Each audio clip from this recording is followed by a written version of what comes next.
Good afternoon, good evening, good wherever you are. How's everyone doing?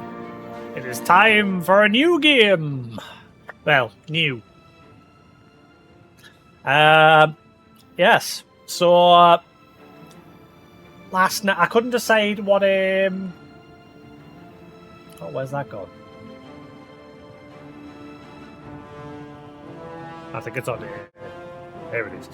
So, yes. I couldn't decide what game to play after finishing Kingdom Come Deliverance 2 yesterday.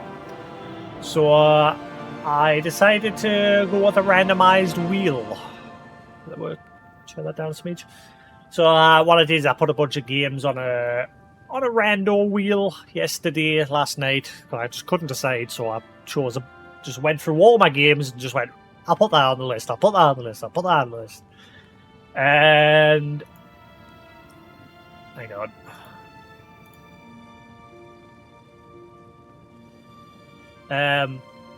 Yeah, so these were the 44 games that I added. So I had like a 3-round system. I had an elimination round, which was this round. So eliminated. We did 4 spins, and then those 4 spins, whatever won, went on to the semi-finals, and then the finals. So from the results, as you can see, on my final spin of the 4 spins that I did, Oblivion came up. And then on the next one, those were the 4 finalists, semi-finalists. Elder Scrolls, Valhalla Knights, Final Fantasy Tactics Advance, and Star Trucker. So 2 games that I did mention I was interested in playing, Oblivion and Star Trucker, ended up in the semi-finals. So then we had 2 spins to decide the 2 finalists for the next round. And then the 2 finalists ended up being Final Fantasy Tactics Advance and Elder Scrolls Oblivion. But if you also notice, on every single final spin, okay, so from the first spin, Oblivion was the 4th one to be chosen. And then on the next spin of the 2 choices, Oblivion was the 2nd, again, to be chosen. And then finally, Oblivion won. So it seems like it was fate. Fate said, you gotta play it. I have played the beginning part off stream on my laptop just to see how it runs up until the point where you get to the outside world. And inside it ran fine. It was getting 60 FPS, no bother. As soon as I went outside, however, it tanked to like 30 FPS, 35, sometimes 40. And that was like everything preset to high settings. So I thought, I'll just play it on the Xbox for now. We'll see how we get on.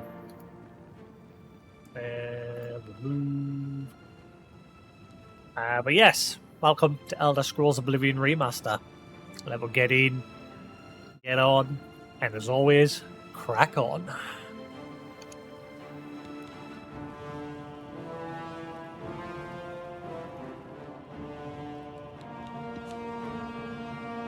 I'm going to play it on Expert. I don't want to play it on Master because the problem with Elder Scrolls games, well, all Bethesda games, when you play them on like Master, it's just the enemies become too much of a damage sponge. Expert's like a good balance of difficulty. There's no trophies for like beating the game on specific difficulty, so it doesn't really matter. I've noticed a lot of people are just playing it on Adept, which is the next difficulty down, but we'll play it on Expert, and we'll see how we get on.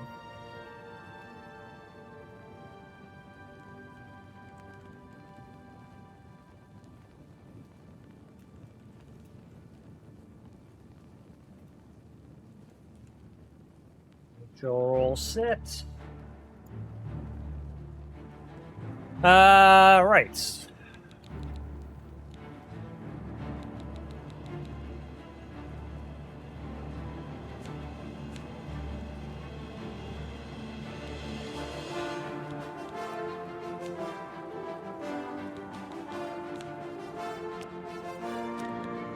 Right, cool. Let us see how this is. I've heard mixed opinions with its performance, with it being on the Unreal Engine.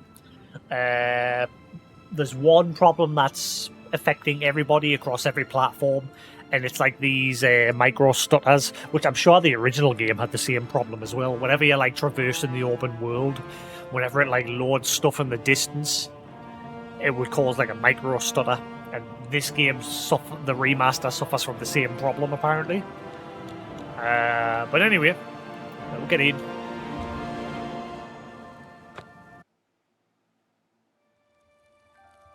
I was born 87 years ago. For 65 years, I've ruled as Tamriel's emperor. But for all these years, I've never been the ruler of my own dreams. I have seen the gates of Oblivion, beyond which no waking eye may see. Behold, in darkness, a doom sweeps the land.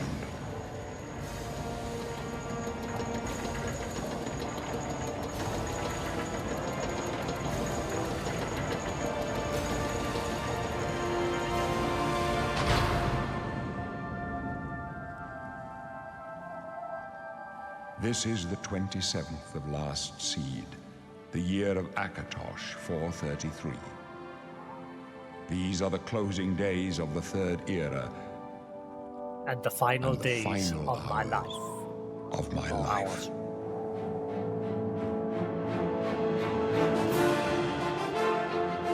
Da, da, da, da, da, da, da, da, da, da.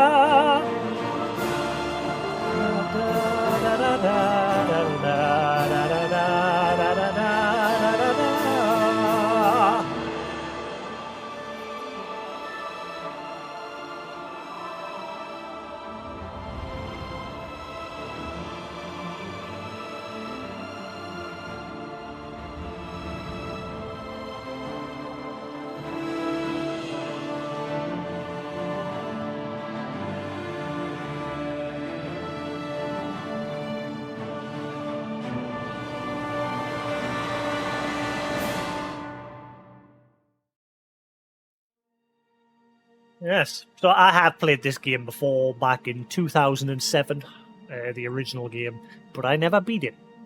I did most of the game's content, like Shivering Isles is by far one of my favourite expansions of all time on any game. Loved it. Cannot wait to see Sheer Gorath again for cheese for everyone!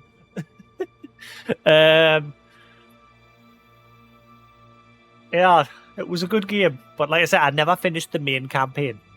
I did most of the guilds. I think I only didn't do one, which I think was the Mages Guild I didn't do. But I think I did every other guild. And I did Shivering Isles. I can't remember if I did any of the other DLCs. But obviously Shivering Isles was like the major big expansion. But I never beat the main campaign. I think I did like the first Oblivion Gate, and then that was it. But like I said, that was way back in 2007. I remember Christmas 2006. One of my friends, Terabyte, he got an Xbox 360 for Christmas and a copy of Elder Scrolls Oblivion. I remember Christmas Eve, went round to his house and he was sitting showing me the game, and I was amazed by it. I thought it was an amazing game. And I was determined that I was going to get my own console eventually. So in 2007, I eventually managed to save up the money. And I got Elder Scrolls Oblivion along with Half-Life, the Orange Box. Sorry, the Orange Box, which had like Half-Life 2, Team Fortress, and Portal. Which was great as well. I want to go back to the Half-Life games at some point. Like, I've got Black Mesa installed on my laptop. But yeah, it's a shame that, like I said, it runs all right on my laptop when you're indoors. And again, my laptop's got a 3080. But the problem with the laptop 3080 is its VRAM isn't as good as a actual like PC 3080. Like, it only has 8 gig of VRAM, whereas the PC version has like 12 or 10. I think it's 12. It's between 12 and 10, depending on which model you buy. Like I think if you bought a 3080 Super or whatever, you got the 12 gig. If you got a normal 3080, it was 10, and the laptop one was 8. And that's the main failing point with that laptop. I'm annoyed because at the time, like I didn't know, you see, because I'd like never had a gaming laptop before, so I never thought to check those sort of things because I've like always had PC builds, so I've never had to think about that before. Like I'd just be like, right, because like my current PC for streaming, that was my streaming rig years ago, and that's got a 2070 Super in it. And I managed to play like Half-Life Alyx VR and a bunch of other games on that thing, no problem. Control, I played like 4K, and it all ran lovely. But obviously that system's now just my streaming rig. And then I ended up buying this laptop with the 3080 in it, which is fine. Obviously now it's outdated. I'm more annoyed because I bought it and I hardly used it, because I'm more of a console gamer. It's easier just to put on a console and play your games. I mean, not so much these days, because devs are being very lazy these days and releasing a lot of games that are in shit condition. Stalker 2 being the example I keep giving. Though they have released a massive patch lately, so I'm probably going to go back to it eventually.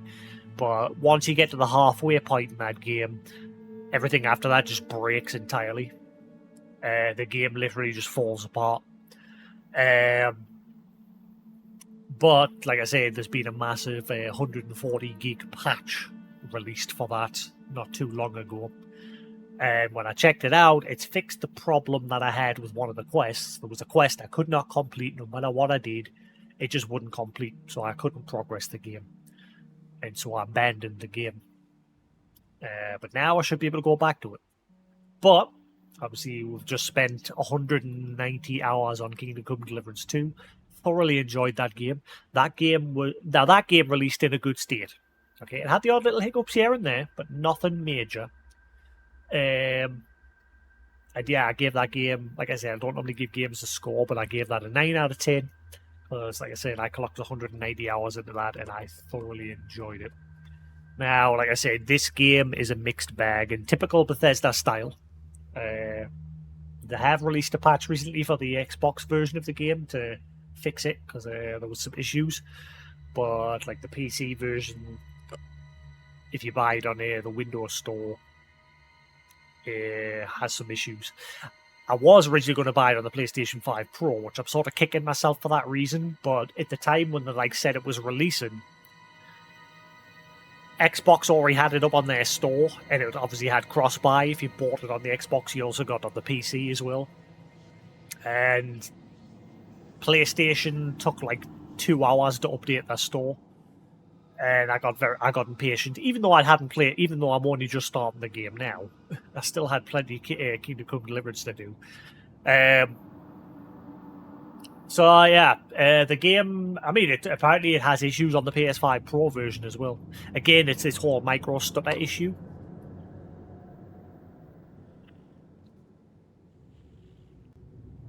But let's get in and get on. Alright, what race are we going to be? Like I said, I played this beginning part off stream on my laptop to test it. And it ran smooth as butter on my laptop in the dungeon. But as soon as you get out into the overworld, even people with 5090s, not everybody, again, just depends on the rest of their rig, but there's people saying that even with their 5090s set up, they have issues.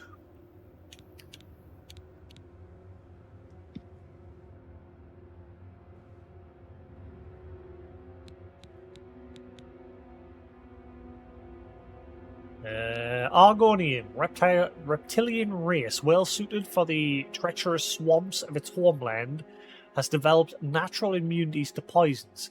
They can breathe underwater and are good at picking locks. How do I... Oh, left stick. What's this? Right, the origin. You hail from Odyssea, where the slavers of Morrowind are still active. The hide and seek The hide and seek every time there was a raid made you extremely quick and nimble. Thornmarsh, your birth region, is called the Jewel of the East, but behind the nickname lies a darker reality. You dabbled in magic just to survive, and your quick wits allowed you to live until this day.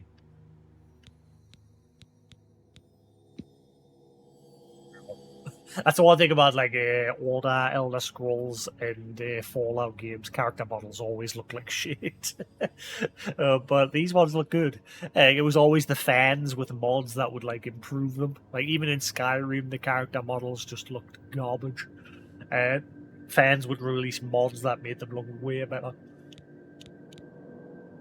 Which is another game I've not beaten. I've not beat a single Elder Scrolls game.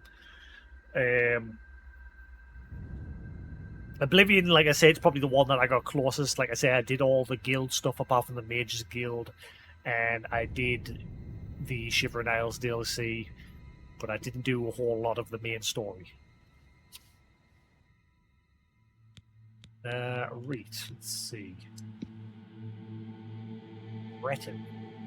In addition to their quick and perceptive grasp spellcraft, even the humblest of Bretons can boast a resistance to magical energies. They are particularly skilled at summoning and healing magic. Child, you will always spend time on the docks of one of the islands, gaining some money by helping merchants carrying their goods and learning from their adventures. Being from High Rock, you were raised in the homeland of the Bretons. Going through all the great cities of the provinces made you quick on your feet.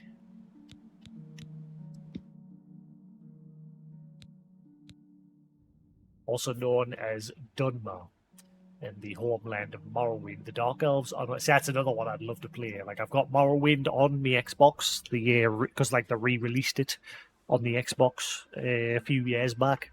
And I started playing it, but I ended up getting distracted by another game. And I'd love to play through all of them. Like I've even tried to play the original Elder Scrolls game, Arena, but that game hasn't aged very well, and it's kind of hard for like you can't really follow a guide for like directions because every time you start a new game, the world's randomized. Which is good for an Elder Scrolls game. And I've heard Daggerfall. I've never played Daggerfall. I've heard Daggerfall. They've recently released... Someone's like completely revamped the game through Unreal Engine. And apparently it's pretty good. Like one of the other choices on me randomized wheel was Elder Scrolls Arena, because at some point I do want to go back and try again. I have tried 3 times already. But this time, if I do it, I'm going to stick with it until I beat it. It's not that I hated the game, it was just like difficult to progress.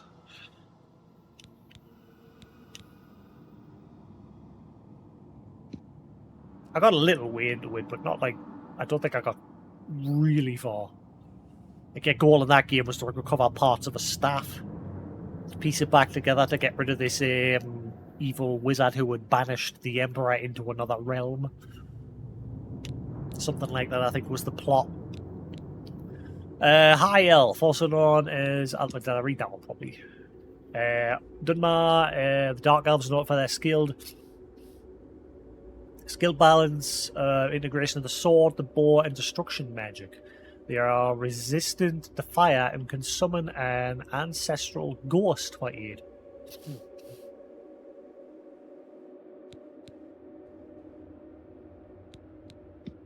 The Vardenfell. You are a true child of Vardenfell. Amongst the volcanic wasteland, you were taught that resilience is the greatest of all Dunmer quality. There's rumours swirling around about the new Elder Scrolls 6, or whatever, that it's going to be massive, apparently, in Hammerfell.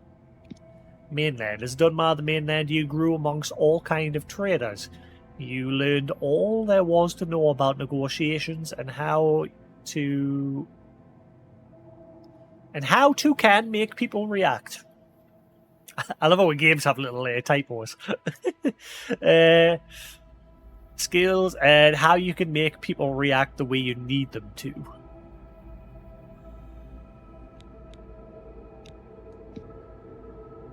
High Elf, also known as Altmar, and their homeland of Somerset Isle. The High Elves are exceptionally gifted in the arcane arts. They also boast resilience to illness, however they are also somewhat vulnerable to fire, frost, and shock.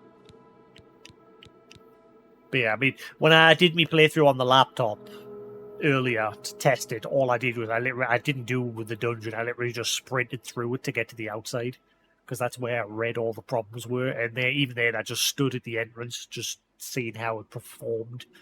So again, I haven't really seen anything. I skipped all the dialogue and just sprinted through it. Also somewhat vulnerable to fire, frost, and shock. Got an eyelash right there. It's stuck on the top of the eyelid. I think I got it. I'll be back in a second.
Retreat. Sorted. Oh, body. Alright, so...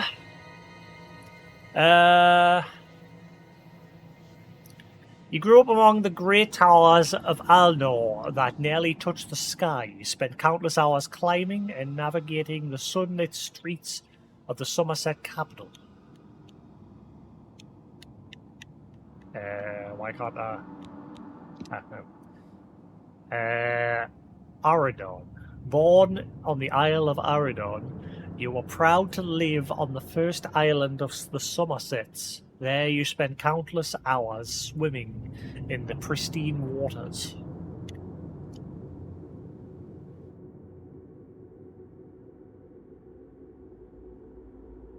Water on me. Wash my hands.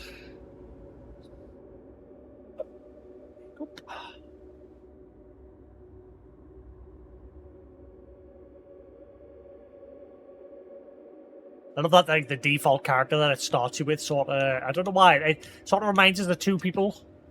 Like Weird Al Yankovic and Dan Avidan from Game Grumps. I don't know why. It's like a young Weird Al.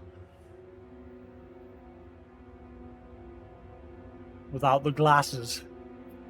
Or Dan Avidan from Game Grumps. Right, Imperial. Natives of the civilized, cosmopolitan province of Cyrodiil, they have proved to be shrewd diplomats and traders. They are skilled with heavy armor and in the social skills, and tend to favor the warrior class.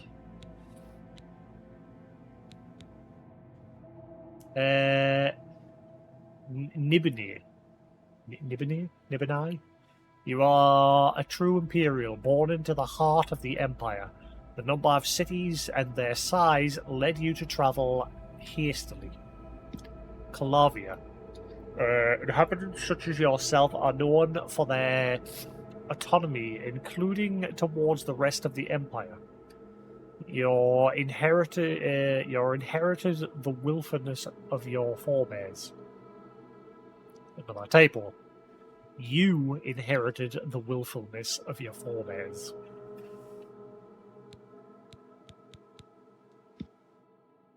Khajiit, the scumbag race. Which it tends to be.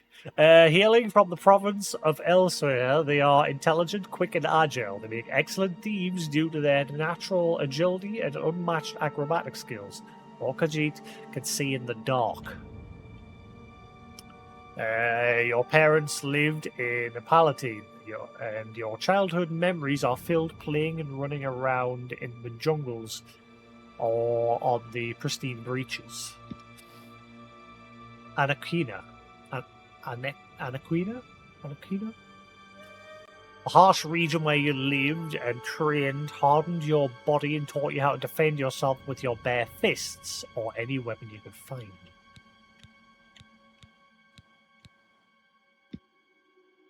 Nord, citizens of Skyrim, they are tall and fair-haired people, strong and hardy. Nords are famous for their resistance to cold. They are highly talented warriors.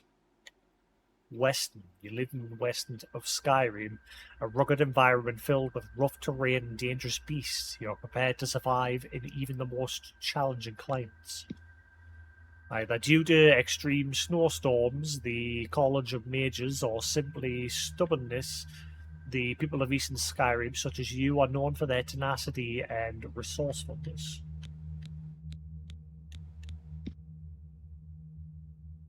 I'm not really interested in Orc, but we'll read through them. People of the Rothgarian and Dragontail Mountains, Orcish armorers are prized for their craftsmanship. Orc troops in heavy armor among the finest in the Empire, and are fearsome when using their berserker rage. Oricinium. You are proud to have been raised in Oricinium, where you train to be versatile warrior as possible. As such, you are better with magic than most other orcs. Stronghold. Your fate was decided when you were born. As a member of a stronghold, you would serve your chieftain with honor, and would make the orcs proud. Your charisma and resilience are honed when you'd serve.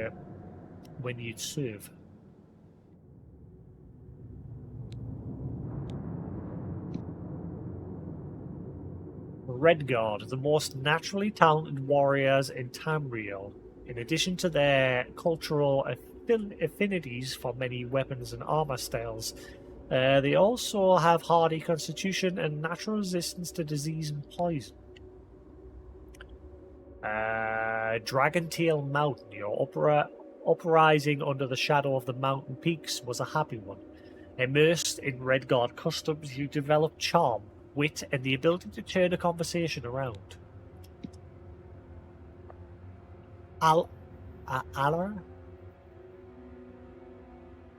Allur Desert? As a child, the sands of Alakir Desert. Your education revolved around martial might. You are a prime example of why Red Guards are the best warriors. Last one. Wood Elf. The clan folk of the Western Valenwood Forest, also known as Bossmen. Wood Elves are nimble and quick, making them good scouts and thieves, and there are no finer archers of all of Tamriel. Their ability to command simple creatures is well known. Gratwood. You spent your childhood in Gratwood near the region devastated by Molag Bal. The four energies still linger there, and your resilience grew amidst the danger. Reaper's March.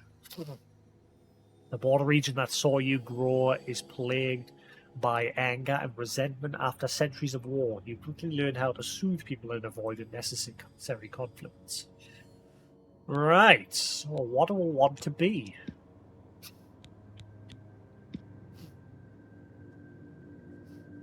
Oh, my nose stopped. That's what I sneezed before because my nose tickled. Whenever I sneeze from a tickly nose, it sets my nose off.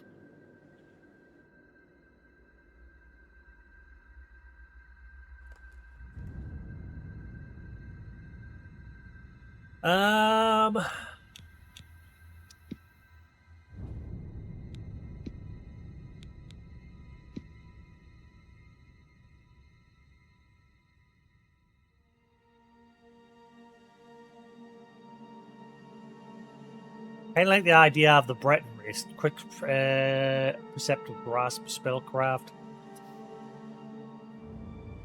I want one that I don't know which ones would be best for a spell sword or spell mage or whatever.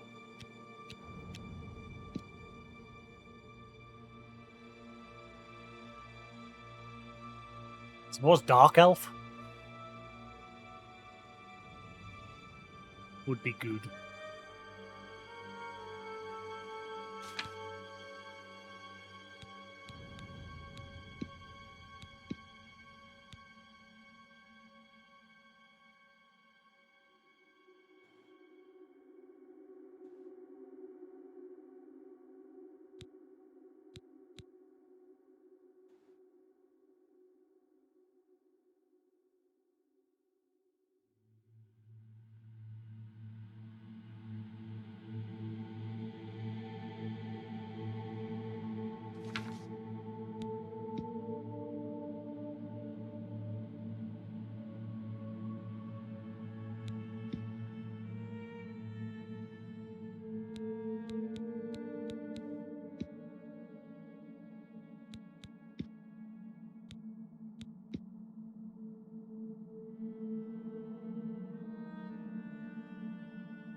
Oh, it looks like one of my friends.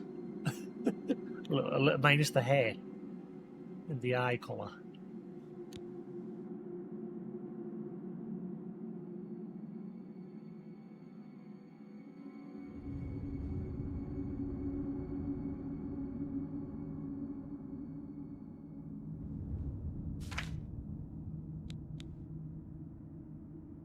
So I'm guessing they haven't really improved the character creator much over the original. The character models look nicer, obviously, but I'm guessing it'd be hard for us to make me.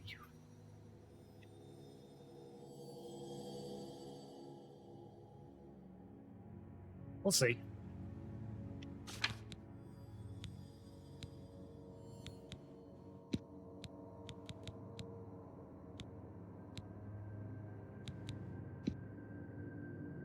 And I have that, but with a little bit of hair. I have a little bit.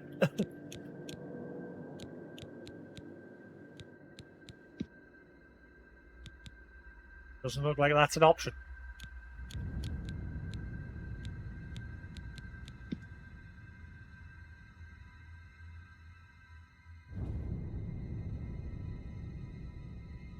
My hairline's not that bad. Again, once my hair grows in, you can see my hairline here. Like, mine doesn't go all the way around like that. Mine, like, curves in a bit. But not that bad. I haven't got that bad of a receding hairline.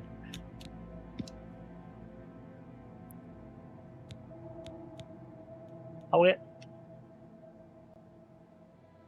Wait a minute. There's an option. Hang on, hang on, hang on.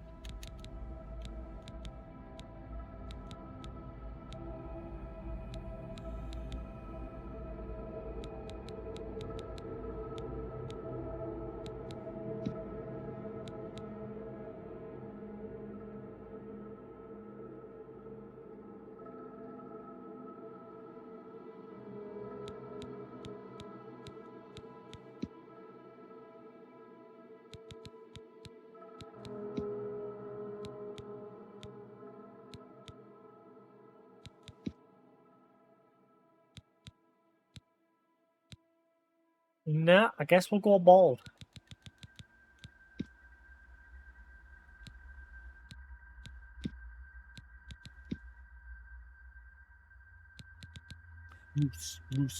Moustache.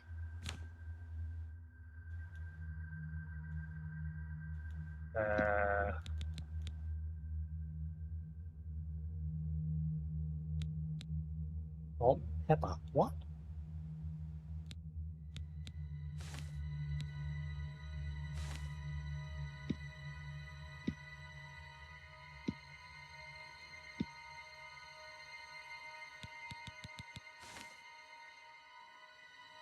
I'll change my beard.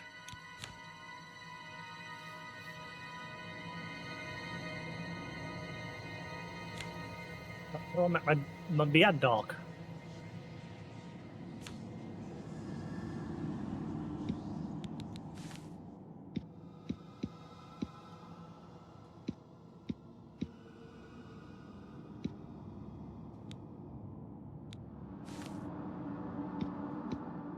Ah, there we go. Got it.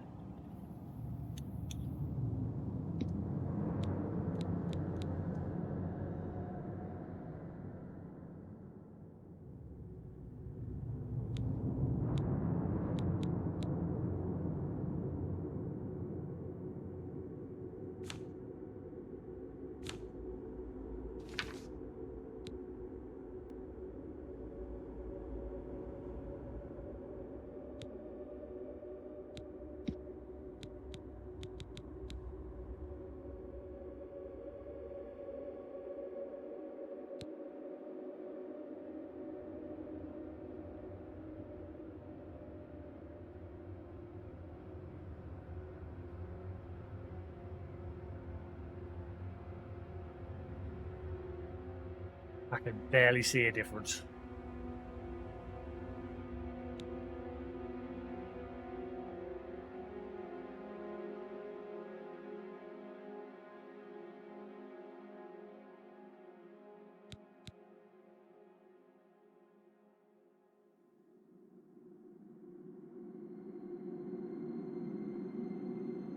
That slider is doing nothing. It's doing now.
Oh, wow, look at that. This is different. They've added a lot of different eye options. Oh, no, no, no.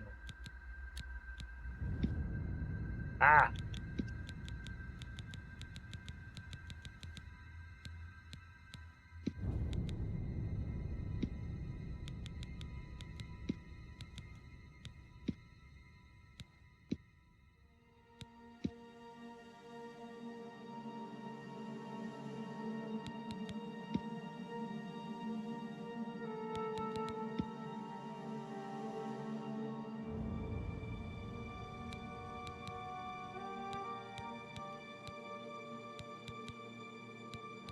How do you...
Okay, we're getting there.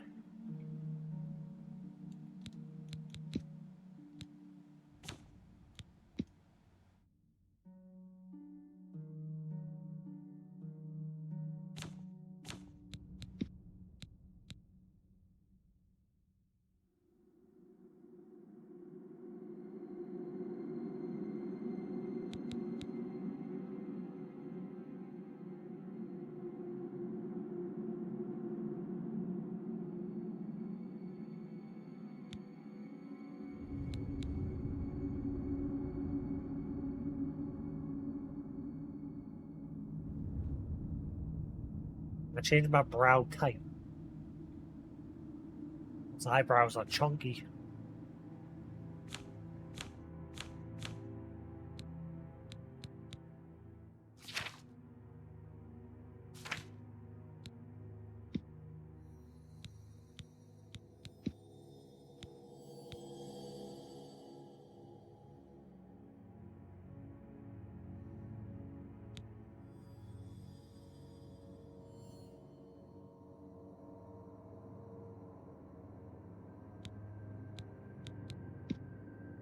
Um...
That beard hair does not look right.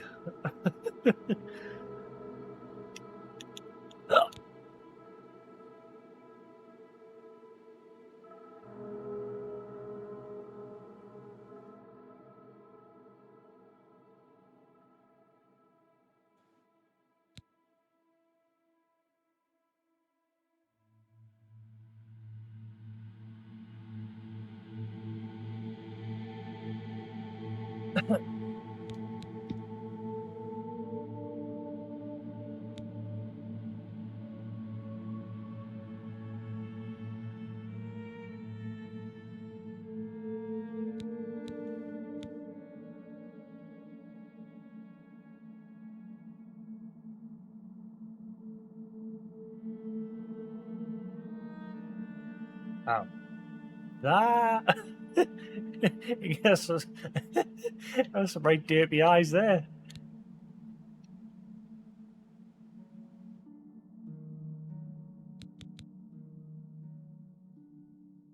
Does it only like bring them forward and back?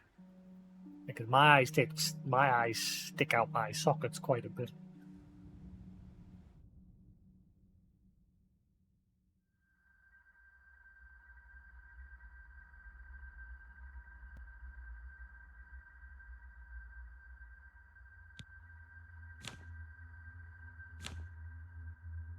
Seem to be an option, like to bring them forward.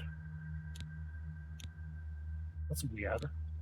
Almost every game has that option in character creation. Part together.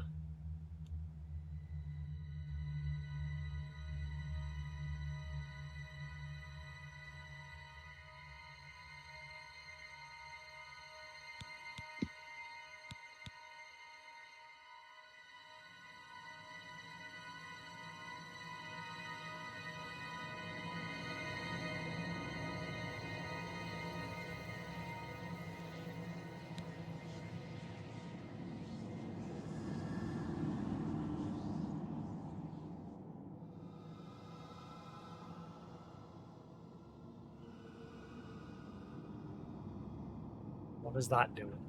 Oh.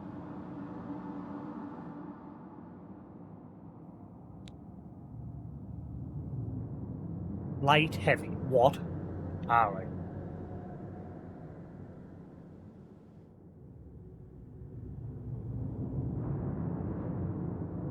Hey, well, Snake, how you doing? I'm trying to get it to look like me. Most character creators I do get there, but the other problem with character creators is none of them give you glasses. All game developers are glassists.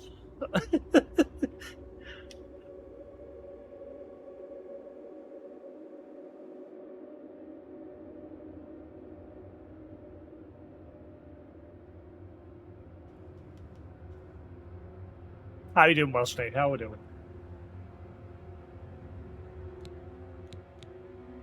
Wish I had that magic in real life.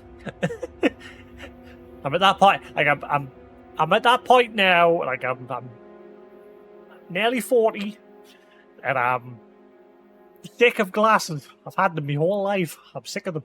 I wish I could get laser eye surgery.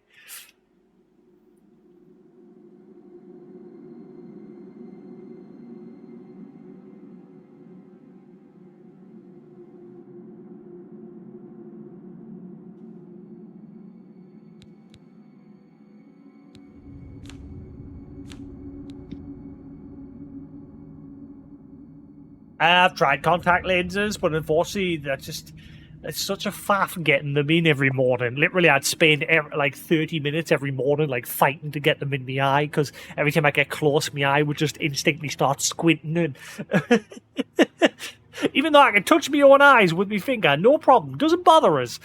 But putting contacts in, that's a whole other issue. And then when I eventually did get them in, I had this problem where every time I'd blink, my vision would go blurry. So I just never got them again when I tried them. I say I had love laser eye surgery, but it's expensive.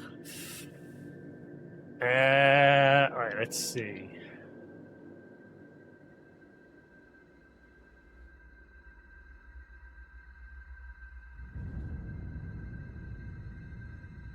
Yeah, it was that was the main problem, getting them in every morning. Like, I'd be late for work because I'd spend like 30 minutes to like 40 minutes or so in the morning just fighting to get the damn things in.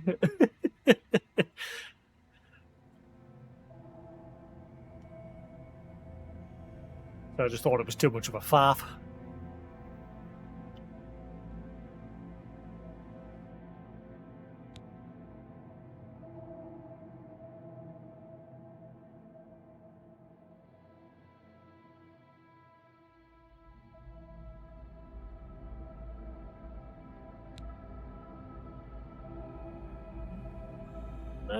Mine's, in fact, most of this is matching my build anyway.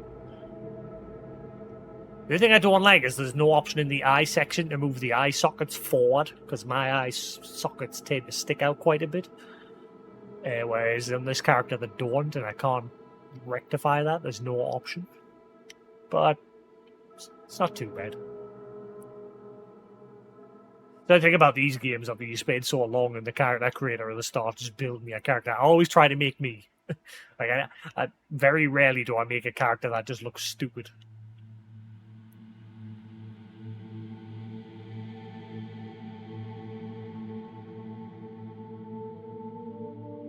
Yeah. It's weird. I can put my finger on my own eye and poke that shit all the live long day, and it doesn't bother us. But putting contacts in is a whole other matter.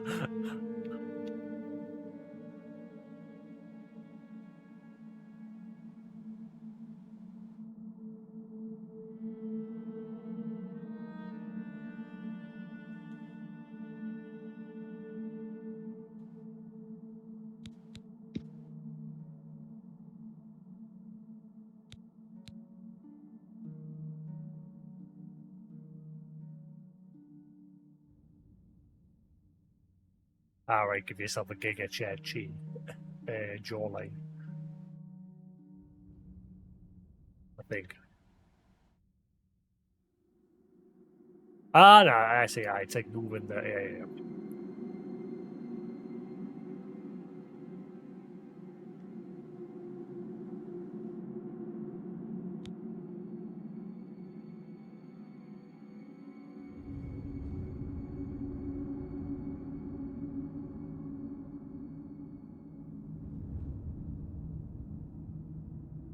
I can barely see what this one's doing. It's supposed to be making the jaw thin and wide, but I ain't seeing much of a difference. Oh, wait, there we go. I see it now. You have to, like, really move the slider to get that visual difference.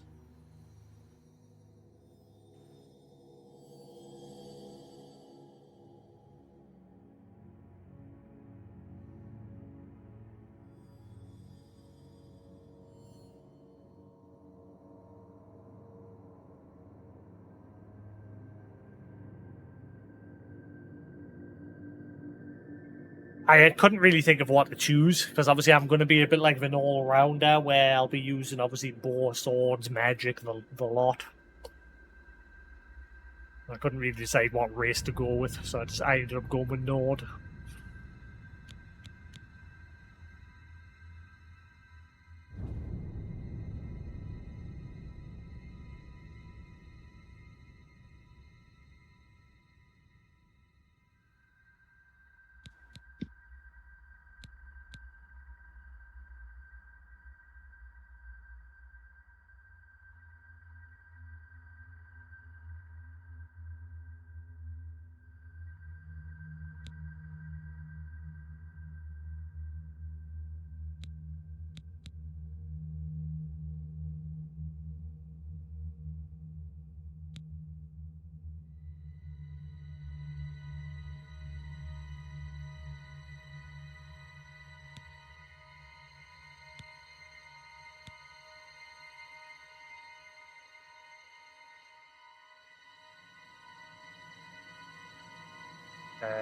Is there like a way to make the lips thin? I have thin lips, like that way.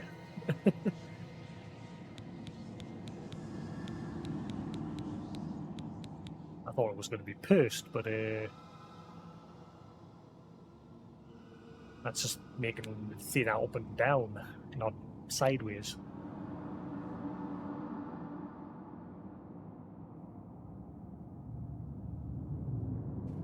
Feel the heat. It's getting warm, and it's probably the Xbox kicking out the heat. I tried to play this on my laptop to begin with. Like, I did the beginning area, I just quickly sprinted through the dungeon. I didn't do anything. I just sprinted through so I could get to the outside to see how it would run on my laptop. And I was getting 60 FPS inside the laptop, inside the dungeon, with everything set to high, ray tracing and everything on. I was getting 60 FPS, no bother. But as soon as I got outside, it, like, tanked all the way down to 30, 35. Sometimes 40. I decided I'll just play it on the Xbox for now. But the good thing is I bought the Xbox version, so the saves are like cross-system. So if I decide to jump on the laptop version, I can. And I can just carry on from where I left off. Okay. What Oh wait, hang on. Is them? There we are. That's the ones. Need to pucker them lips. Maybe not. That's not the one I wanted. Which one makes them thin? There we go.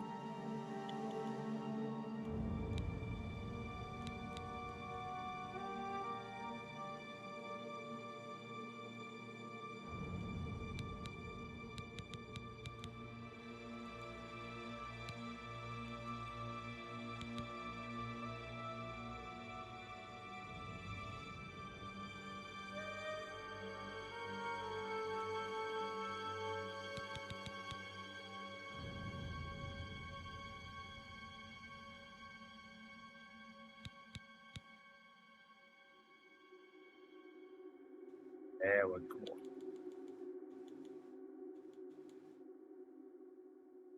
That's better.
I could go with that.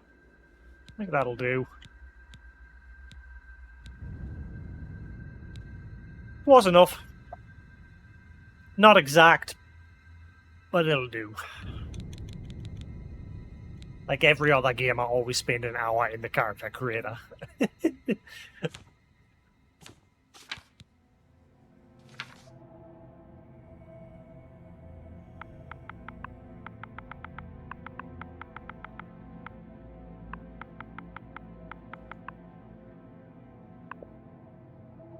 Alright, so there we go. It's mainly the highly talented warrior part and augmented willpower, so hopefully again that'll help so I can be a bit of an all-rounder. Right, let us finally begin.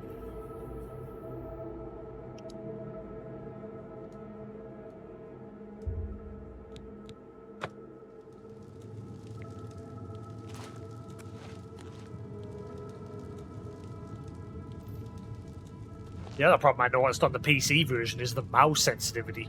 Like, I literally had to put every slider up to 100, and even then it felt slow. And my DPI on my mouse was up pretty high as well. My, you're a big one. A Nord, I'd guess, right? So strong. But you can't bend steel, can you, boy? You can't do anything to get out of here. And those big muscles? They're going to waste away. When the end comes, you won't even have the strength to cry for your mother. Mama! That's right. You're going to die in here. You hear me, Nord? You're going to die in here. Hey, you hear that? The guards are coming. For you. Boris, lock that door behind us. Yes, sir. My sons. They're dead, aren't they? We don't know that, sire. The messenger only said they were attacked. No, they're dead. I know it. What's this prisoner doing here? This cell is supposed to be off limits. Usual mix-up with the watch. Never mind. Get that gate open. Stand back, prisoner. We won't hesitate to kill you if you get in our way. No sign of pursuit, sir. Stay put, prisoner. Good. Let's go. We're not out of this yet. You. I've seen you. Let me see your face. You are the one from my dreams. Then the stars were right. And this is the day. Gods give me strength. Character models are great in this one. Like I said, that's one thing about Bethesda. In all their games, character models have always looked like shit. But this one, they actually look good. It's usually up to the fans with their mods to fix character models in these games, but in this one, especially the Emperor there, he's clothing and his face and everything look awesome. What's going on? Assassins attacked my sons, and I am next. My blades are leading me out of the city along a secret escape route.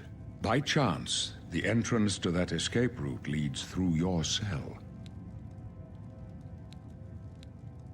Who are you? I am your Emperor, Uriel Septim. By the grace of the gods, I serve Tamriel as her ruler. You are a citizen of Tamriel, and you too shall serve her in your own way. Why am I in jail? Perhaps the gods have placed you here so that we may meet. As for what you have done, it does not matter.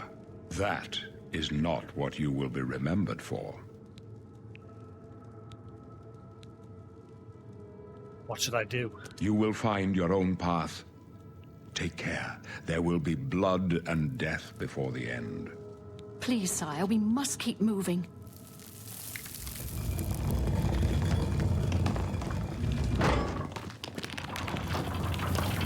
Better not close this one. There's no way to open it from the other side. Don't try anything. I'm Looks like this is watching your you. lucky day. Just stay out of our way.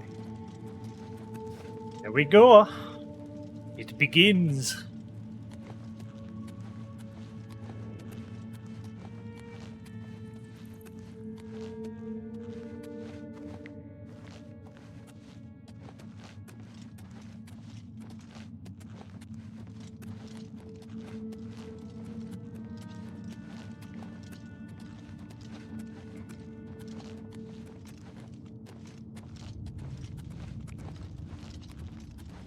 Close up left. Protect the Emperor. Protect yourself. With what? You! Harsh words? The captain's down. Show me what Yeah! Hadouken! You all right, sire? We're clear for now. Captain Reno? She's dead. Sorry, sire, but we have to keep moving. Stand aside, prisoner. There's trouble How ahead. could they be waiting for us here? Don't know, but it's too late to go back now. Don't worry, sire. We Was there will ever get a you out way of here. to keep this blade? Because I remember you would get it taken off you at the end of the dungeon. I don't know if there was ever a way to keep it. They won't be the first to underestimate the blades. I'll take point. Let's move. You stay here, prisoner. Don't try to follow us. Yes, Dad.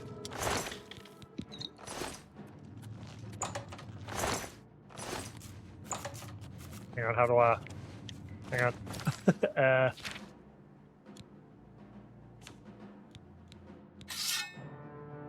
we go. I'm ready.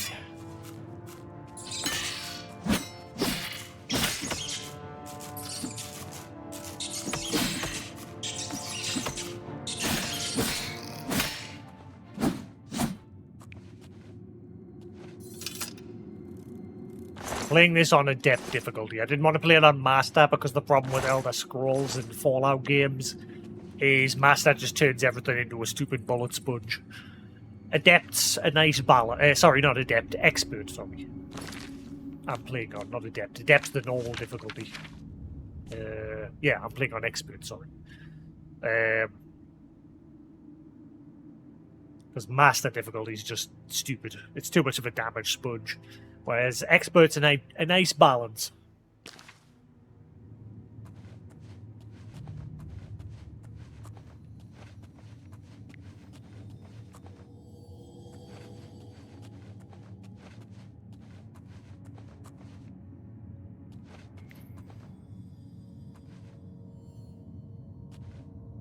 Okay.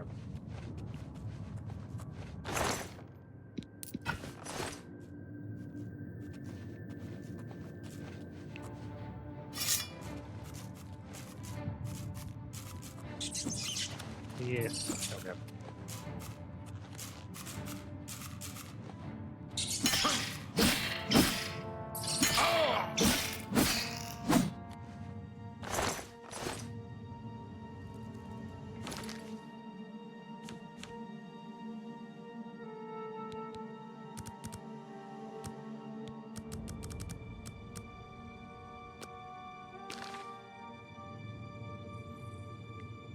Not even do anything. It didn't look like it did anything.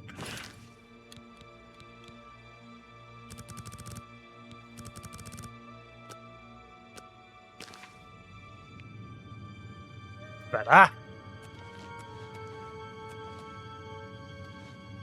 Then again, it does have that warping. I can see it, like, on the line of the brickwork at the top there as I'm turning. Let's put it down to 90. 90 seems to be the sweet spot. That's a problem with FOVs. Like, if you turn them up too high, the world around you starts warping in a weird way. Yeah, that's better.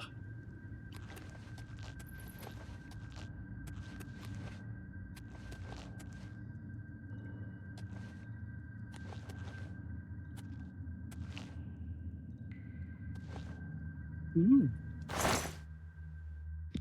Fix portion. Ease the crouch. Arrows, lockpick. Ooh, bit of armor. Yield. 4. Quest update tutorial. If you have a lockpick, you can try to pick most locks. To move the lockpick from slot to slot, press left and right on the left stick. Press up and down to move the pick upward into the tumbler. When the tumbler reaches the top of the lock, you will hear a metallic sound. Press A to secure it in place. When all tumblers are secured at the top, the lock will open.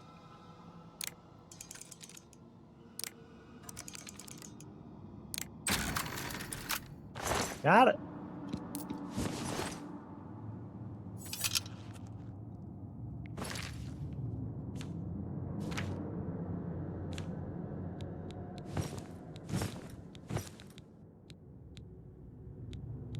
How do you drop things?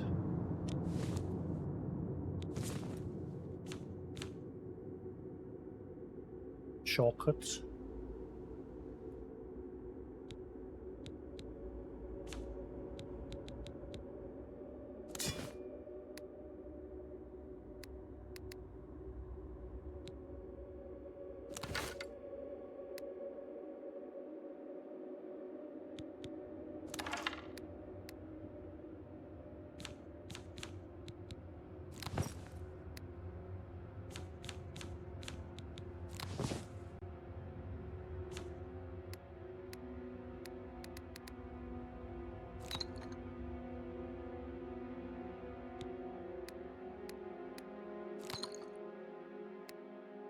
That'll do. So how do you bring up that?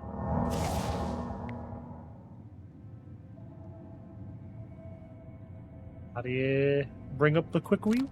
Ah, there we go.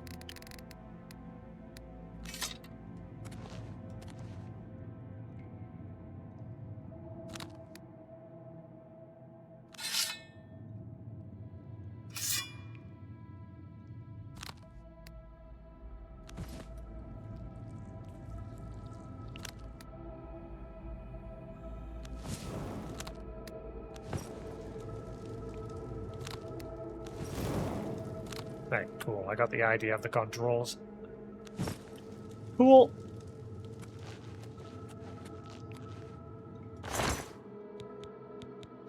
Load, lockpick, and mortar. Do torches run out eventually in this one? Like in the original, in like every other game, they've never done that, but you never know, they might have added that as a thing in this one. Because the game seems to be giving us a lot of torches.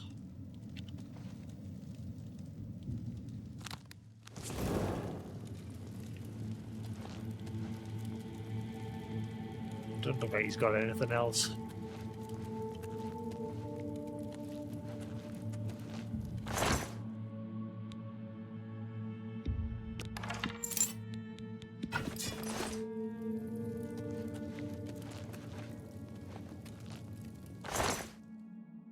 Video and everything alright? We all good?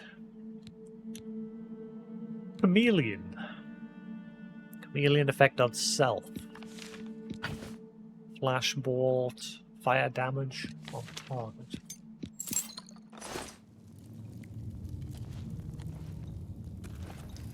Is that a scroll to learn the ability, or is it a scroll just like for a one-time use? Again, it's been so long since I've played these sort of games. The Elder Scrolls games.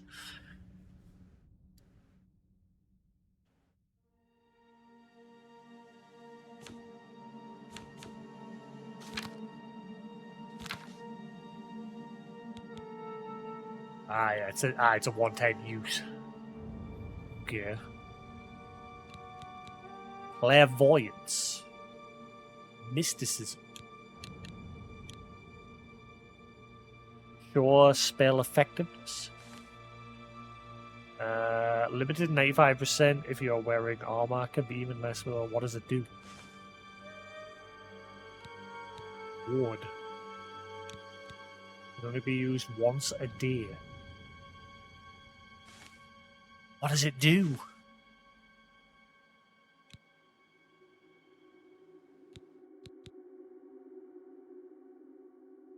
How do I know what it does? It doesn't really say it. It just says clairvoyance. Can I have description? Would it be nice? Ooh. I'll have to improve the map. I remember the console version, actually even the PC version, the map, like you could only zoom out so far and it wasn't really great back in the day. Mods managed to fix it. Is it the same? I can't tell. I think you can zoom all the way out.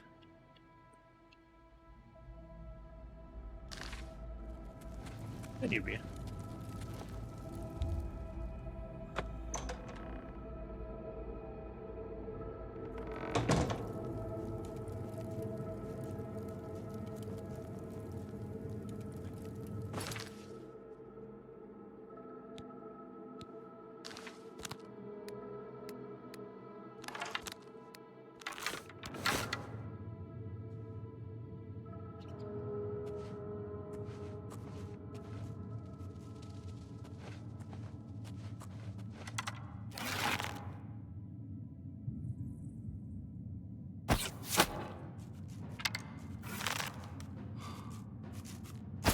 Oh god, I need to adjust that.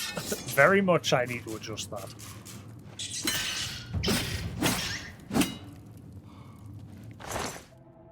Got him in the head. Actually, I got him in the foot. One of my arrows got him in the foot. I need to adjust that aim sensitivity. That is a bit too high.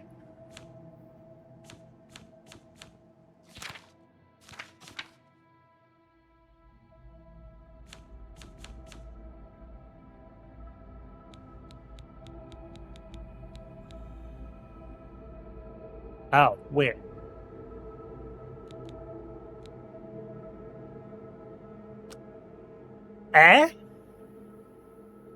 You've got to have aim assist on in order to adjust the sensitivity.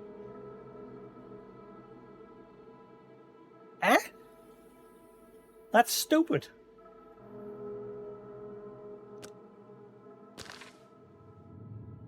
Unless aim assist, like, it's not going to actually help us with the, like, in the traditional sense, like most games with the aim assist, it'll, like, help with a little bit of the aiming for you. Like, it'll adjust your aim automatically on its own, depending on the degree of which you set it. Whereas this one, the description doesn't seem to be the same.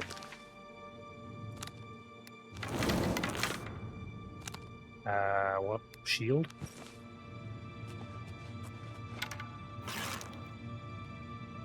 Okay, that hasn't made a damn difference. Huh.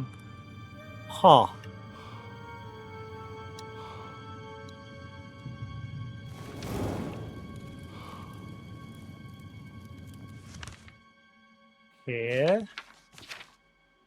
See, obviously, tested it on the laptop earlier, and I was playing with the mouse and keyboard, so the aim with the bow, like when I was messing about, seemed to be better. Obviously, like I said, I sprinted through the dungeon, but every time I picked up the bow at least, and I was like aiming around with it.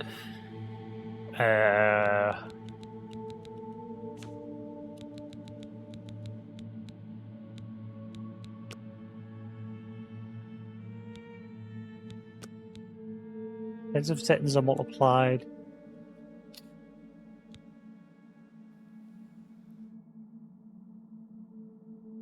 Yeah, let's just try turning these down. So I don't think this is the typical aim assist compared to like other games where it actually adjusts your aim a little bit. This just seems to be the sensitivity. Why have these underneath that set? See if that's made a difference.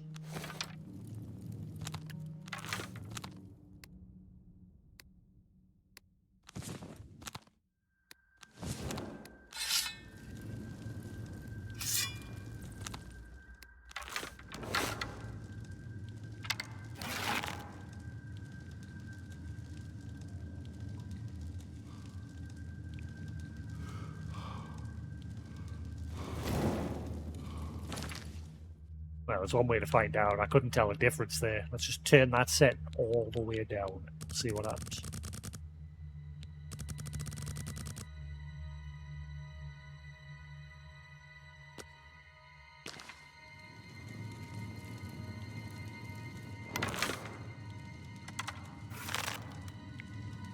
That hasn't made a damn bit of difference. I am so confused. So the aim sensitivity on the controller is just shit? Yeah. 100 means no sensitivity decrease when aiming. Well, I put it all the way down to 1 and it did nothing.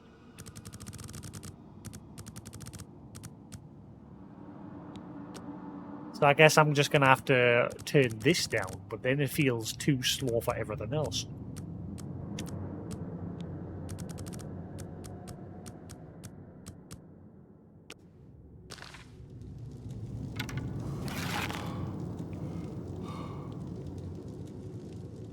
That is weird.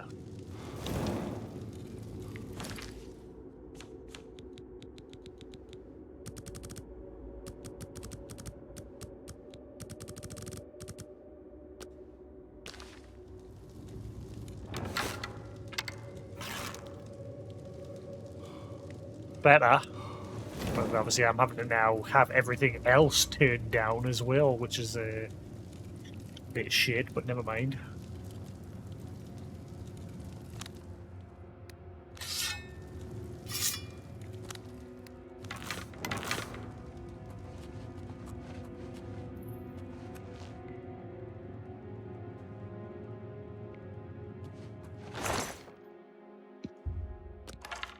Some iron.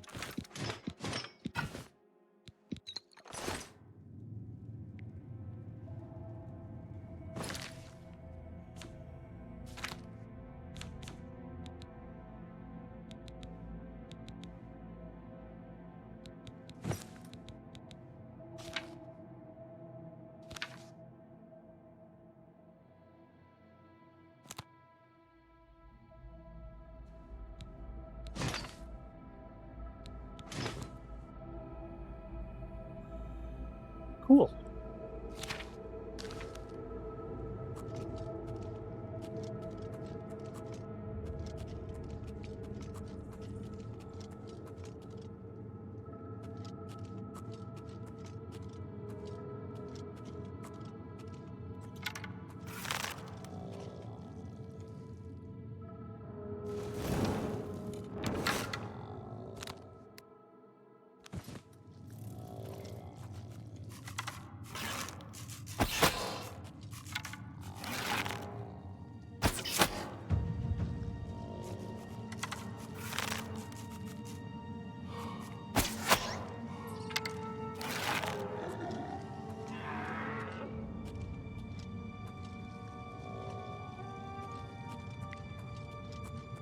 Yeah, so what's like I've ran out of stamina entirely, but it doesn't seem to have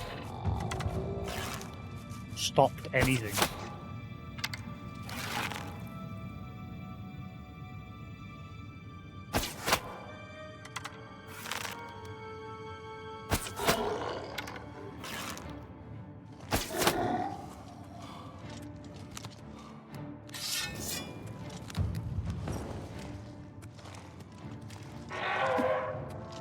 Get my stamina back.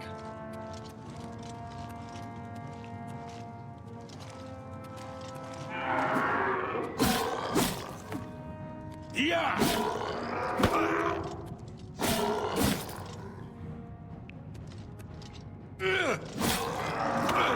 Oh, slashed right through him.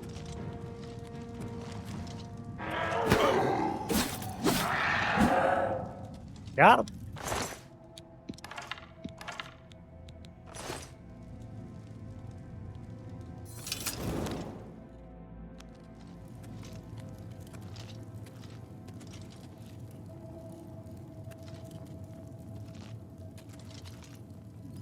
Let me check that, didn't I? Yeah.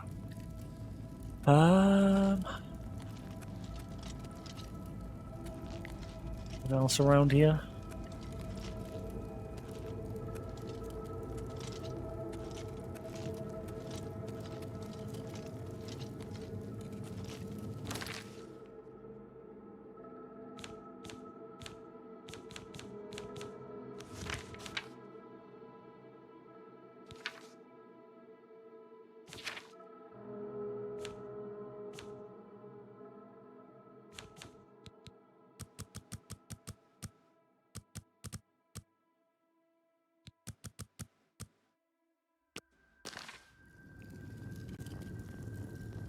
That didn't make a difference.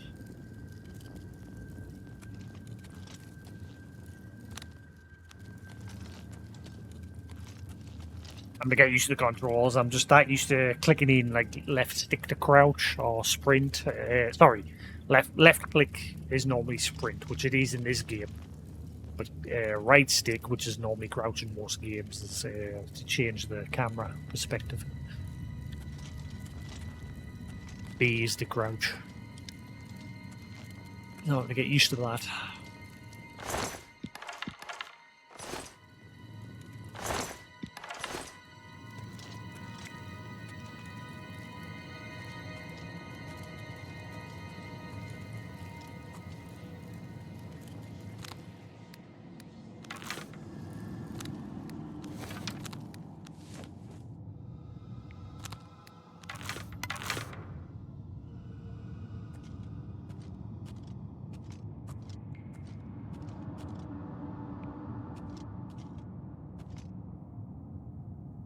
Something there.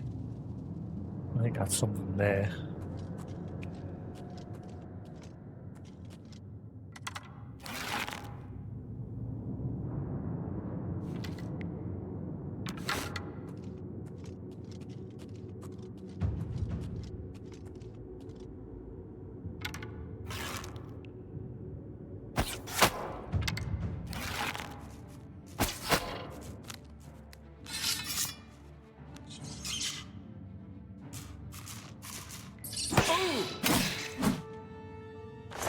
Back off. Getting used to it. Like I said, on this difficulty, you just gotta. Oh, shit. Got you. Gotta rely on that shield.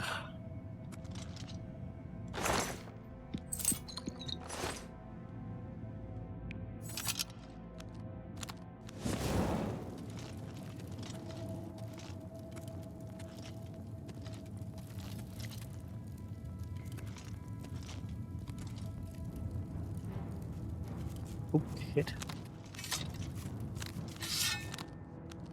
Ah. Fuck.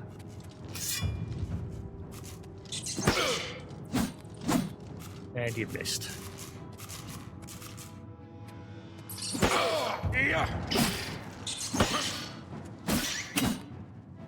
Get wrecked. Doing alright so far. How come my health's regenerating? Like, I'm noticing that. I'm seeing my health regenerating. I'm not... What's causing that? Again, I'm playing on a hard difficulty. Why is it, like, just naturally regenerating? I haven't had to use a potion or a heal yet because of it.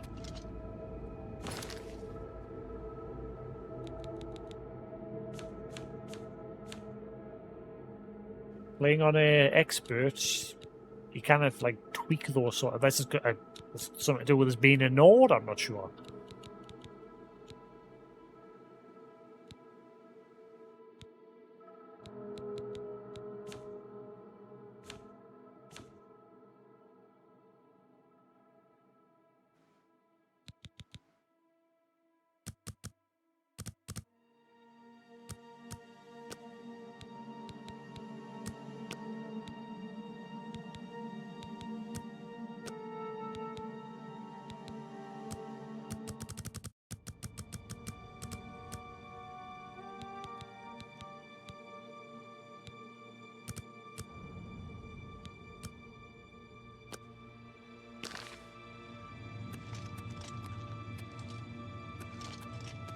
That's better.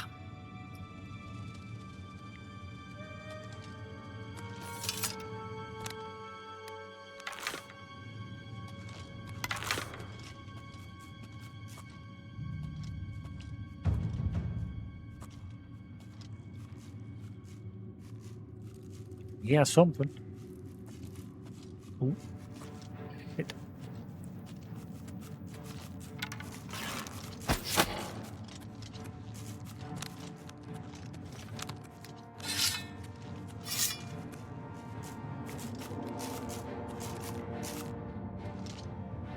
And then.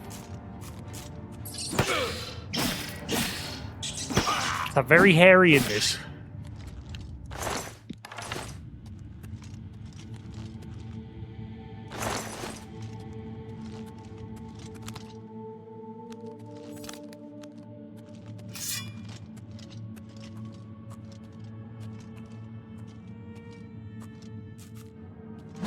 Shut up.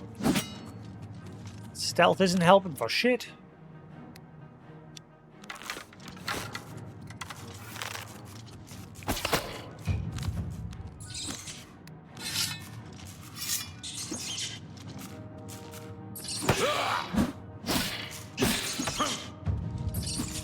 Ooh, yeah.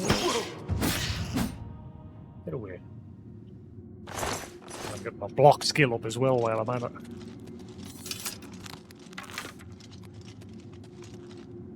Oh, I can see one on the far end there.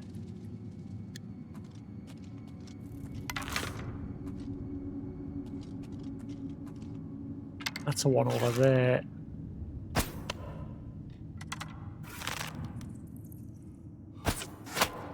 Got him.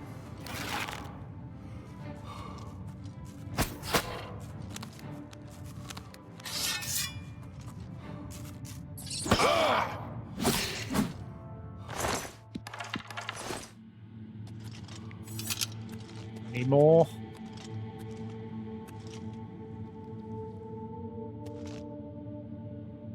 Ooh. Nice.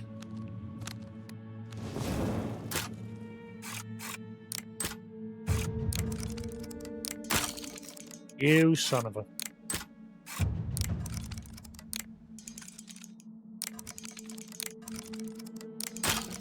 Fuck!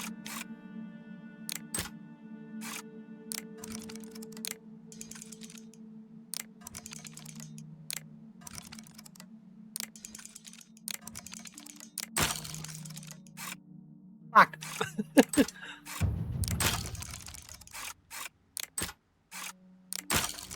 What? But it's at the top! Oh, you turd, right.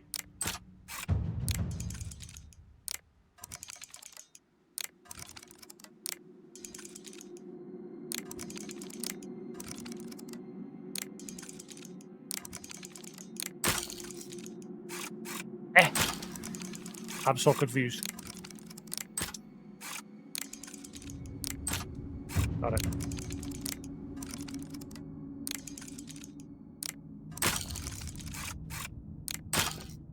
Oh, I'm gonna run out of picks. Oh no!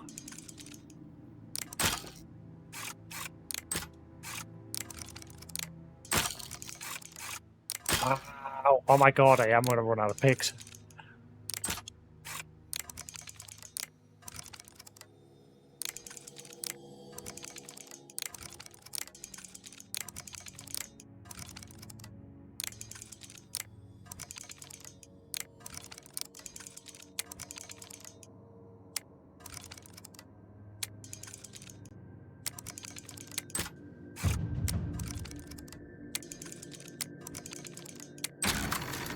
Ooh, got it. Go! Crap, that one was a pain in the butt. Got my lock picking up though.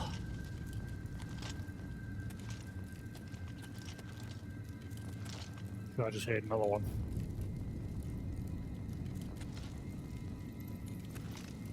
Can't see it.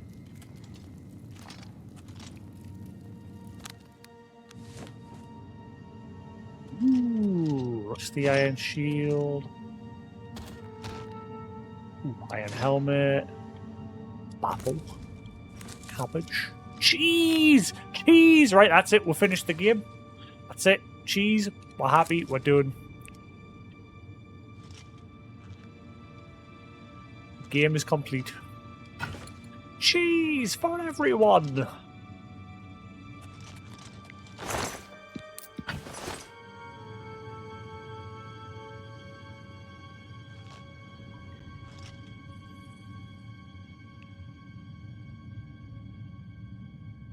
Is that it? I think we've got everything.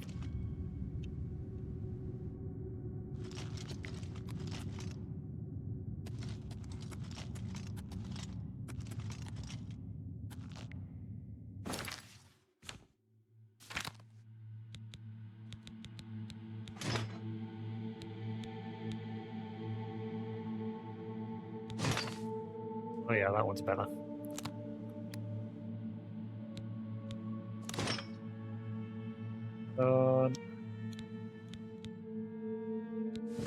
What? Great.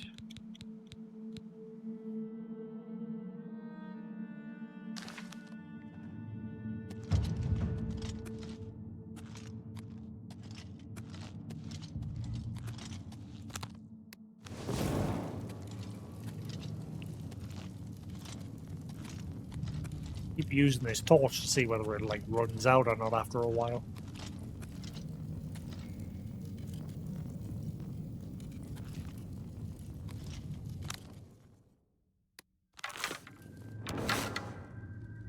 See some ghosting every time he like brings out the boar. It only seems to happen when you've got the torch equipped.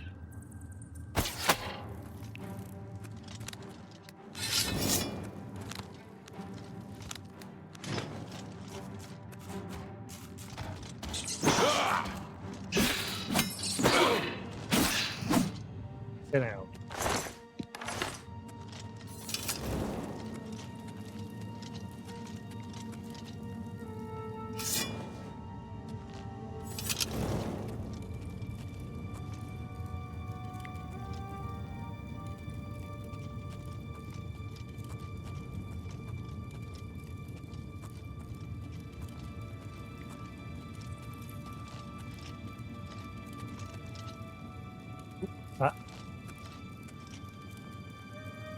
Oh look, the coins have got like the Skyrim logo on it. That's cool. Was that always the currency's logo? Huh. Cool. I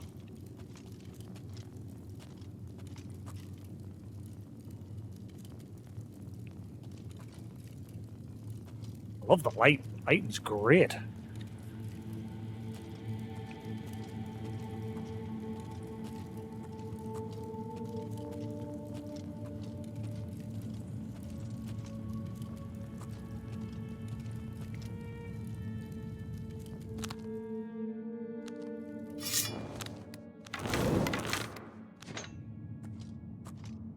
Yeah, for some reason I have to like unequip the shield when I've got the bow out. Like it seems to keep the shield on.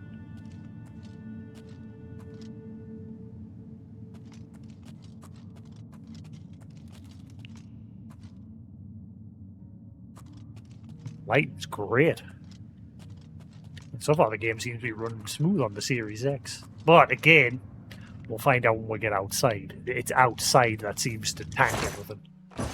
Indoors is lovely and smooth, so whenever you're in dungeons, you're gonna get a nice smooth run.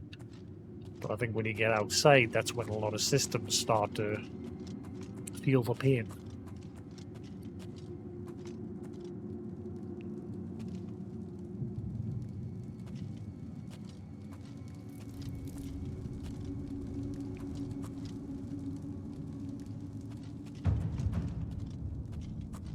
That's why you sneak everywhere. Gets your skill up. Shit.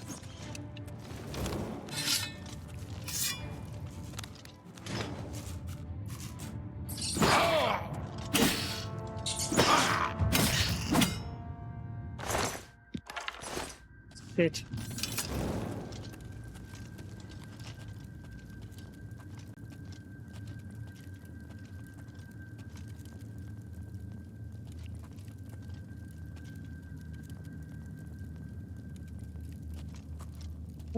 Skeleton. Ooh, and the chest, I see.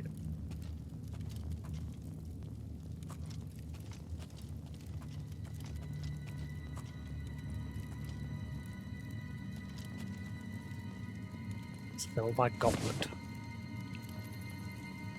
What is that? There's something. Oh, ooh, flawed ruby. I'll have that. Spoon.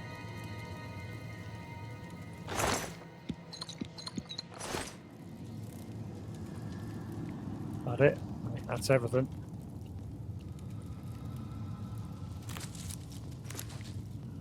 Successfully harvested 10 wallet cap.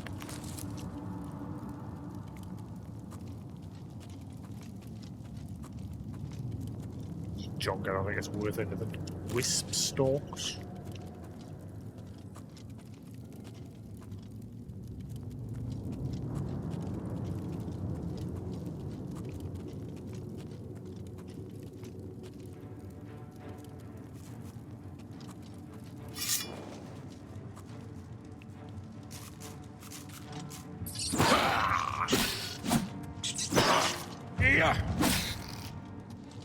I love that when he's like flashing through them like that.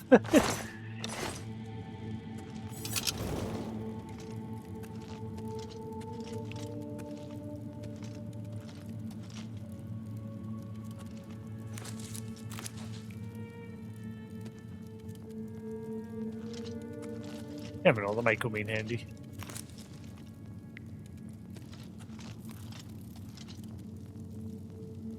Let's sell them. They're probably worth now.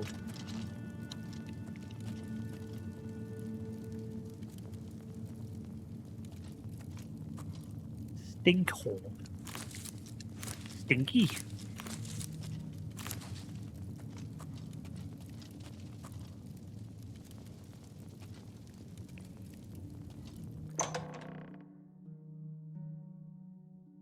The difference between this and the original game, like I say, the visuals are great.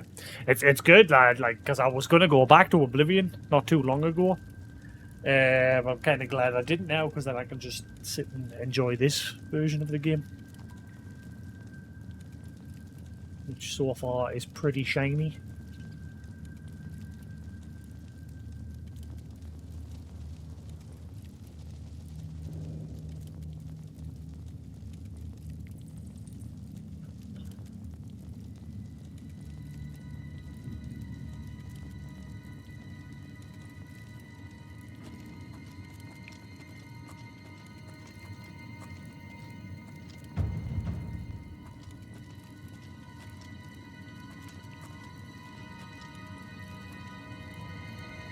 Ooh. That goblin up ahead has not seen you yet. You can sneak by pressing B. Walking while sneaking makes much less noise, increasing your chance of remaining undetected. A closed eye indicates you're undetected. The eye slowly opens as you're about to be detected. The eye is fully opened and opaque. You have been detected. Cheese! Oh, look at all the cheese! You're over encumbered. When the fight begins, the eye will flicker. A 2 chevron will appear on its side. You've picked up more than you can carry. Freely move. In order to freely move again, you need to drop items from your inventory.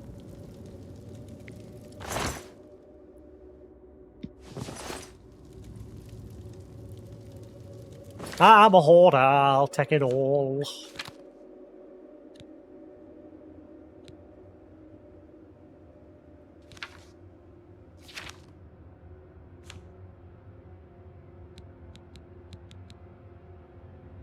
They're worth nout.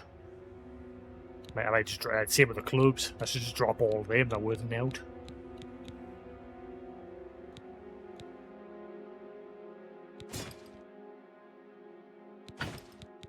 Yeah, that'll get a load of weight off.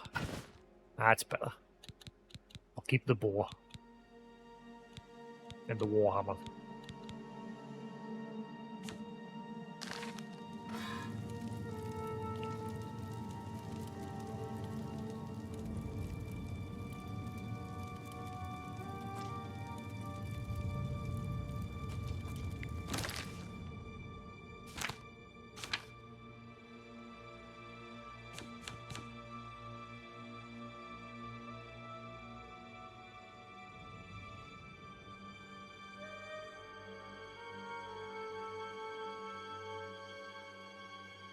Um,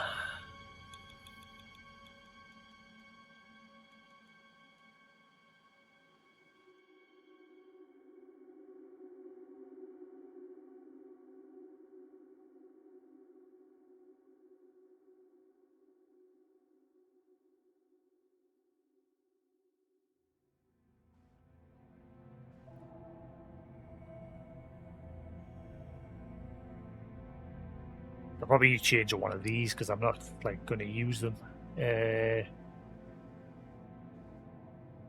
I'll keep character inventory. I'll get rid of magic. I'll change that. So I think what I'll do is I'll have up his character,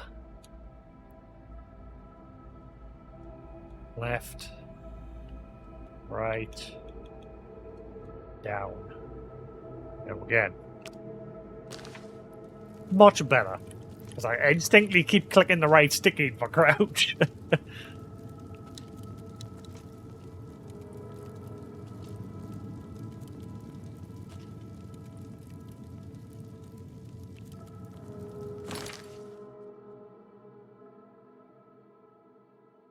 B's not assigned to anything now, though, that's the thing.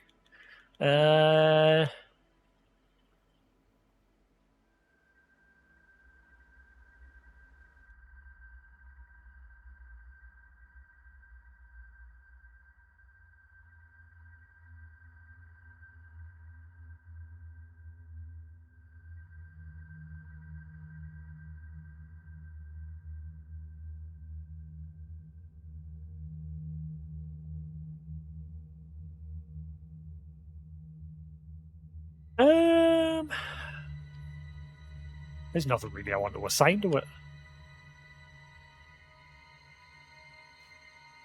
But it just feels weird having nothing assigned to it.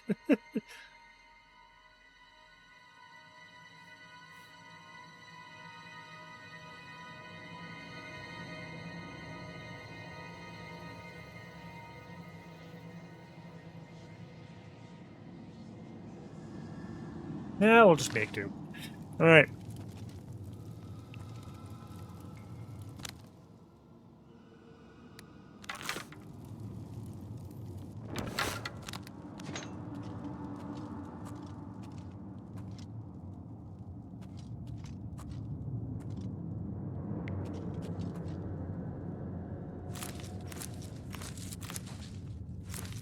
I end up dumping all this stuff eventually. I'm just a hoarder. If I see anything that I can pick up, give it. It's mine.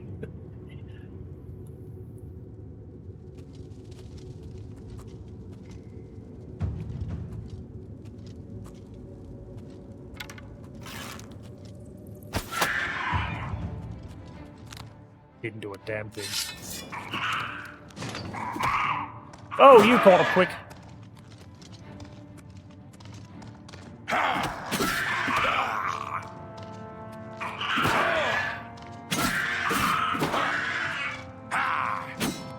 What the? I didn't he lunge for what? Sit down.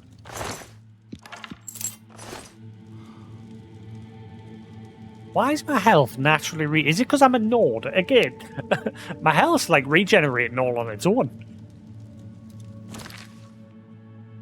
I'm confused. Is that just a natural thing? Or is it because I'm a Nord? I don't know.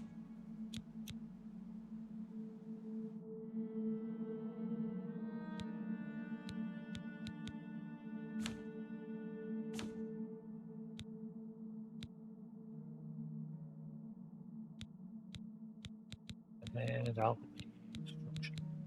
restoration.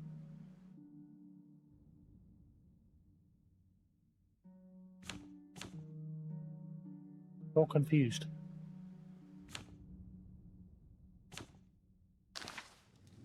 Don't know why my health's like just automatically regen all on its own.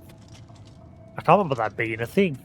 Or was it always a thing in Oblivion? I can't remember.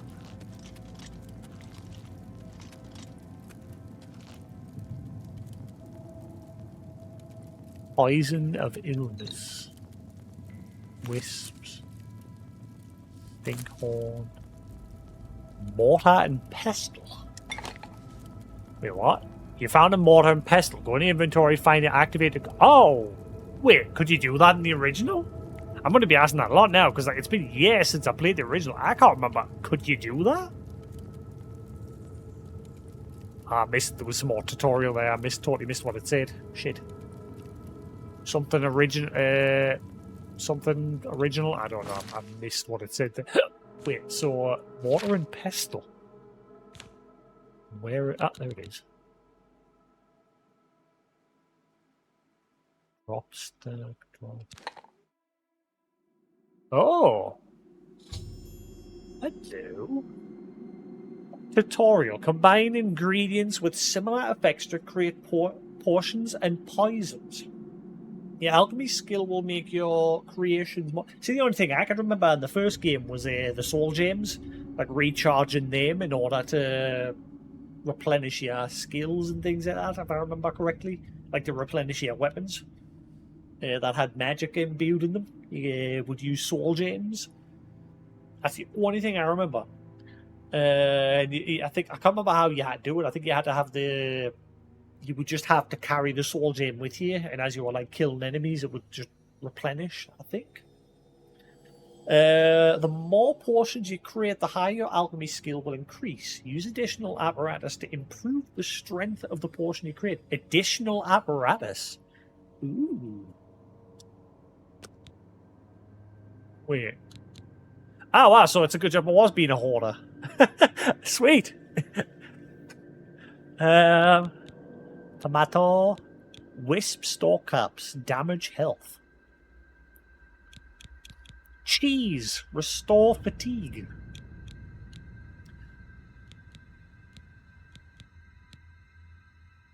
What about cheese, lettuce, and tomato?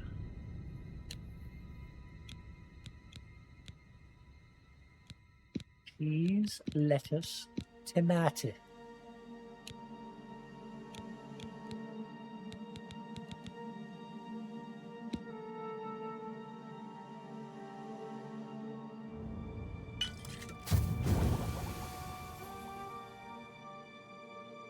I did a thing.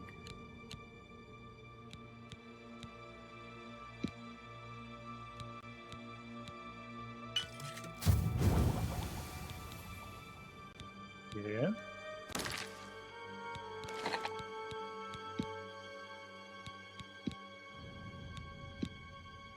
Okay, so you can't add more of the same ingredient. Like, so you can't just fill it with cheese. You just have cheese. More cheese. You've got to combine things. Okay, so I can't combine those two.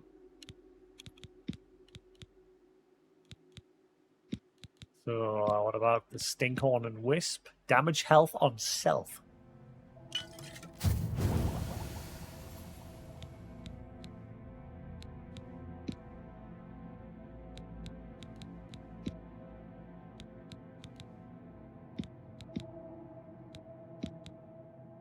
Yeah.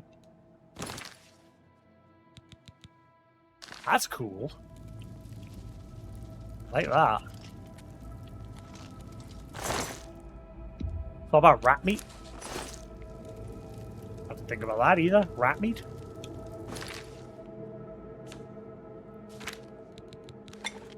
Oh, you can damage fatigue.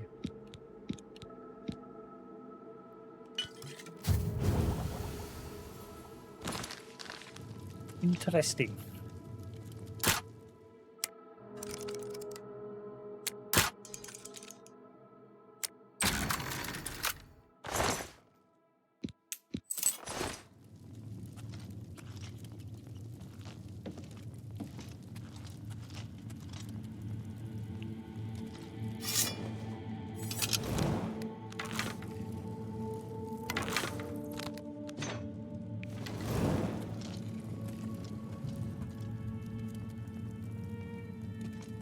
Now and then I get stuck on the environment. Ooh. Never mind, I haven't got time for that.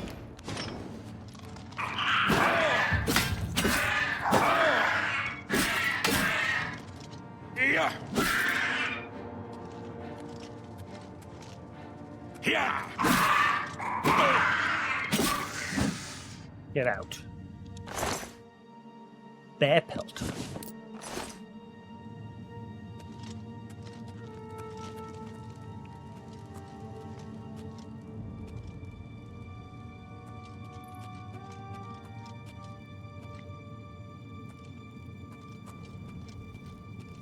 Love the light coming through like that.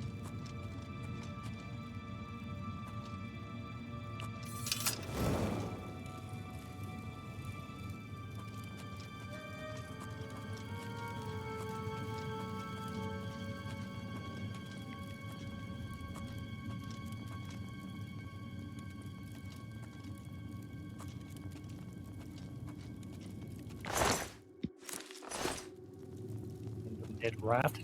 I didn't kill that one.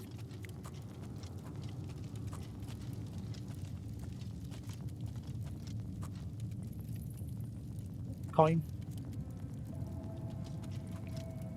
Yeah, it's got the Skyrim emblem on it. The coins.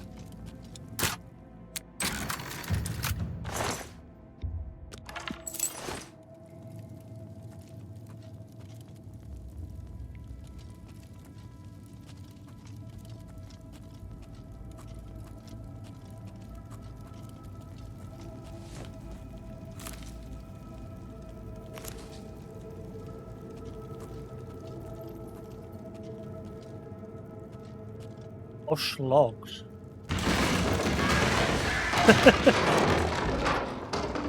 Get wrecked.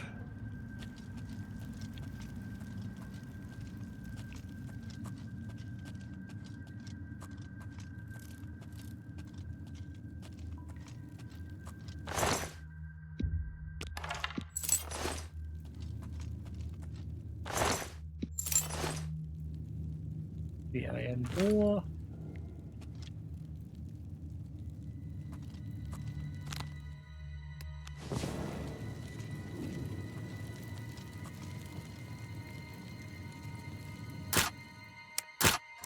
Shit.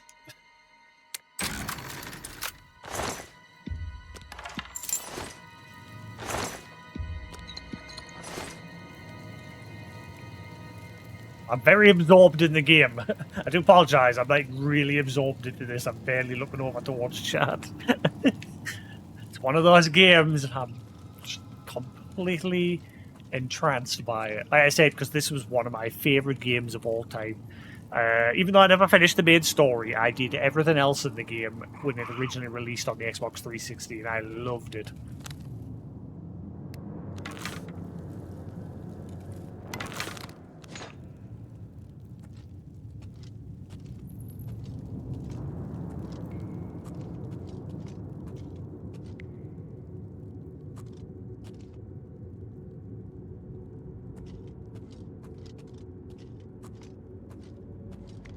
Oh shit, never mind, he saw us.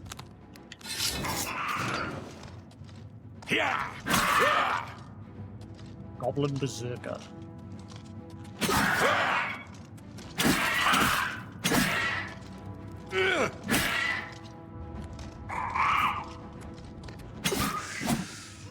Get out. Knife!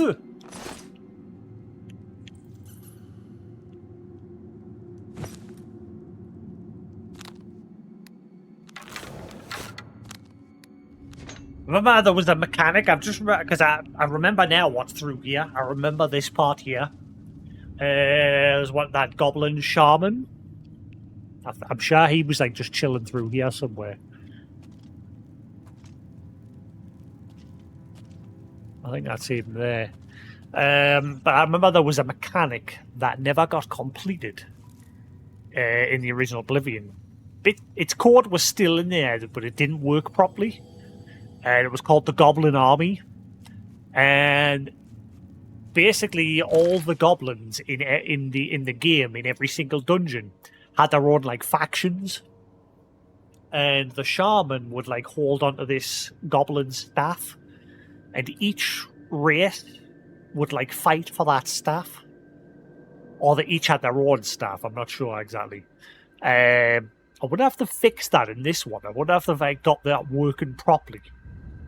There was supposed to be a quest, I think, for it, but it never got implemented. But like the coding for it, that was still in the game, but it wasn't like working 100%. There's videos of it on YouTube where people like trying to get it to work. I'm not sure how like it was supposed to work. I think you had to like steal the staff from the shaman, or like I think or something like that. I don't know. And then the goblins would venture out of this dungeon to go seek out whoever's got their staff, or they'd go fight one of the other goblin armies for their staff or something like that. I'm not sure. But like I said, it never got completely implemented in time for release. Because I think it had something to do with the coding of them leaving the dungeons.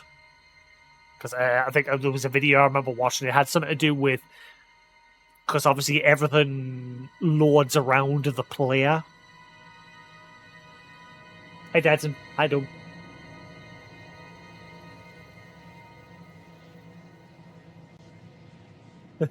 You got back to sleep. But yeah, I remember it had something to do because everything loaded around the player, and so when you left the dungeon, that dungeon was no longer loaded, and so the goblins couldn't actually leave the dungeon. I think there was a way to get them to actually leave, but it was like very difficult because the coding wasn't completed. I think one of the shamans is in here. I think. Oh, that's not him.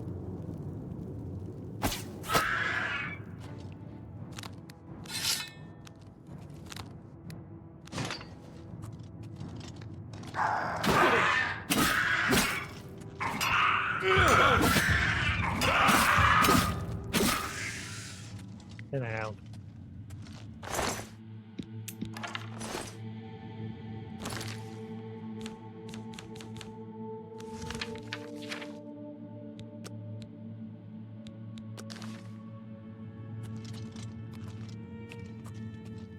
That's quick. Saves are quick.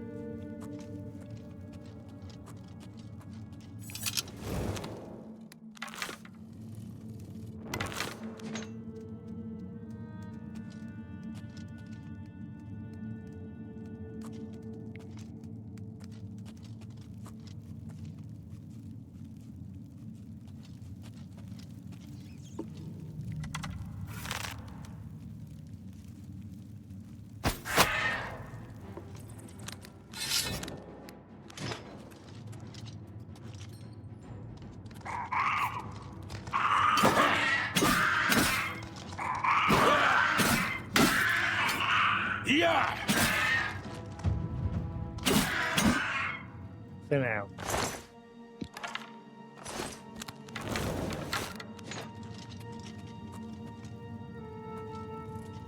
Ooh boy. Something's got it. Ah, right, there's a rat in the pit.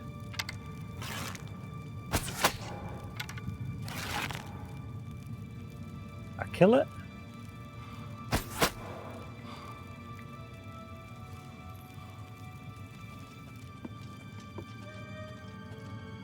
Lots of rats in the pit. Free experience.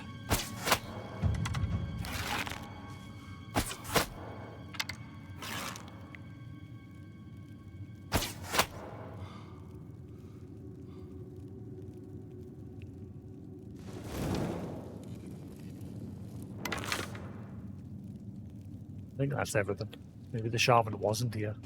I thought I remembered it being here.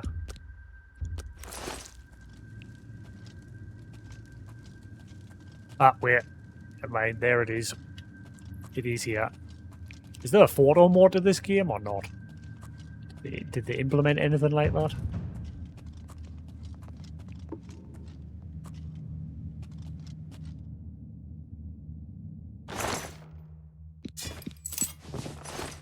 Repair hammer.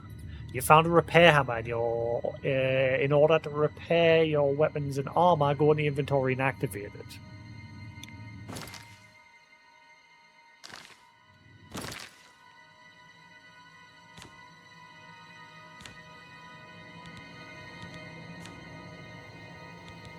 Repair hammer.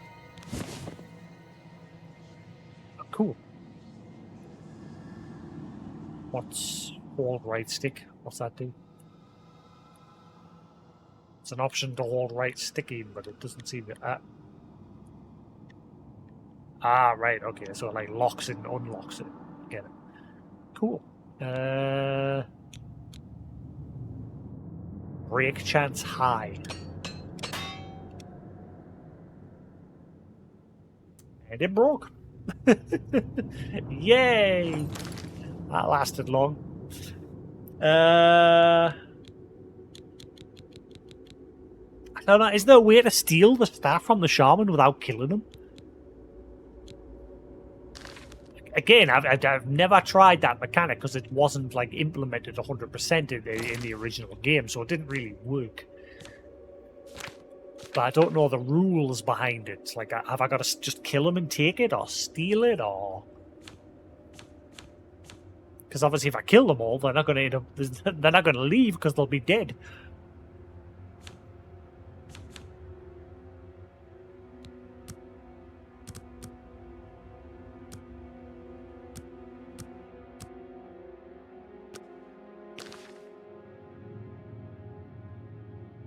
That's better. Yeah, that's way better. Just turn down a little bit.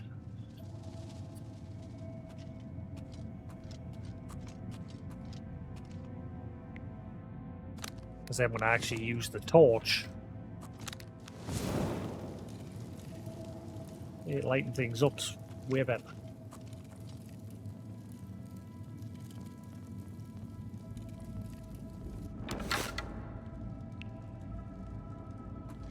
He's got the staff in his hand, I can see it.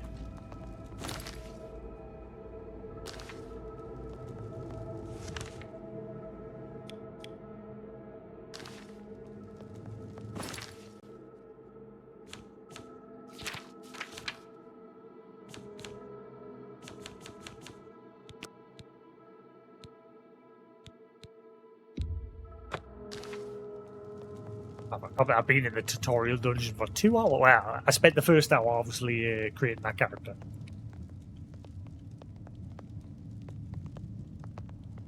And the water dropping.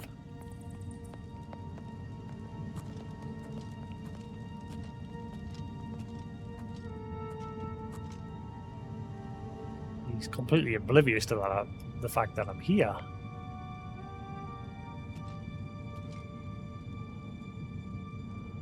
I wonder if there's a way to get that off without killing them.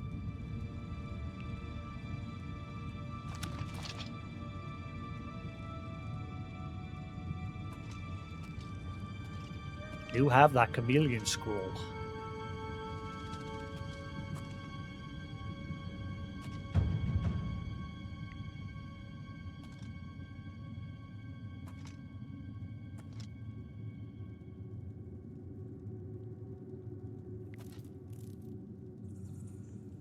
Is there a way to pickpocket? I thought you could pickpocket.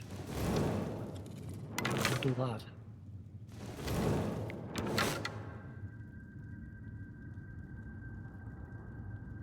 I thought you could pickpocket. Was I misremembering in the original Oblivion? I thought you could like steal things.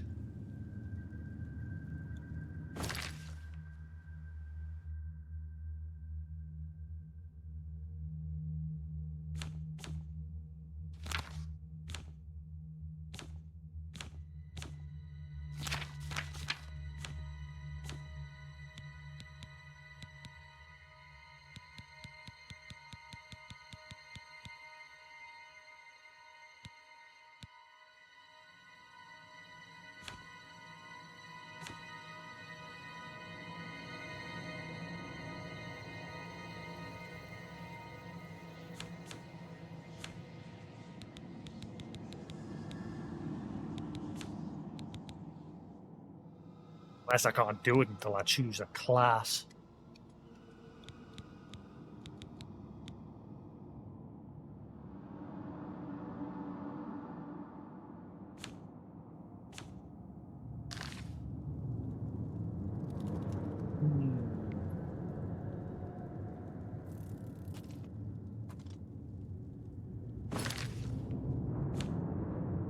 Very curious if you can initiate that goblin war, but I don't know how.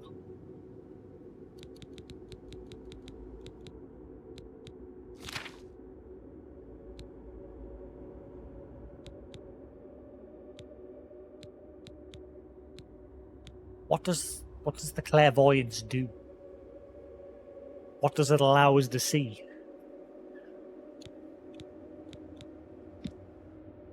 Was it test it?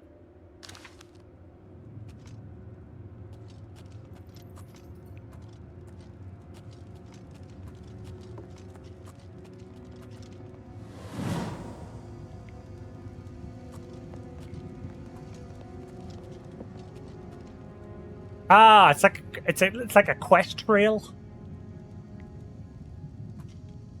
I see. Right, I get it. I don't know why there's no descriptions for the spell. I have to use it to figure out what it does.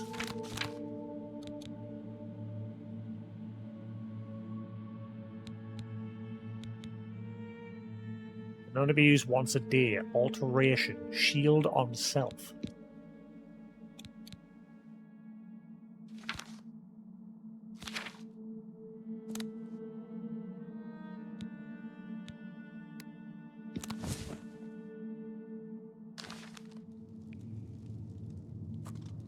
That's cool. I like that. A little light trail.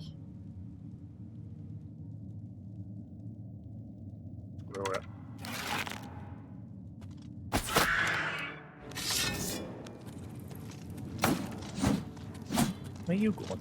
Yeah!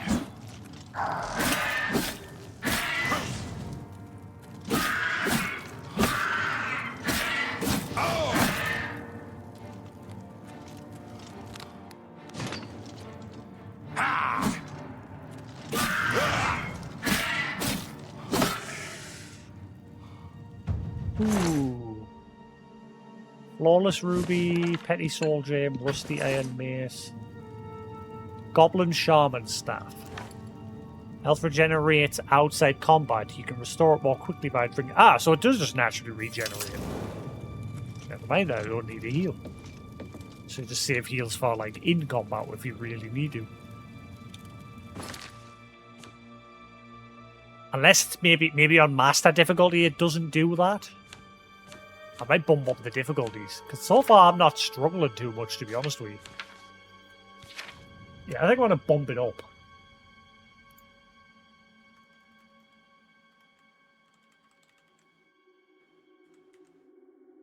We'll see how we get on Master. I'm curious if it doesn't regen on Master difficulty.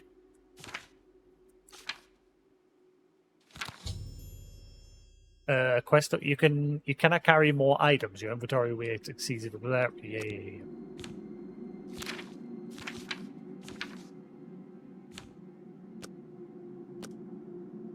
I'm bumping it up. Nope, still regens. Ah well, let's just keep it on Master for now then. We'll see how we get on. I thought putting it on Master would stop that. But still does it.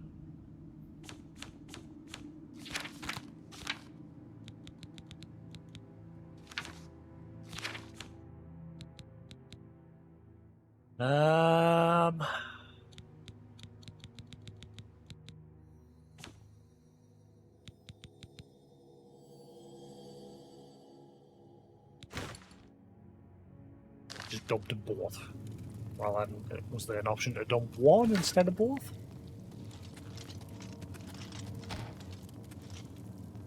Oh.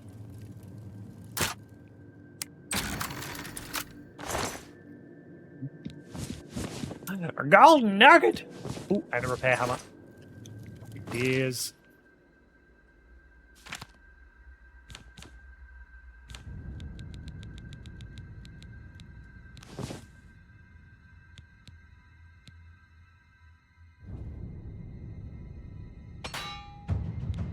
Getting broke immediately.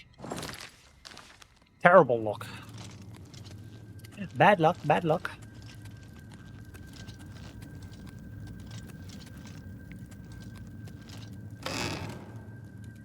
Excuse me. Oh, my arrow's back.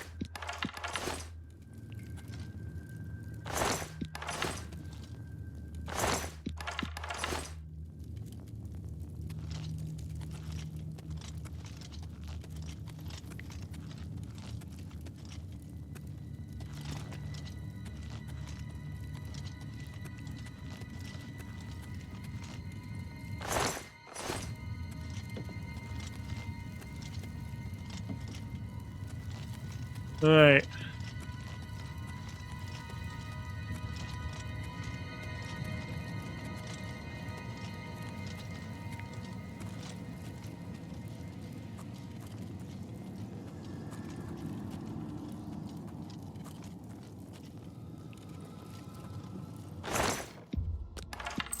Nice.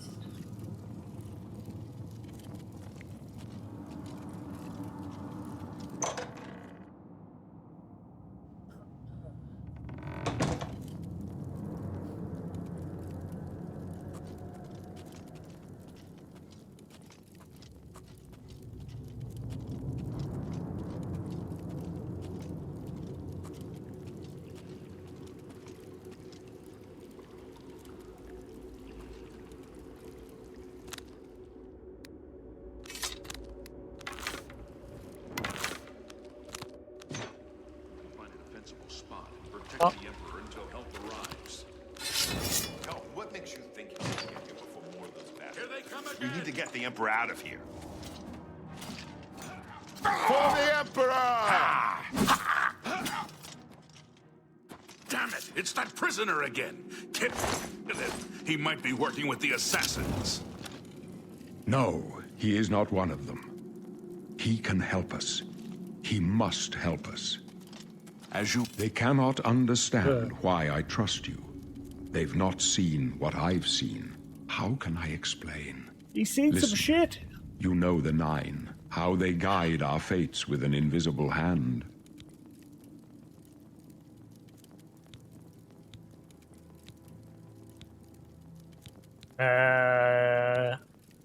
I'm not on good terms with the gods. I've served the Nine all my days, and I chart my course by the cycles of the heavens. The skies are marked with numberless sparks, each a fire, and every one a sign.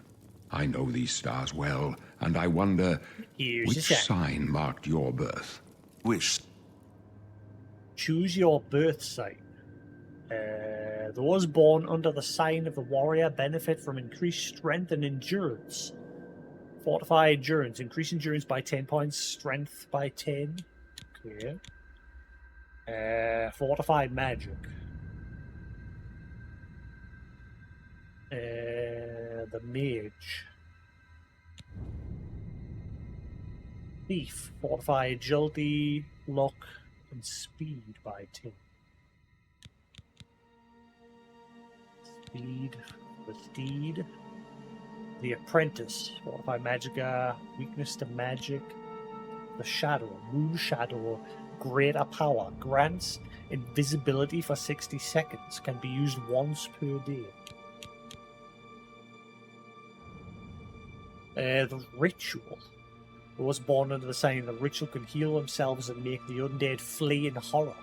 Blessed word forces the undead to flee in horror for 30 seconds. Can be used multiple times per day at the cost of 40 magica points per cast. Mara's gift restores 200 points of health. Can be used once per day. The Atronath? Atronath? Those born in the sign of the Atronath cannot regenerate magica, but have the ability to absorb any magic cast at them. Ooh. Fortify magic increases magic by 150 points. Spell absorption, 50% chance to absorb spells. Cast them. Stunted magica. Magica regeneration is halted. The Tower. Those born in the sign of the Tower can magically unlock doors and reflect magic from their attackers. Tower key opens locks of average difficulty. Can be used once per day. I hate them ones where it just says it can only be used once a day. Tower Warden, greater power, reflects 5% of all incoming damage for 120 seconds. Can be used once per day. See, anyone that says it can only be used once a day, I'm not interested. Moving on. Those born under the sign of the Lord are more resilient to physical and magic damage. Ooh, well, I kind of like that one. Especially because obviously I'm playing on this difficulty now. Shield increases armor rating by 15. Resist magic increases magic. See, I'm torn towards that one now. The Lady. Those born under the sign of the Lady benefit from increased willpower and endurance. Fortify willpower and fortify endurance. Those born under the sign of the Lover can paralyze others. Lover's Kiss, greater power. Paralyze the target for 10 seconds and reduce cast once a day. The Serpent can be used once a day. Blah, blah, blah. Right? Yeah, okay. I think I'm going to go with the Lord.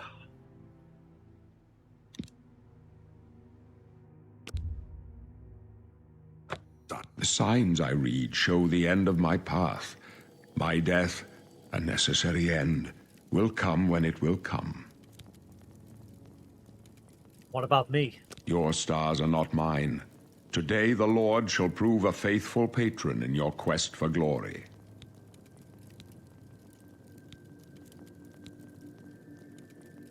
Aren't you afraid to die? No trophies of my triumphs precede me, but I have lived well, and my ghost shall rest easy. Men are but flesh and blood. They know their doom, but not the hour. In this, I am blessed to see the hour of my death, to face my apportioned fate, then fall. Can you see my fate? My dreams grant me no opinions of success. Their compass ventures not beyond the doors of death. But in your face, I behold the sun's companion. The dawn of Akatosh's bright glory may banish the coming darkness. With such hope, and with the promise of your aid, my heart must be satisfied.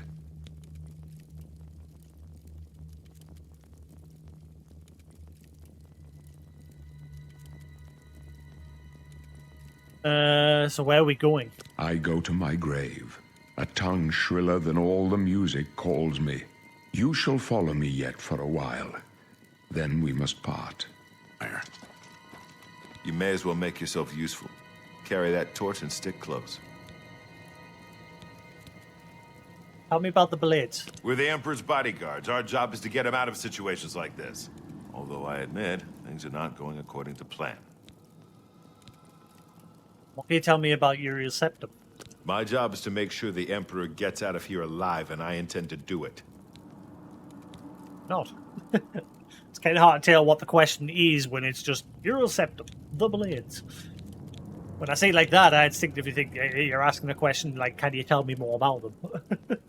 But for that one, it was wrong. Never mind.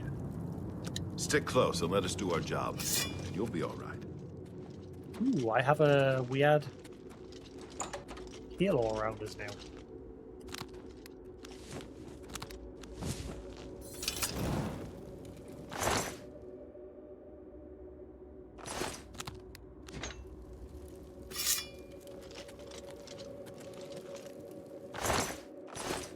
I got an aura. Take them down! Hang on. Hang on, I'll protect them in a minute. Say loot. Let's get this over. They're mine. Oh wait, hang on, they're still alive. My sword for the Oh dragon! god, they hurt. Lord, burn the dragon fire! That guy got yeeted.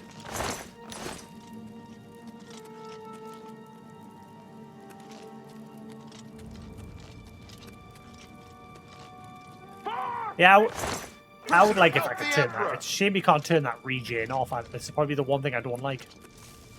Because as long as you survive, I'm not having to heal. Just let me regen do the work. Yeah! Oh my god, I do no damage to them. You thought we'd go down easy? Good job, man. Good job. I do no damage to them.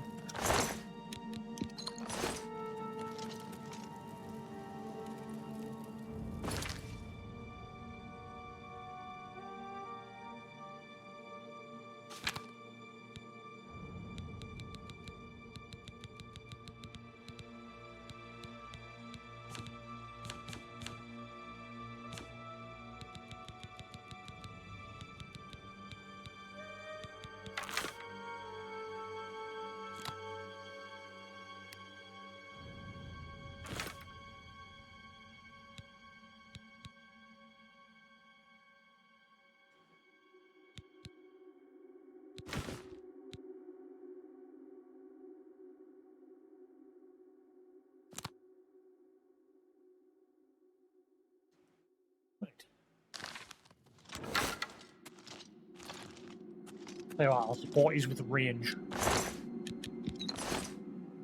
That'll help. There's no time to talk now, prisoner. We've got to keep moving. I didn't even try to talk to you. You forced me. I want my own ass.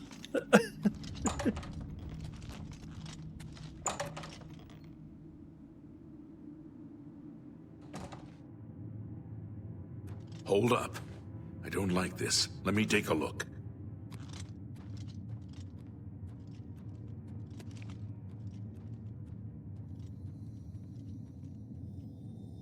Looks clear. Come on. We're almost through to the sewers. The audio looks great. Like the environment and the like dialogue with that, like talk me from a distance.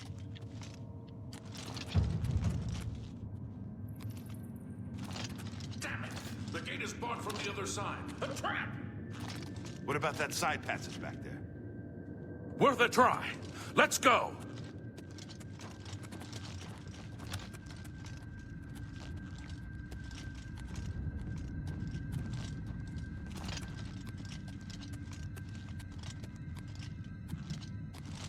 It's a dead end. I don't know. I don't see any good options here. They're behind us! Wait here, sire. Wait here with the Emperor. Guard him for the blades! For This the one's- Emperor! For the Emperor! That's not smart. Sorry. Do it on purpose. I can go no further. You alone must stand against the Prince of Destruction and his mortal servants. He must not have the Amulet of Kings. Take the amulet, give it to Joffrey. He alone knows where to find my last son. Find him and close shut the jaws of Oblivion. Oh wow, they did like an actual... You chose a bad day to take up with the calls This of the one's mine. Septons. Help! Help! Wait, did my headshot actually do a lot of damage there? No. Talos, save us. We failed. I failed. The Blades are sworn to protect the Emperor. Now he and all his heirs are dead. The amulet. Where's the Amulet of Kings? It wasn't on the Emperor's body. The Emperor gave it to me. Strange. He saw something in you. Trusted you. They say it's the dragon blood that flows through the veins of every septim. They see more than lesser men. The Amulet of Kings is a sacred symbol of the Empire. Most people think of the red dragon crown, but that's just jewelry. The amulet has power. Only a true heir of the blood can wear it, they say. He must have given it to you for a reason. Did he say why? I must take it to Joffrey. Joffrey? He said that? Why? There's another heir. Nothing I ever heard about. But Joffrey would be the one to know. He's the Grand Master of my order. Although you may not think so to meet him, he lives quietly as a monk at Waynon Priory, near the city of Coral. With that arrow in your arm. Yeah, alright, mate. Just casually chatting with us with that arrow in your arm. How do I get there? First, you need to get out of here. Through that door must be the entrance to the sewers, past the locked gate. That's where we were heading. It's a secret way out of the Imperial City. Or it was supposed to be secret. Here, you'll need this key for the last door into the sewers. Sewers? There are rats and goblins down there. But from what I've seen of you, I'm guessing you're an experienced archer. Am I right? Experienced archer? No. I mean, I am, but I'm an all-rounder, mate. Quest complete. You must now choose your class. The major skills of your class will start higher than your other skills and will be easier to increase. I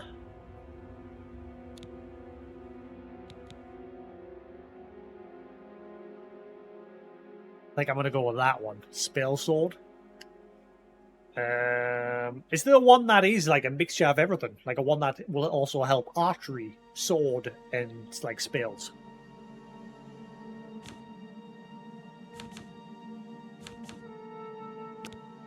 Custom class.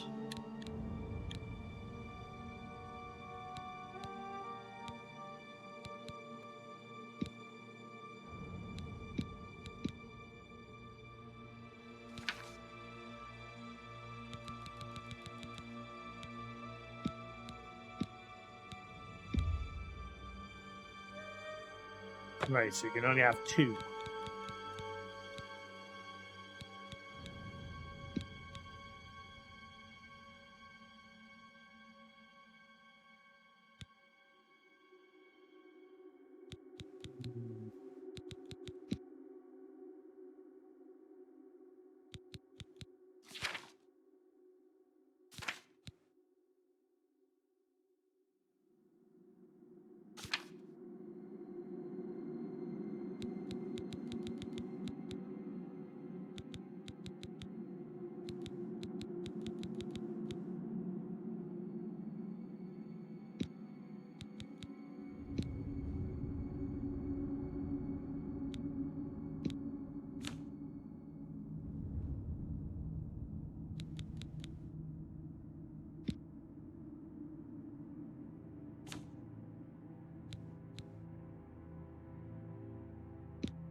Affects your ability to create potions.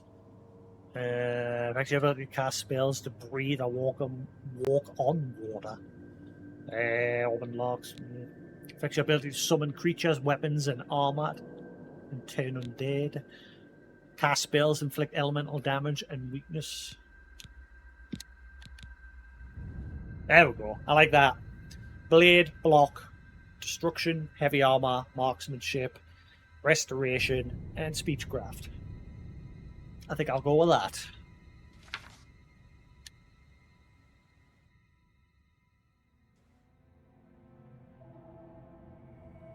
What should we call this craft?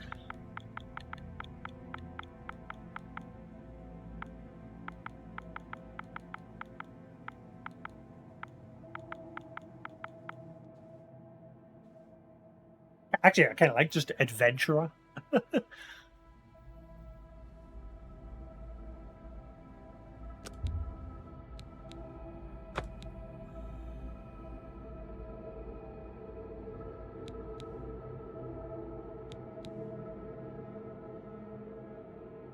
Blade, block, destruction, heavy armor, marksman, restoration. Yeah. I wasn't far off. In any case, rats and goblins won't give you any trouble. After the sewers, then what? You must get the amulet to Joffrey. Take no chances, but proceed to Wayne Priory immediately. Got it? I understand. Good. The Emperor's trust was well placed. What about you? What will you do now? I'll stay here to guard the Emperor's body and make sure no one follows you. You'd better get moving. May Talos guide you. By the way, thanks for recovering my comrades' swords. I'll see that they are given a place of honor in the halls of the Blades. Quest add, deliver the amulet.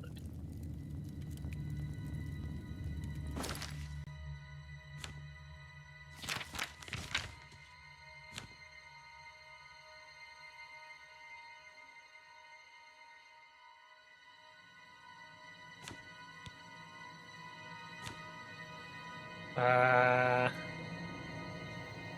28th of last seed, I witnessed Emperor Uriel Septim's assassination. Before he died, the Emperor gave me the Amulet of Kings. He told me to take it to someone named Joffrey, and that Joffrey would know how to find his last surviving son. He warned that the assassins were in the service of the Lord of Destruction.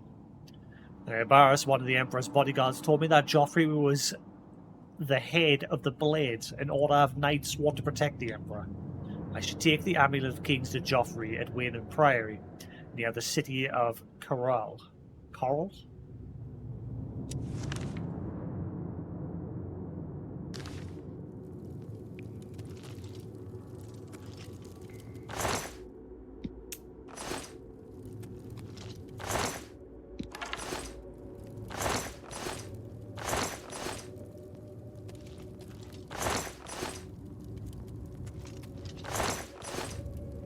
Portions? Nope.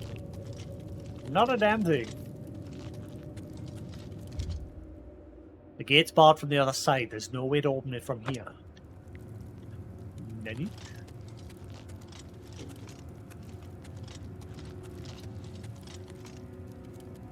I'm gonna guess he'll get pissed off if I try and search him.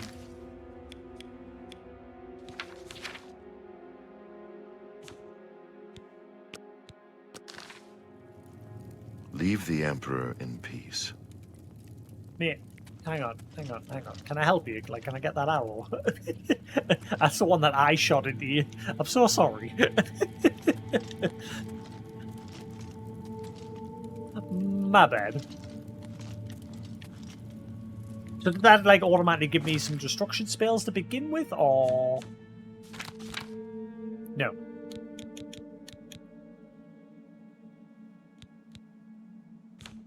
Oh, wait, hang on. Ah, wait. Whoa. Absorb health. Ah, I do have. Have do. Will do.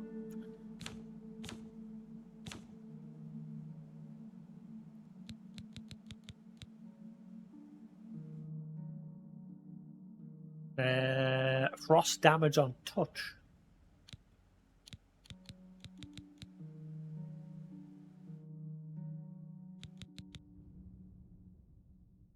Frost damage on touch 15, so it's a higher version of that. The Nordic one's stronger. I wish there was like an option to cycle the shortcuts. Oops. Like this. I wish there was like an option when you bring that up to cycle to another wheel. So I can have a wheel for spells and then a wheel for like equipment. Like all you have to do is when you press the right bumper to bring that wheel up, just like have an option to like press the left or right trigger or something to swap between two other wheels. I don't know why they couldn't do that. Never mind, because obviously you're limited to what you can equip.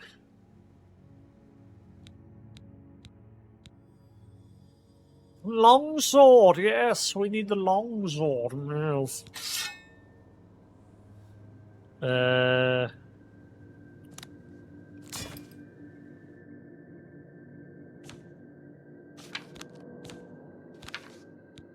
Amulet of Kings.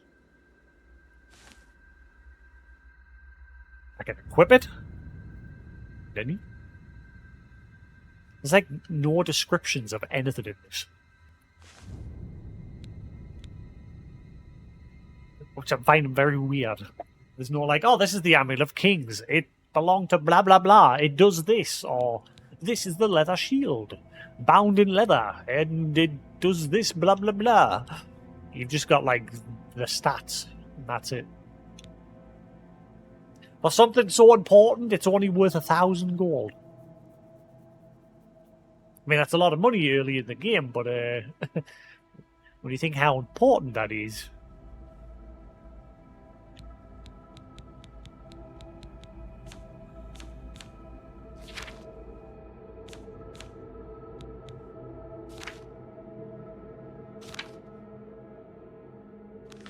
Ah, God. It takes some getting used to the menus. Obviously, with keyboard and mouse, you can just click things. It's a shame they didn't include keyboard and mouse support on the console. Like I say, a lot of games these days do that. But Bethesda chose not to. Sadly.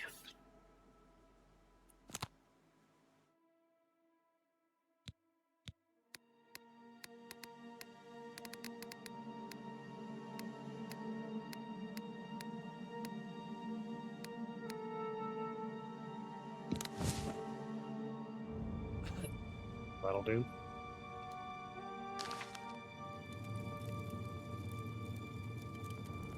He's dead, mate. He ain't getting back up. Bye!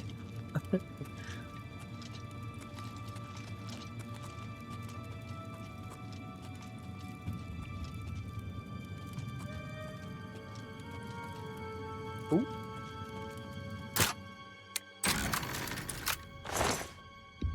Nice.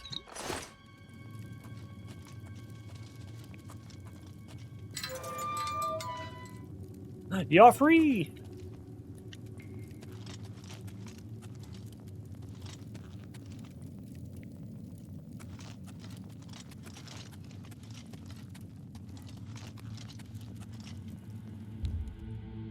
Open the door with a bar's key.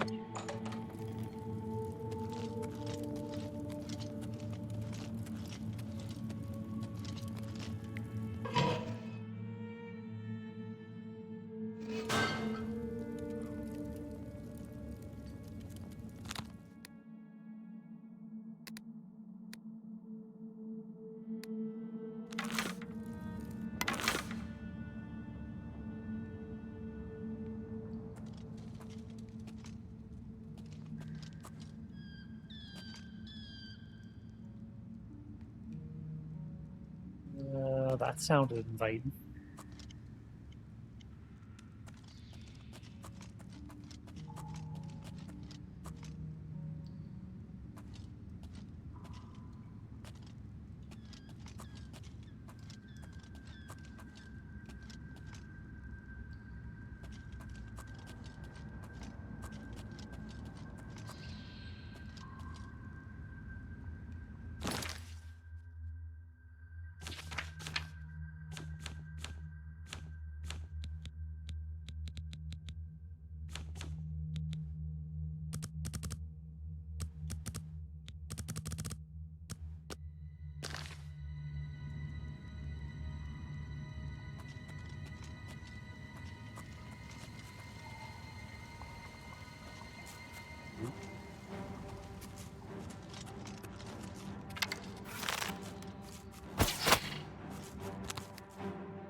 The shield on, damn it!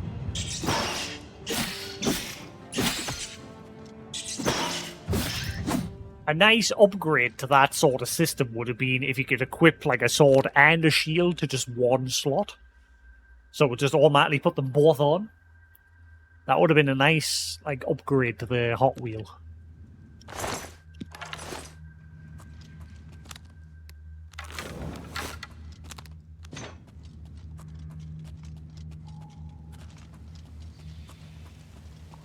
Ooh.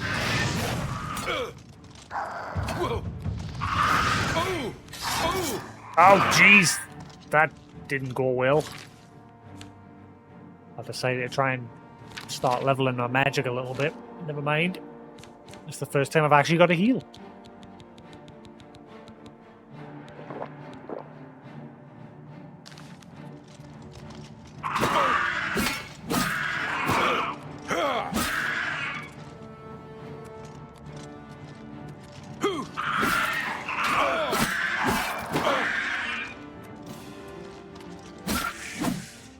Ooh, sit down.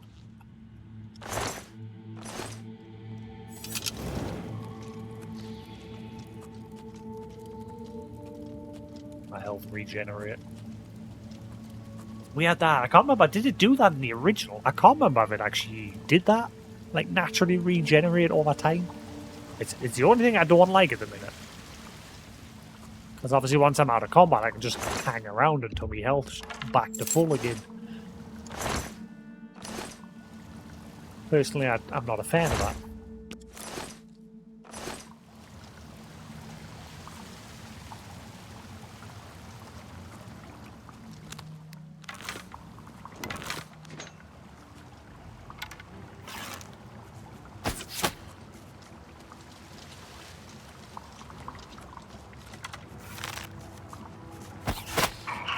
Oh god!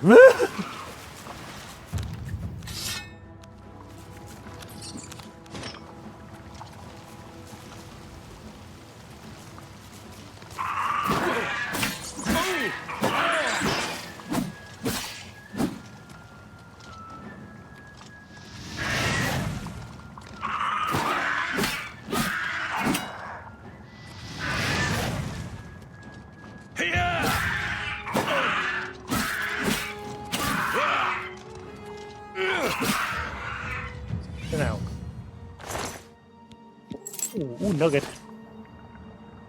Heavy armor increase. I've leveled up. Nice.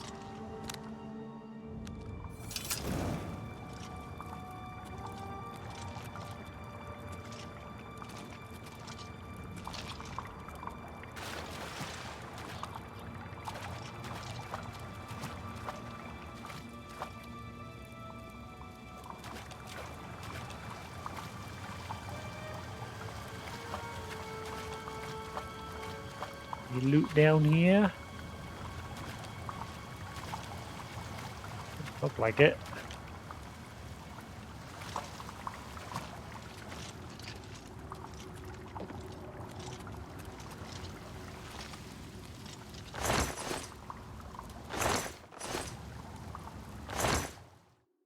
Flour.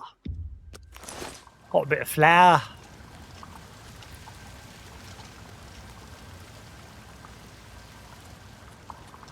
Is that armor symbol in the bottom left? Because my armor's damaged. I know my armor skill just leveled up, but what's the one in the bottom and the bottom right? Sorry, not the bottom left.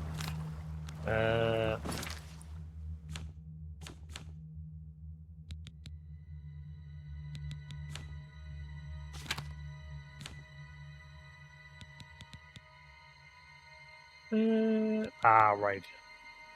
It's probably the boots. The boots are nearly done. I haven't getting any more hammers.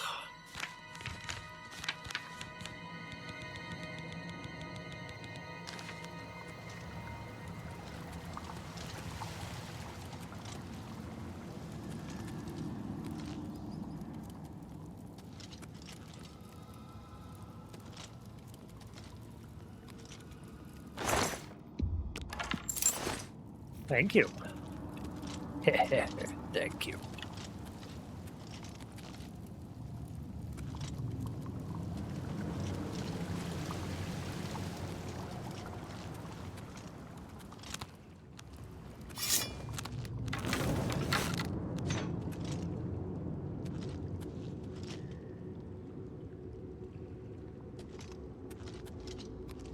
There's rumours swirling about Kingsfield, the old From Software games on the like PlayStation 1 and 2.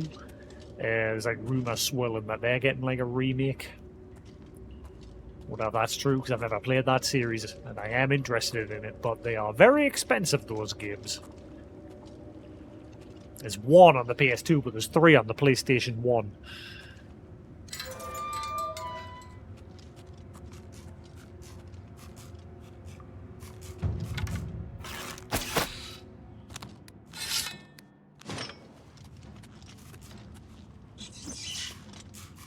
Mortal Kombat!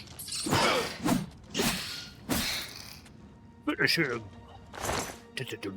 Just this little area here reminds us of one of the levels in Mortal Kombat.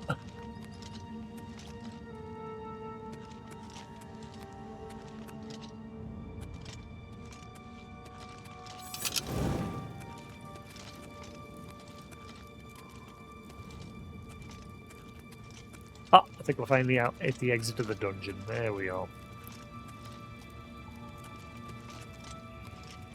Yeah, sorry, yeah, we are at the end of the dungeon. I like that the Skyrim logo is just everywhere. It's on the money and it's on this game.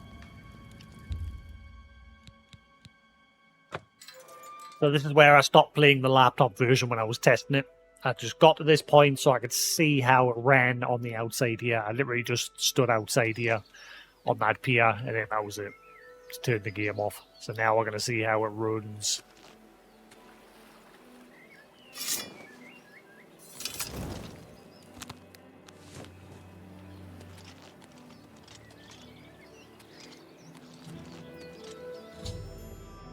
The red arrow on your compass shows the direction of Wayne and Prairie.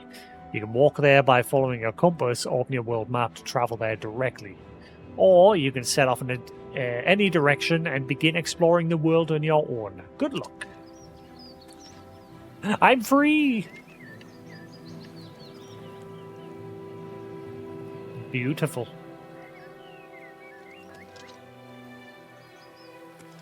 I think the only reason why this game's having performance issues is just because it's on Unreal Engine. Like, it's... When it comes to making games on Unreal Engine, a lot of games, especially, like I say, a lot of games lately that get released on that engine get released with problems, which then eventually need patched. Clams? Hello. What's got its sights on us? Oh shit, crap. Crap battle! I'll use you to get my magic up.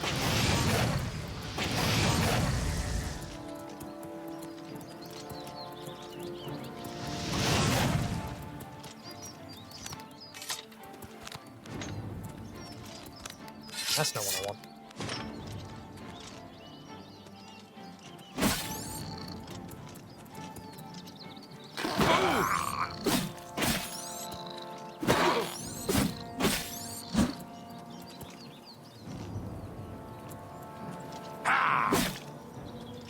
Sit down.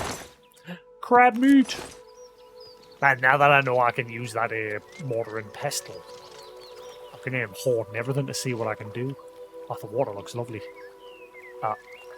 It's got that same again, every game that's made on Unreal Engine has the same issues. Like, you see how my sword's being reflected in reverse on the water surface? It shouldn't be. It shouldn't even be there.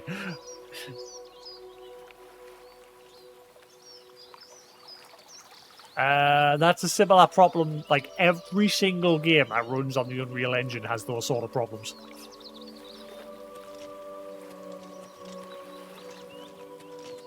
But I'm sure Kingdom Come Deliverance had the same problem, but that was on the Cry engine. Water just seems to wrongly reflect things. It's reflecting all of them, like the pier and the buildings and everything. But it shouldn't be reflecting my sword, the blade of my sword. It disappears when I put it away. And then bring the sword out. There it is. It shouldn't do that. Where was those clams that I was looking at before? Imperial Prison Sewer. What? Where? Villa? Alright, that's literally just where I came from. Alright, yeah, so it's just putting the text up when I get next to it.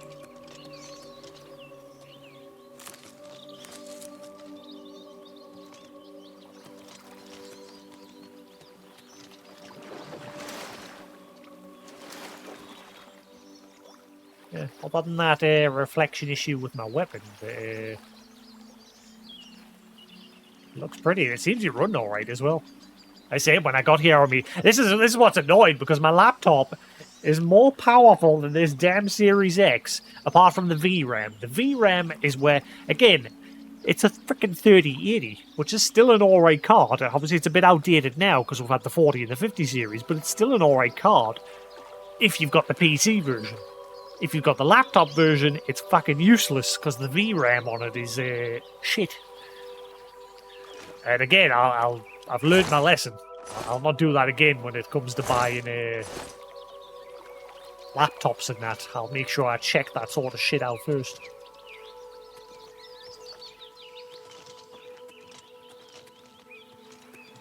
I'm not like completely tech savvy when it comes to PCs and that, but I know bits and like I know enough, but I didn't really know about VRAM. Like processors and normal RAM, I know about them, but VRAM. I just thought a 3080 on a laptop was the same as a 3080 on a PC.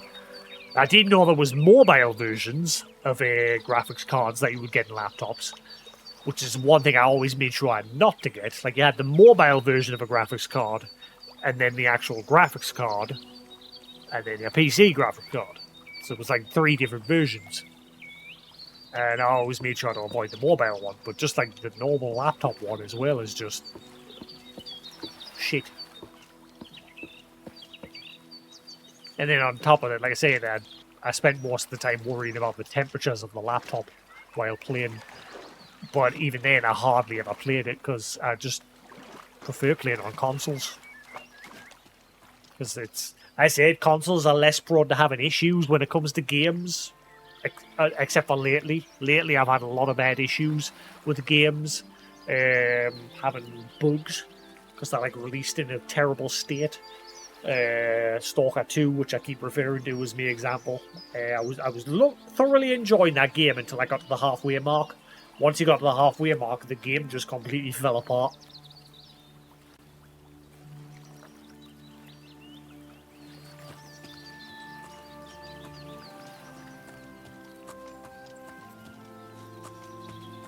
Oh, the music.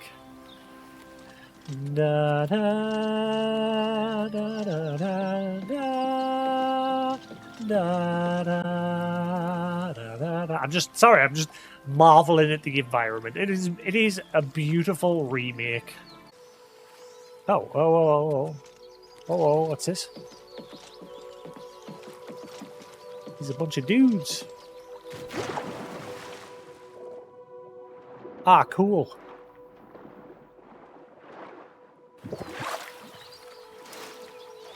Oh, someone running over there. What is this place? Vilverin. Or Vilverin. Pretty. This game's even worse on the Series S. Like, all these flowers and that don't exist. All of the grass and that, none of it. I feel sorry for anyone that has an S. I bought one. I bought an S a long time ago. I got rid of my Xbox One because it was collecting dust, and then after a while I bought an S just for the sake of it. I didn't use it. I sold it to one of my friends, and it was practically brand new when I sold it to them because I just didn't use it. The white Series S.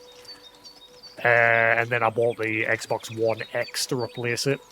And like I said, it just hasn't seen as much use as my PlayStation 5 and my Pro.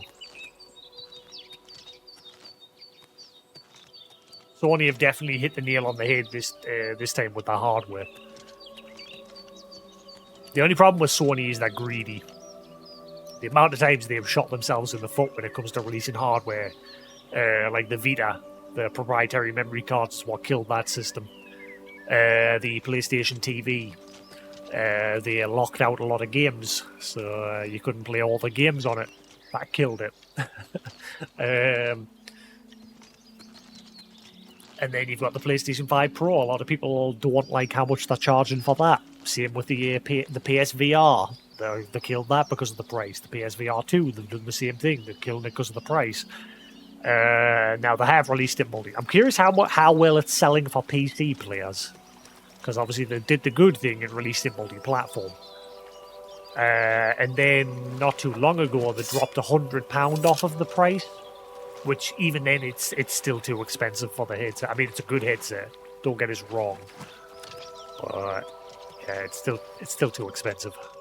I've got one. I bought it when it was full price. But there's just not enough games to, like, justify it.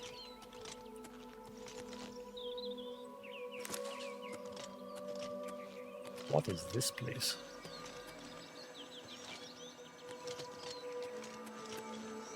Friend?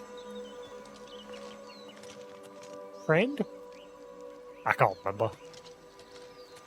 I remember these dudes being here, but I cannot remember whether they're friend or not. Something tells us they're not.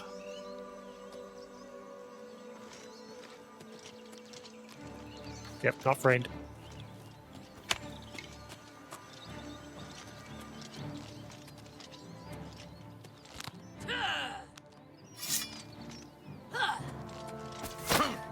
Ow.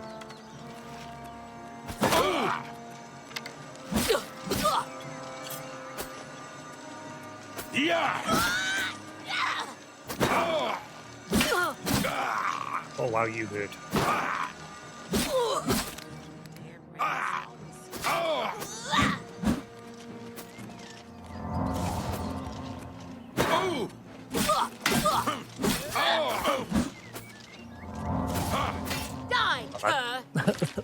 That heal is doing nothing. I need to level it up. Obviously, I'm playing on that. I think I'm going to put it back down. I think now that we're out in the real world, it's actually showing its real difficulty. I think I'll put it back to expert. Yeah, that's better. It's not. That's the only reason. That's the only reason I don't like playing on master difficulty with Elder Scrolls games or Fallout games, because the enemies just become stupid bullet spun. The balance between their health pool and like versus how much damage they do to you, it always feels wrong. Whereas expert difficulty is a bit. It's the balance is right on this. I prefer expert difficulty. Won't you die? You just heal yourself. You little. Die, damn you! You're pathetic.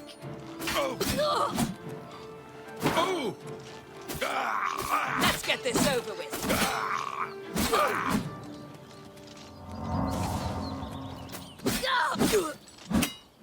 Got you.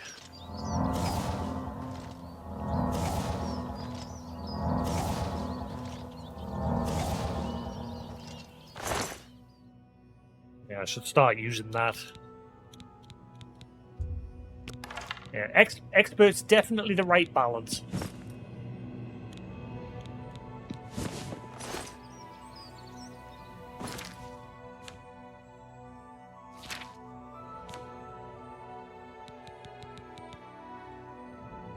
I said the perfect example is I used to have a clip. I don't have it anymore. When I played Skyrim on the PlayStation VR 1.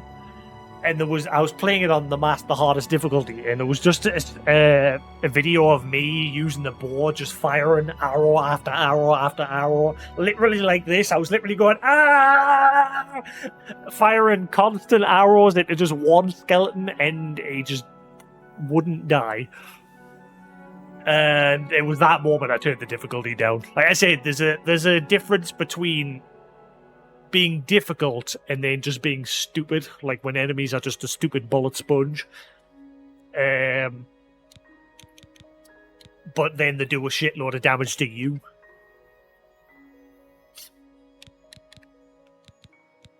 The best way for those sort of bounces for me is they do a lot of damage to you, but you also do a lot of damage to them, to the point where there's no bullet sponge, especially with gun games. Gun games, like if you shoot them in the head, instant kill. You know, like the proper sort of like realism sort of difficulty. You know what I mean? That's why I like those sort of things with Stalker, for example. You deal a decent amount of damage, but they also deal a decent amount of damage in turn. I don't mind the enemies having a big health pool like in this game, but again, not too much. And master difficulty is just too much. Expert seems to be the right balance. Oh wait, hang on. That's an normal iron 4. I'll replace my rusty one.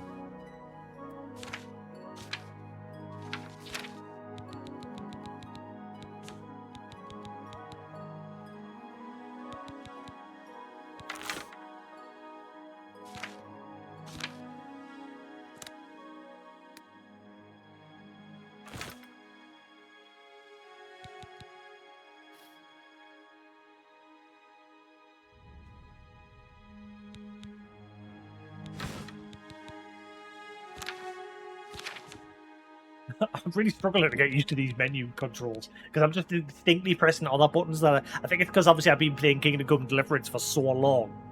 I'm used to the buttons for navigating that game, so I'm having to like readjust.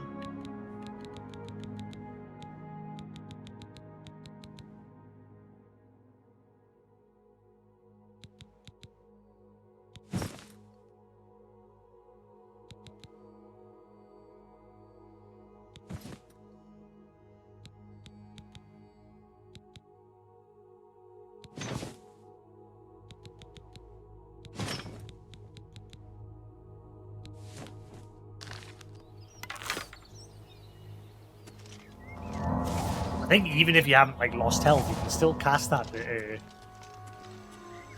increase its level.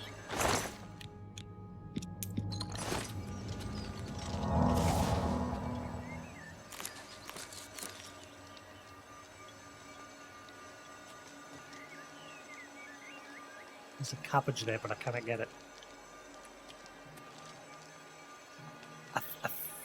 I don't think I'm going to go in there because I'm sure maybe you get a quest to go in there eventually. So I think I'll just leave it for now. And focus on getting to Joffrey.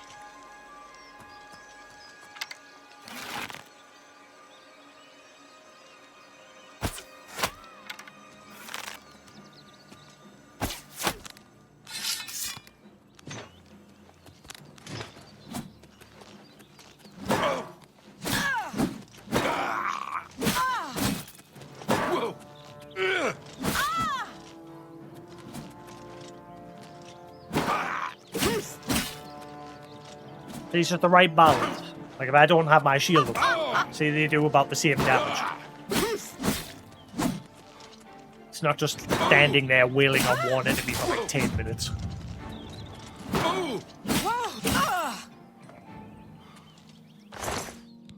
And then if you get multiple enemies attacking you, like I said, the difficulty of it increases. Definitely the right choice for difficulty.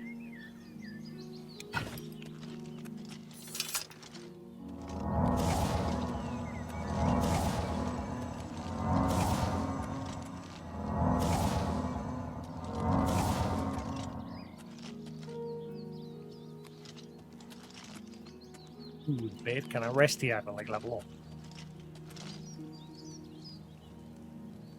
Mutton. I wonder if there's like a decay system being implemented into this compared to like the first game, the standard Oblivion. Wonder if the like similar to Kingdom Come stuff will decay over time.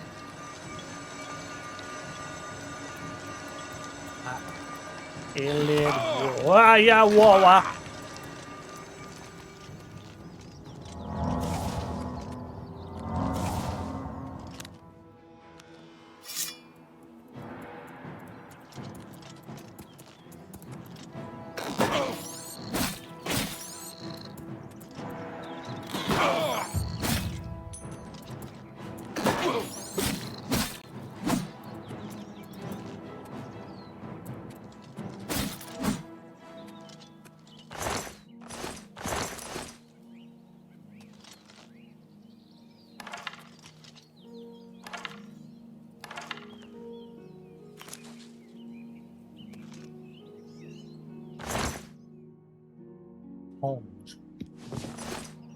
I'm curious now. Oh wow, I think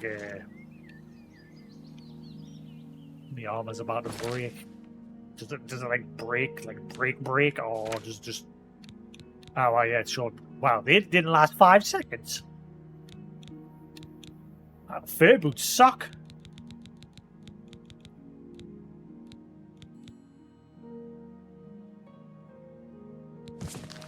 Can I get my other boots back?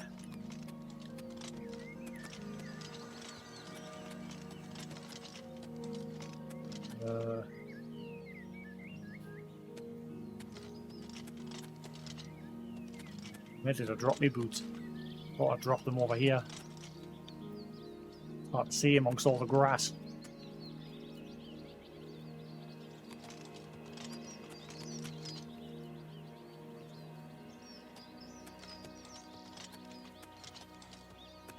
I am very, very crazy. Very, very crazy. Yeah, been watching it. Been rewatching Overlord there.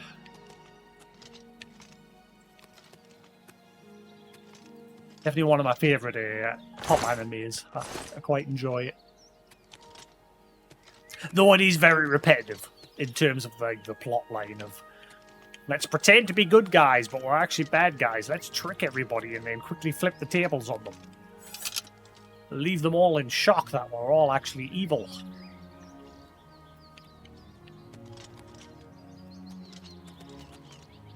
I don't know where those boots have went. I got no shoes on. I got me feet.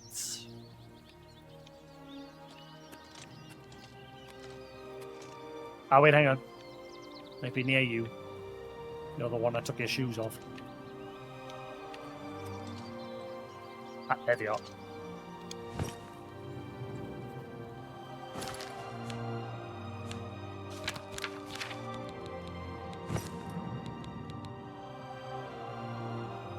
I mean, they're nearly broken as well, but yeah. Where's them at? Fur boots, I'll take them ones. Yeah, the other ones I had were around about that same durability as well, but they broke within seconds.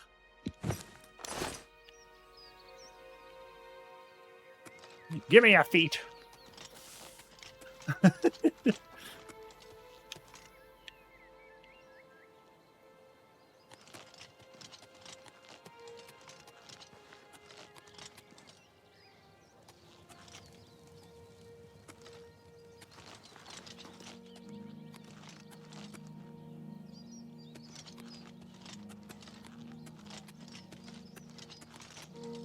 What's this?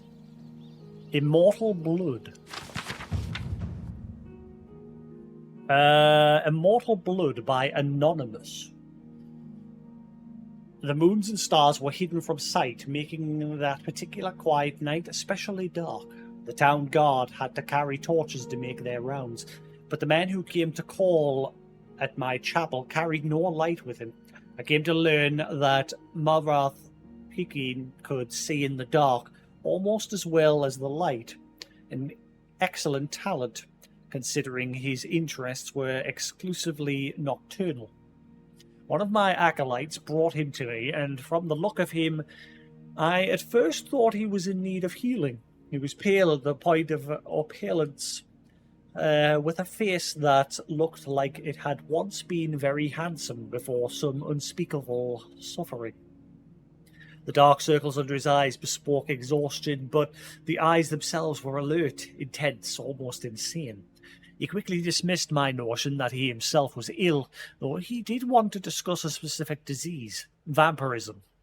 He said, and then paused.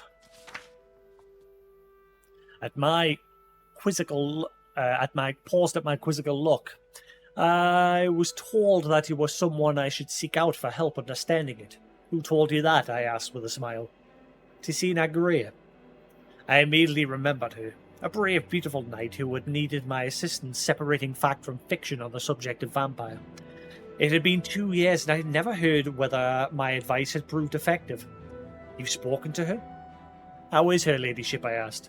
Dead, Movrath replied, coldly, and then responding to my shock, he added to perhaps soften the blow, she said your advice was invaluable and At least for the one vampire.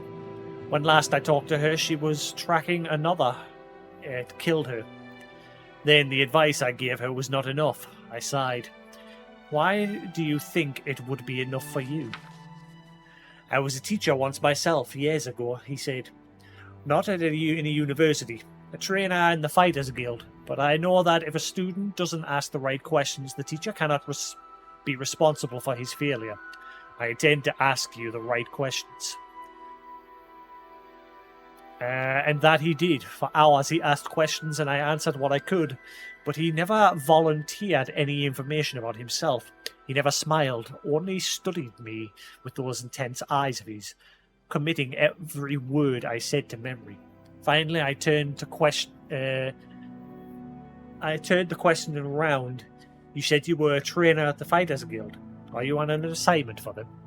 No, he said curtly, and finally I could detect some wariness in those feverish eyes of his. I would like to continue this tomorrow night if I could. I need to get some sleep and absorb this. You sleep during the day, I smiled. To my surprise, he returned the smile, though it was more of a grimace. When tracking your prey, you adapt to their habits. The next day, he returned with more questions. These ones very specific. He wanted to know about the vampires of Eastern Skyrim. I told him about the most powerful tribe, the Valkyr. Paranoid and cruel, whose very breath could freeze their victims' blood to in their veins.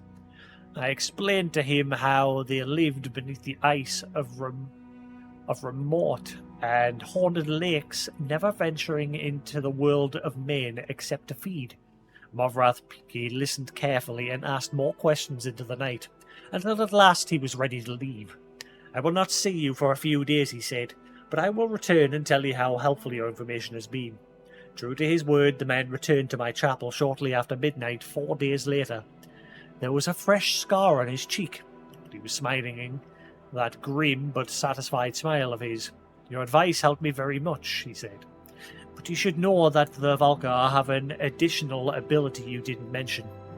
They can reach through the ice of their lakes without breaking it. It was quite a nasty surprise being grabbed from below without any warning. How remarkable, I said with a laugh, and terrifying. You're lucky you survived. I don't believe it, look. I believe in knowledge and training. Your information helped me, and my skill at melee combat sealed the Bloodsucker's fate. I've never believed in weaponry of any kind. So many unknowns.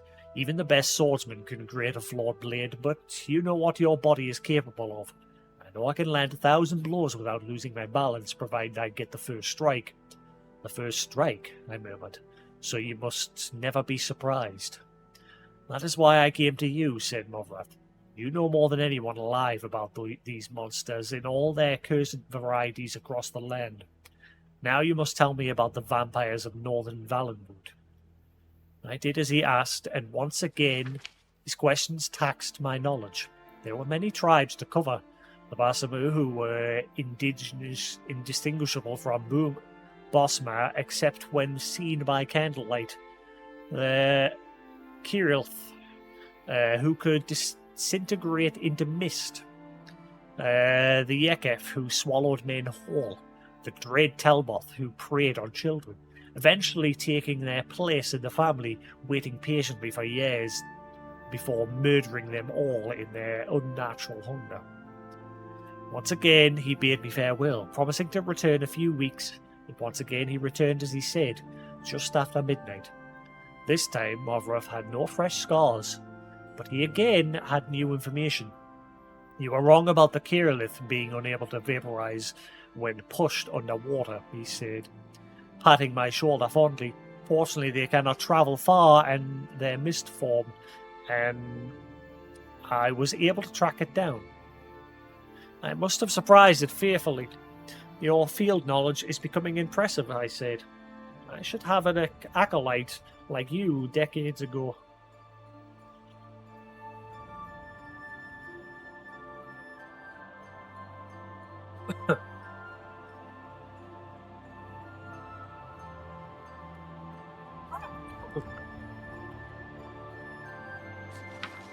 Now tell me, he said, of the vampires of Cyrodiil. I told him what I could. There was but one tribe in Cyrodiil, a powerful clan who had ousted all other competitors, much like the Imperials themselves had done. Their true name was unknown, lost in history, but they were experts in concealment. If they kept themselves well fed, they were indistinguishable from living persons. They were cultured, more civilized than the vampires of the provinces that preferred to feed on victims while they were asleep unaware. It will be difficult to surprise, Morvath frowned, but I will seek one out and tell you what I learn. And then you will tell me of the vampires of High Rock and Hammerfell, and elsewhere, and Blackmarsh and Morrowind, the Somerset Isles, yes? I nodded, knowing that this was a man on an eternal quest. He wouldn't be satisfied with but the barest hint of how things were. He needed to know it all. He did not return for a month, and on the night that he did, I could see his frustration and despair. There were no lights burning in my chapel. I failed, he said, as I lit a candle. You are right, I could not find a single one. I brought the light up to my face and smiled. He was surprised, even stunned by the pallor of my flesh, the dark hunger in my ageless eyes and teeth. Ah, yes. I think the teeth definitely surprised the man who could not afford to be surprised. I haven't fed in 72 hours, I explained, as I fell on him. He did not land the first blow or the last. Nom nom nom!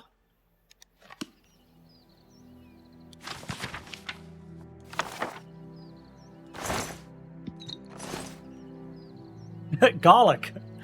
So there's a book on vampires and there's a big garlic cluster here.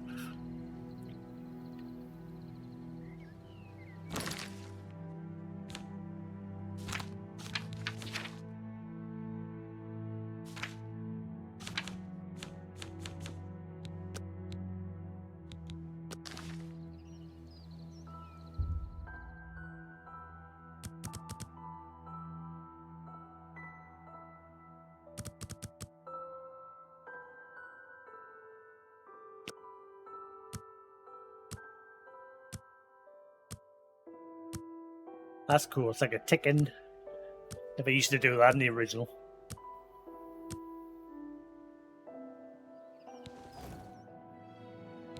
You realise that all your life you've been coasting along as if you were in a dream, suddenly facing the trials of the last few days, you have come alive. Choose 3 attributes to increase.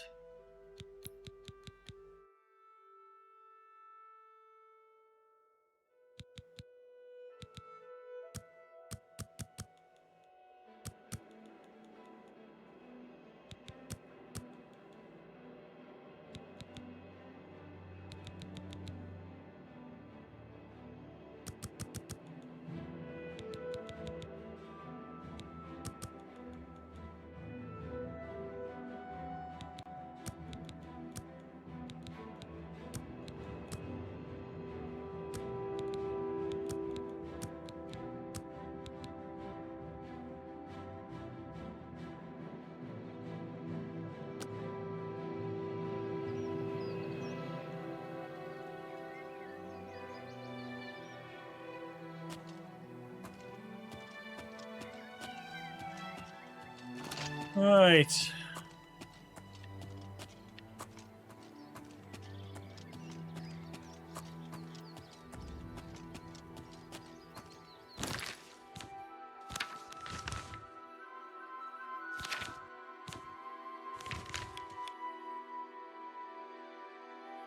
Bit of a distance to get to him.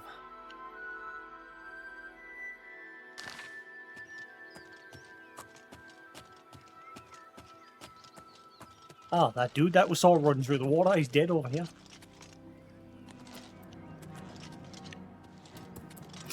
He died to a crab. Yeah!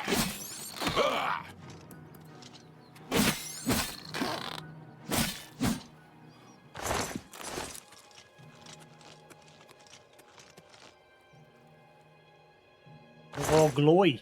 Elemental flare tone. Ooh.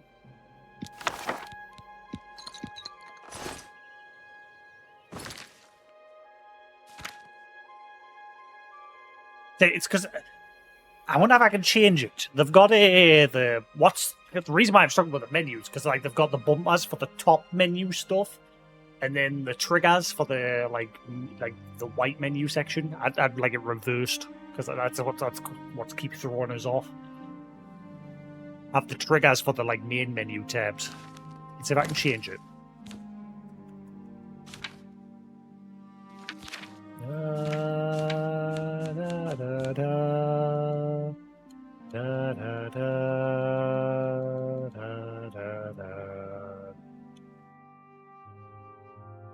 Yeah, there's no option in this menu. The controls are very limited, unfortunately.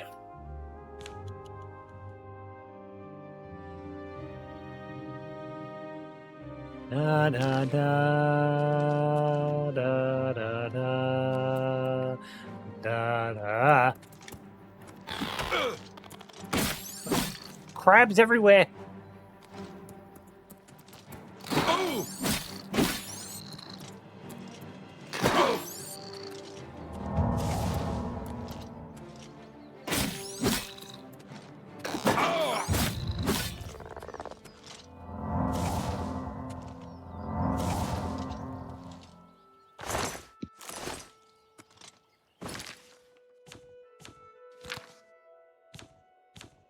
Yeah, I think if I could reverse those, that would fix the problem. Elemental flare tone. Do you want to add elemental flare to your spell list? Oh, there is a there is a menu for. Okay, elemental flare, School of Destruction, novice, ranged target. Effects fire damage for 5 points and frost.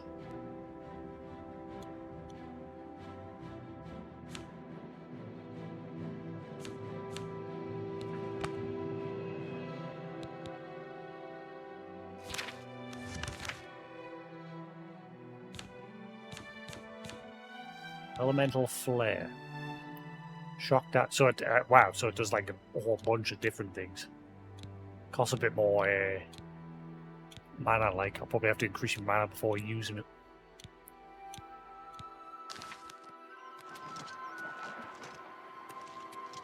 What the hell? I thought fish.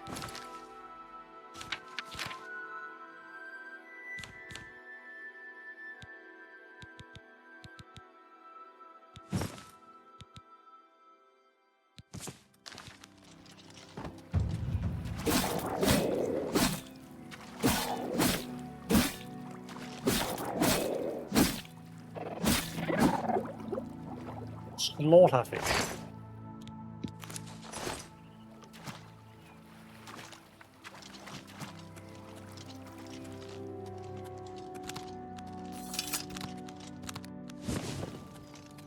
And there was a pier over on this side as well.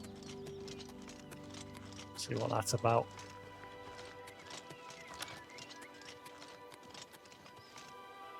You can see the frame rate has took a bit of a dump all of a sudden. If I look up that way.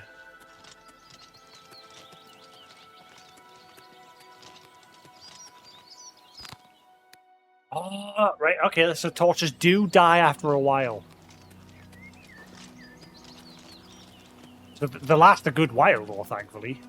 I asked that earlier. I says, is that like a thing? Because I can't remember that being a thing in the original game. Like torches run out after a while. I don't know if they always did. So that's now a thing. If it wasn't, I need a torch.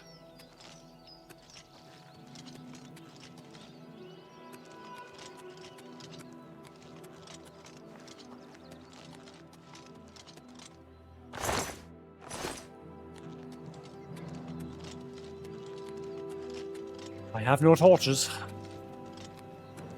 Loads in the dungeon, but I left them all behind thinking I wouldn't need them.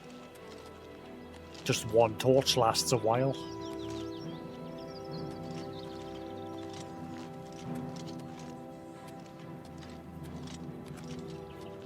Ah well, moving on.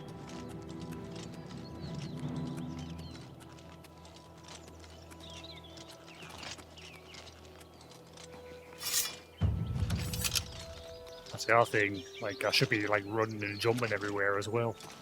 When I'm on the overworld, running and jumping is probably the best thing. And then when I'm in dungeons, sneak. What was that other noise? It was a weird noise.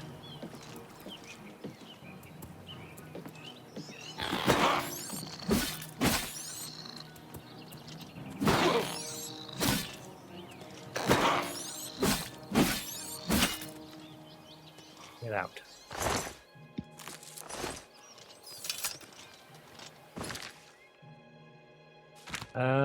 Let's see.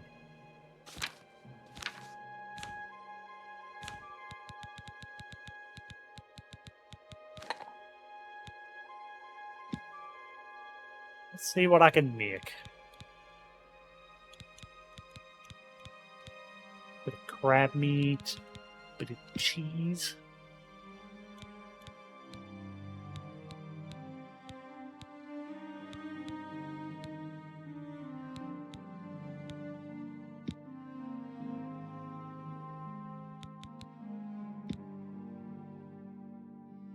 Guess that's not a possible combination.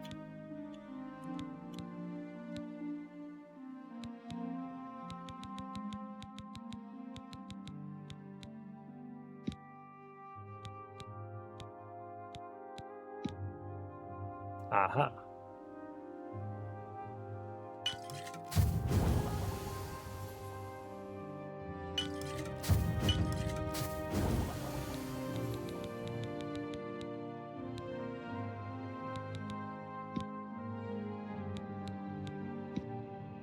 Da da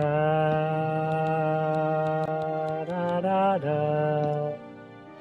da da da da da da da.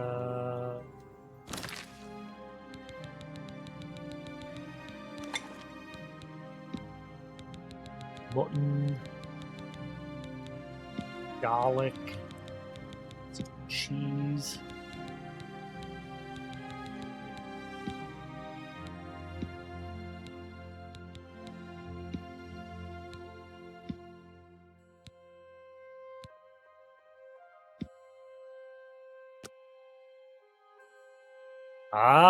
Right, yeah, so there's so there's loads of different tools, so if I find them and carry them with us, I'll be able to make even better stuff. I see.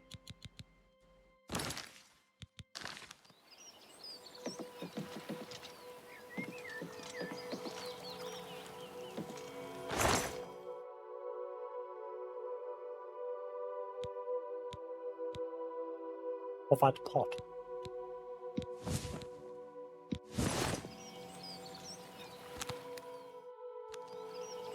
Like a torch.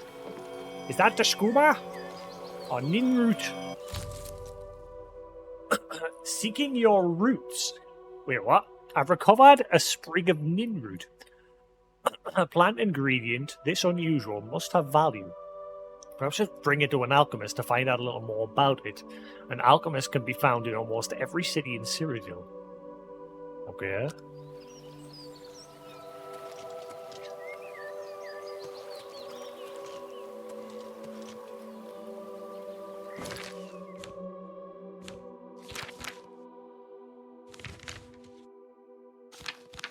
Oh god, that's the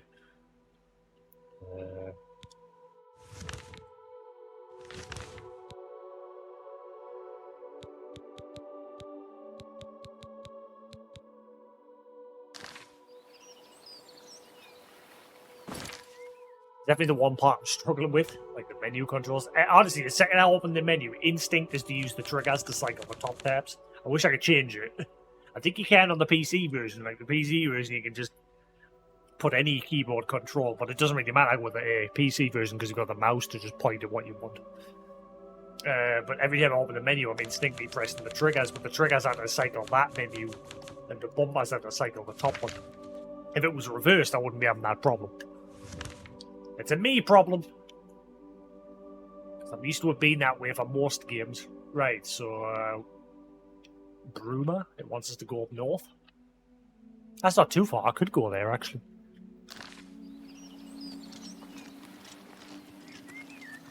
Why not? Let's do it. Adventure! I'm sure Joffrey will be fine. He can wait.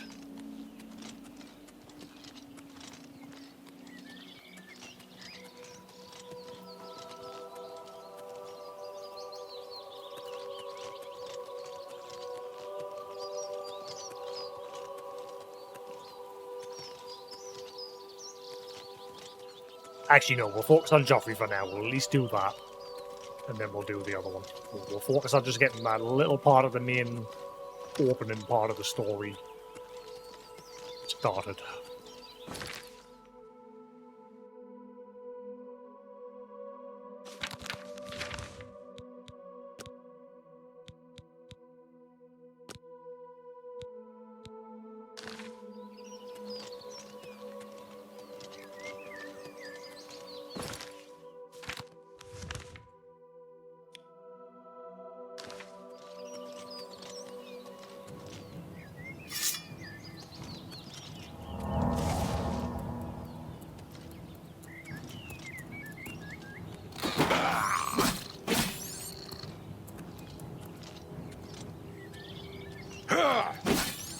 That mud crab.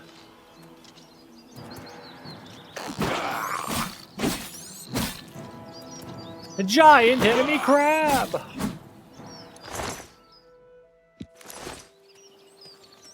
Wait, what? Why you got a spoon? Why's the crab got a spoon?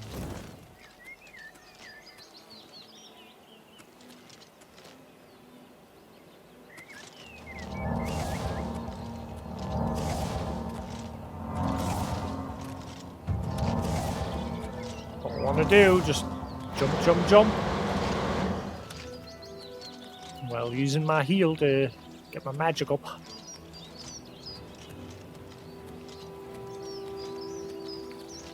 Crabs all along the coast here.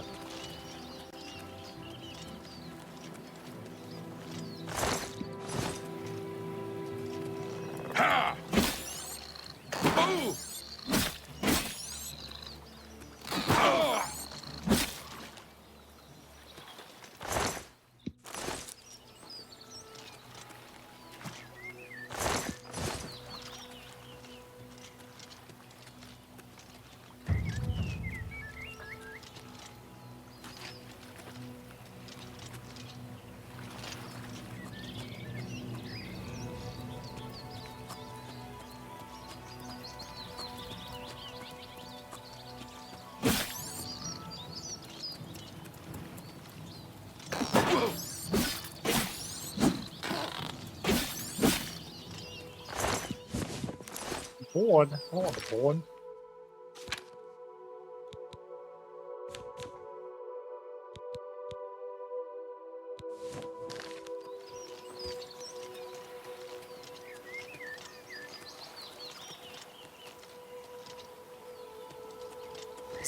Is the game just foggy at the minute because it's foggy, or is there like a fog of war to, you know, keep performance good? I think it's just because it's foggy, because because earlier I could see up there clearly when I first came out of the dungeon. It's definitely just like a weather thing. Oh, I see some more nin root. Guess we'll just keep collecting that if we come across it, because I'm guessing I'm going to need more.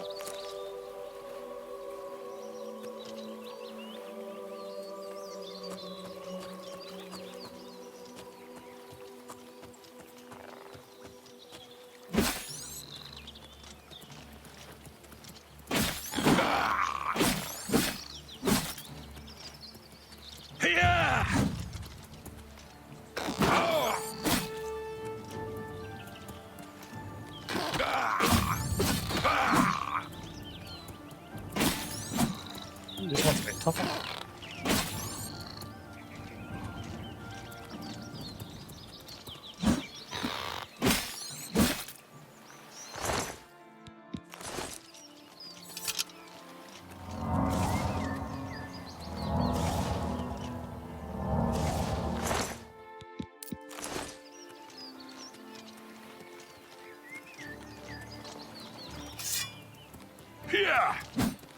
Why did my guy go backwards there?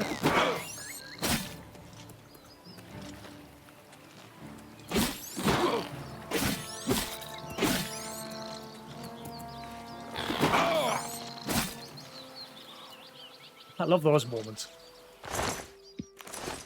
Oh my wa, more Cinderu. Ready? And just slash through him.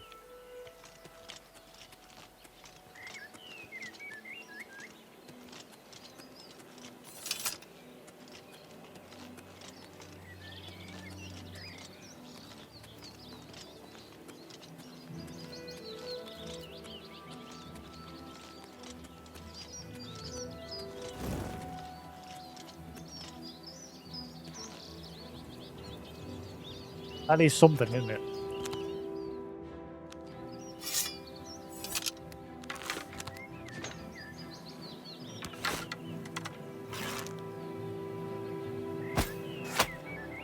Got him. Well, that did like no damage.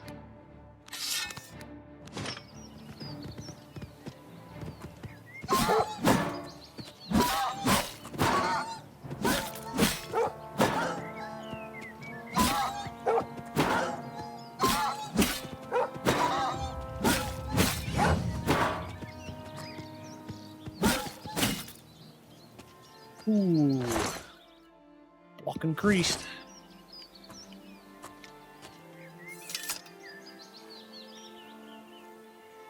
Getting good.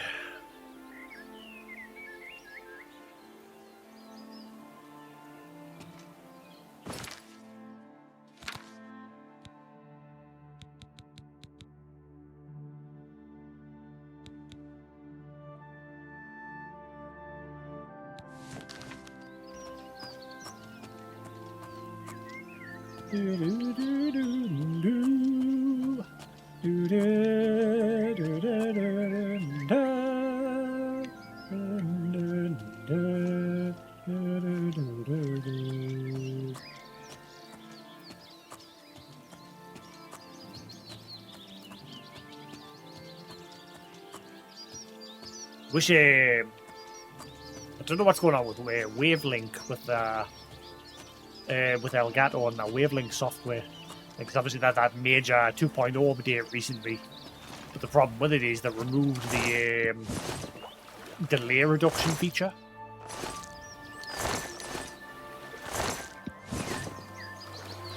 And so in doing so, I've got like a bigger delay through my Bluetooth earbuds. At some point in the future, I'm going to get some earbuds that'll have an actual USB-C receiver, because you can't get them now.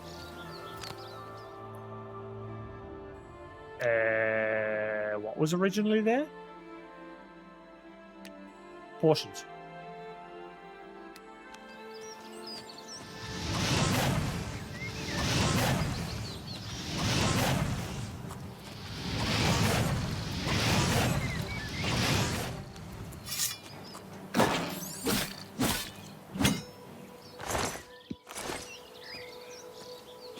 I need to stop picking up everything.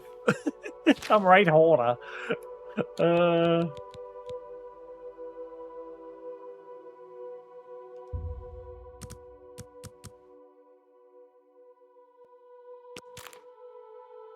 I've got a few stacks of cheese.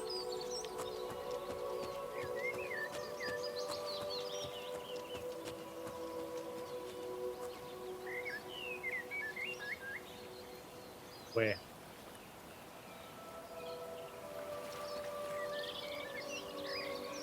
Somebody somewhere. They've got their eyes on us, but they're not.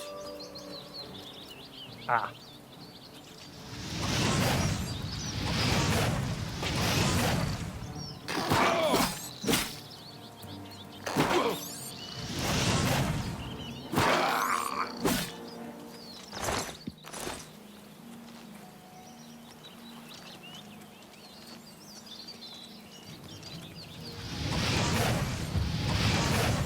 And destruction increased.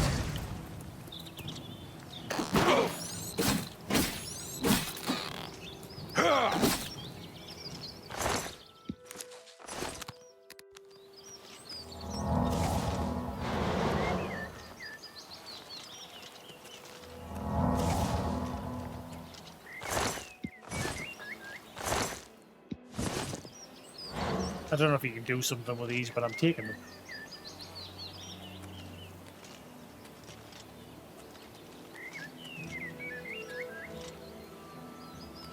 Come on, I know you're behind that rock. There's another Ninru over there. There's another one. He got stuck. Oh, never mind, there was two of them.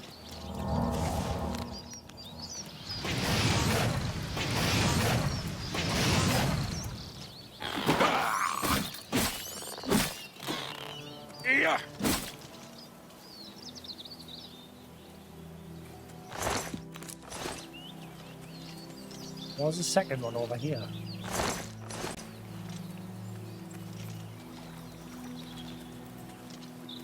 Oh, where'd he go?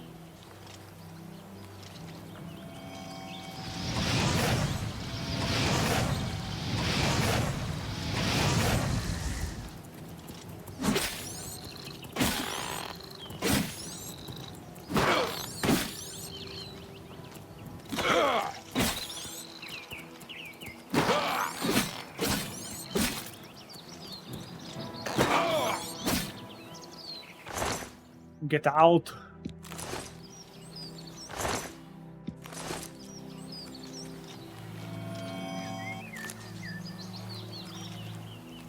I don't know what the Ninru was for. I confused it with the skooma.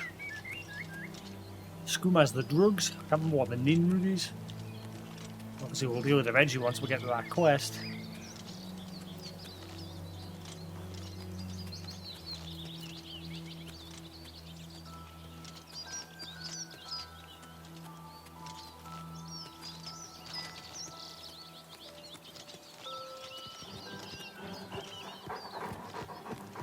Oh god, that dog is invisible!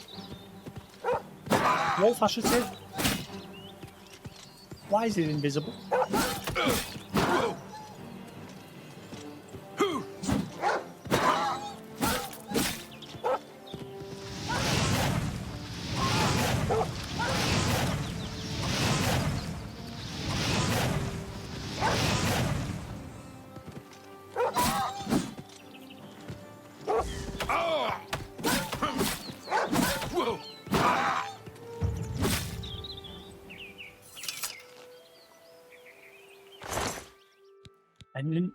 An invisible wolf. You had a lockpick on him.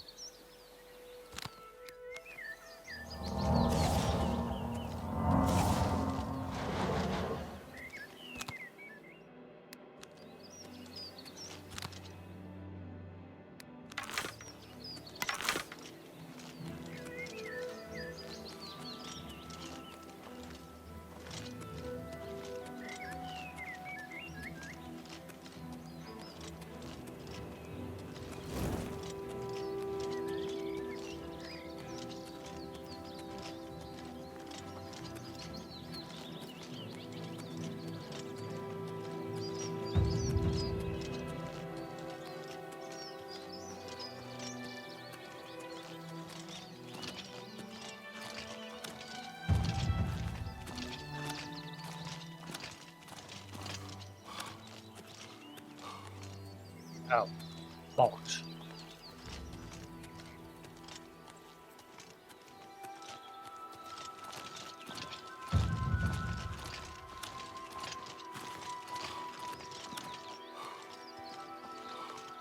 I think that's it there.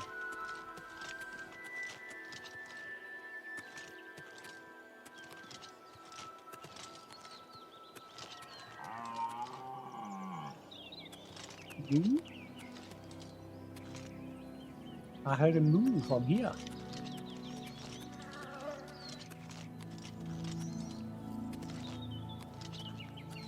Then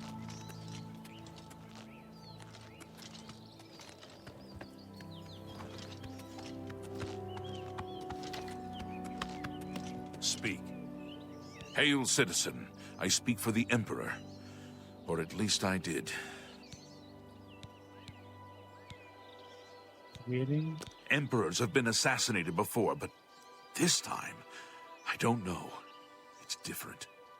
Can't you feel it? A shadow is fallen across all of Tamriel. Farewell, citizen. Farewell, stranger.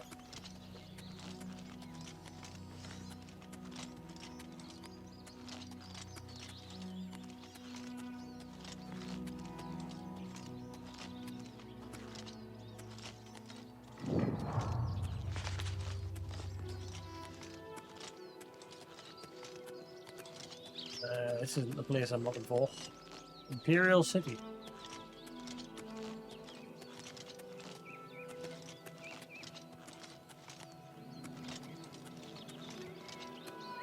To be this place. Why is everyone suddenly invisible? Have I encountered a bug? But the guard wasn't invisible. Why is he invisible? The wolf was invisible, now he's invisible. Talk to Durham in the inn. I'm tired of this minstrel's freak show our town has turned into. I'm gonna save and like reload in case it's like bugged.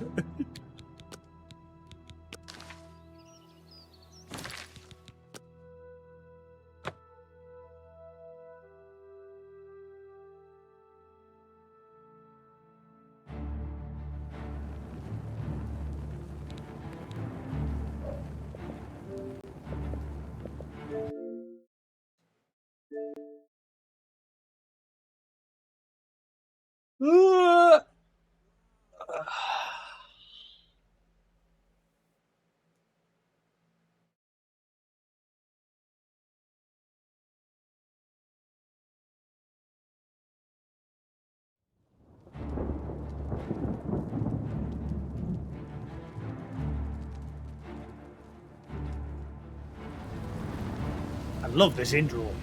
I love that the Xbox as well. See, the Xbox gives you a little. I mean, the Xbox ones are similar to what the PlayStation is doing, but Xbox did it first, where they brought back some sort of like animated backgrounds. I don't know why. Like Sony, Microsoft, and Nintendo have all getting rid of dynamic themes. Like ones that you could buy or you could get with like a pre-order of a game or something. I don't know why they've done away with him. Like, it's like, do you hate making money or something? Like, they're giving you these animated backgrounds now, but they're not great, as you can see. They're just like low quality animations. But they're free. But I had like premium themes to come back as well.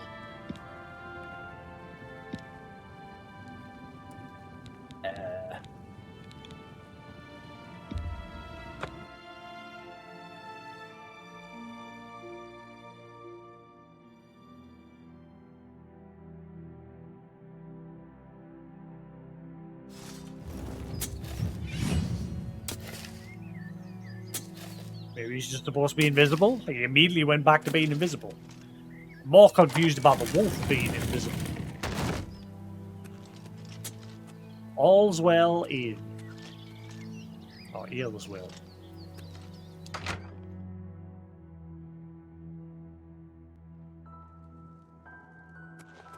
Good Excuse afternoon. me. We have a small problem that we hope you can help us with. You may be wondering why you can't see me. We are all wondering the same thing. Okay, I thought it was a bug.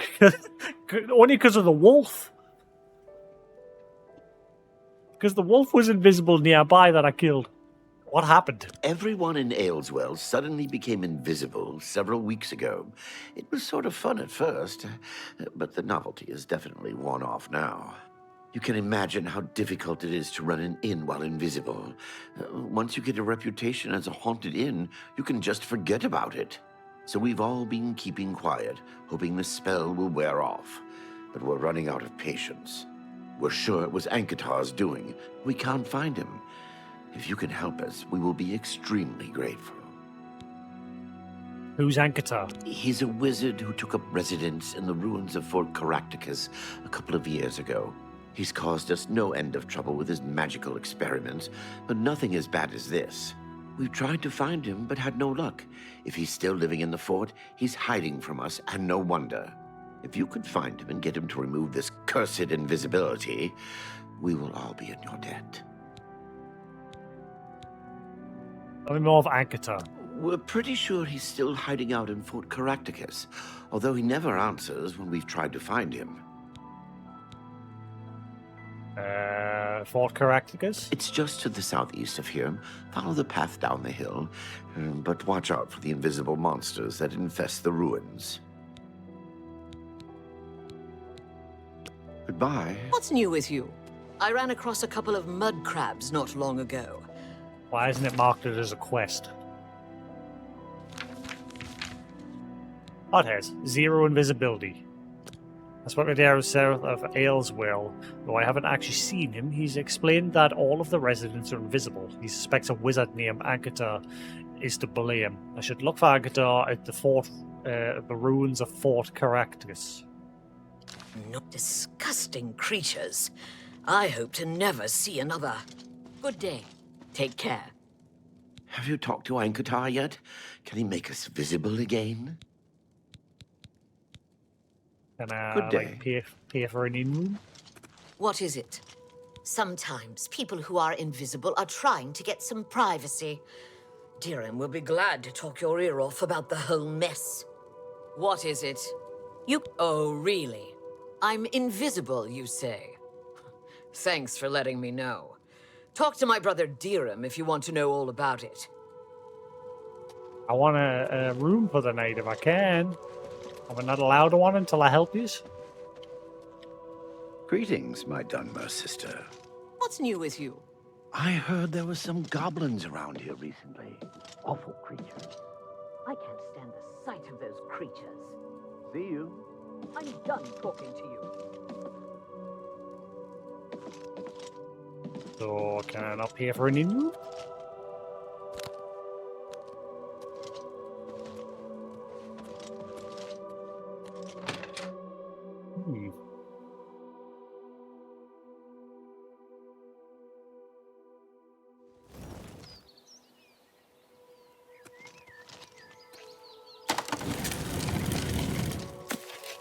Talk to Dirham in the inn.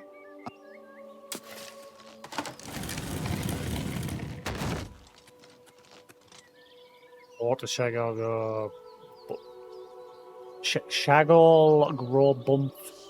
These are some weird names.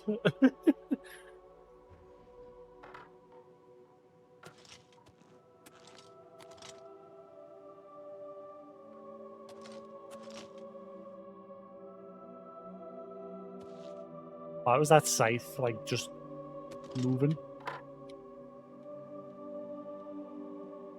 In fact, why is this place a mess?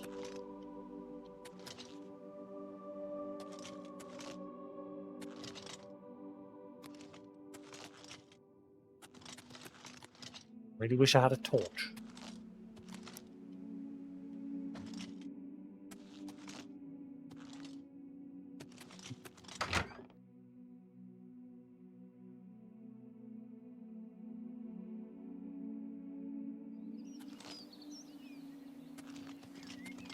Sheep. Daughter Sakipa's house.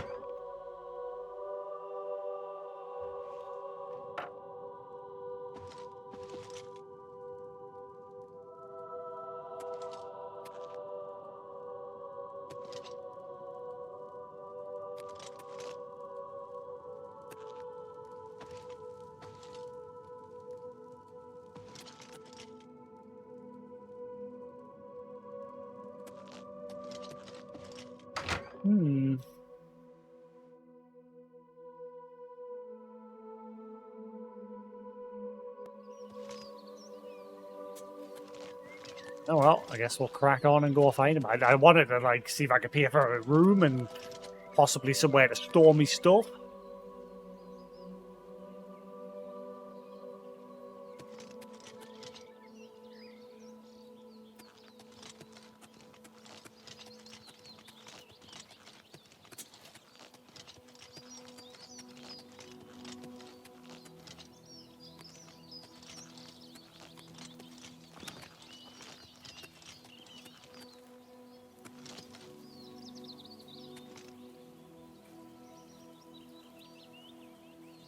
Yeah, footsteps.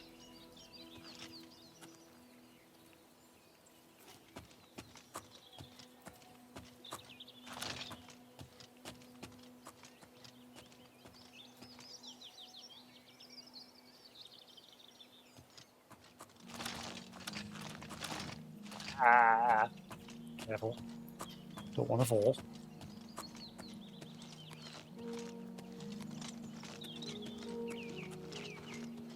Need a bed so I can rest and level up. That's the annoying thing. I was wanting to sleep there, but I just have to hope there's somewhere here. You do have to sleep in the bed, you can't just wait, if I remember. Yeah.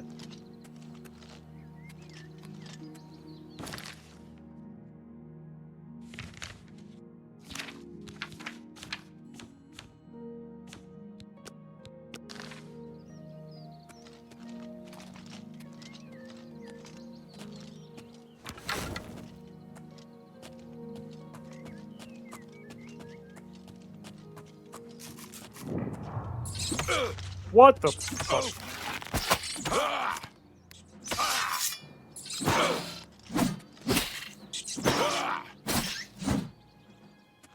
Stupid rat.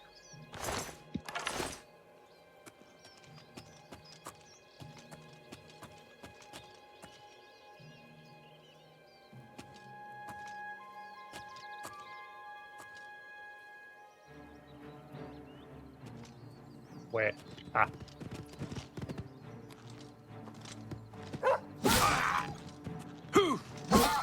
Go away! I don't want whatever you're selling.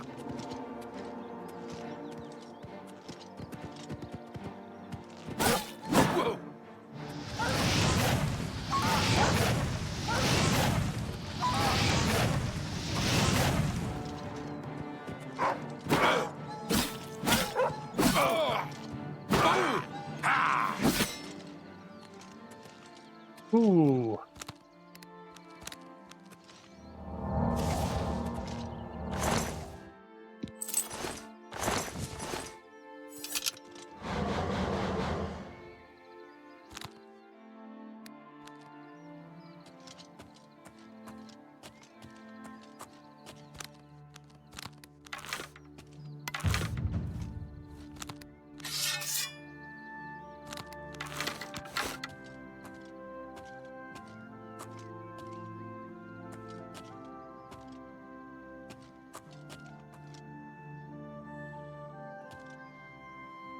Who saws? Somebody saws. You could hear the spoke. I thought I was a door salesman.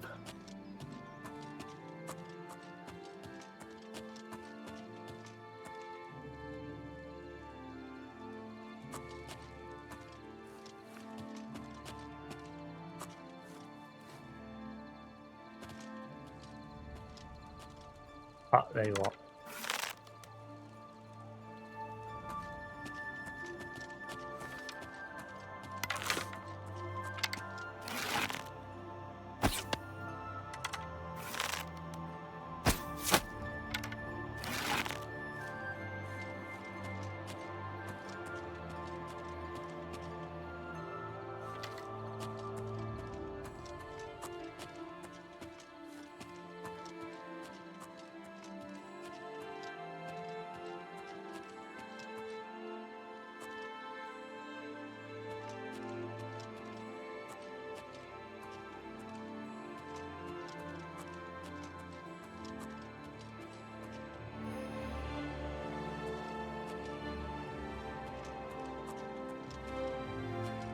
Sure where that person went. The walls wandered outside and then disappeared. Ah, I can use that as an upgrade, can't I? I'm by seeing in the menu. Novice retort. Why is it saying to steal it?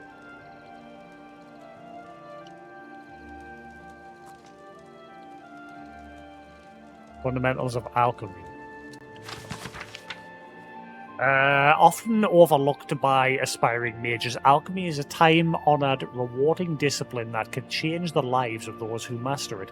It's difficult and often dangerous, to advance one's knowledge of the materials used in alchemical formulas, but continued study and hard work will in the end reward the alchemist greatly. For success can be achieved or even attempted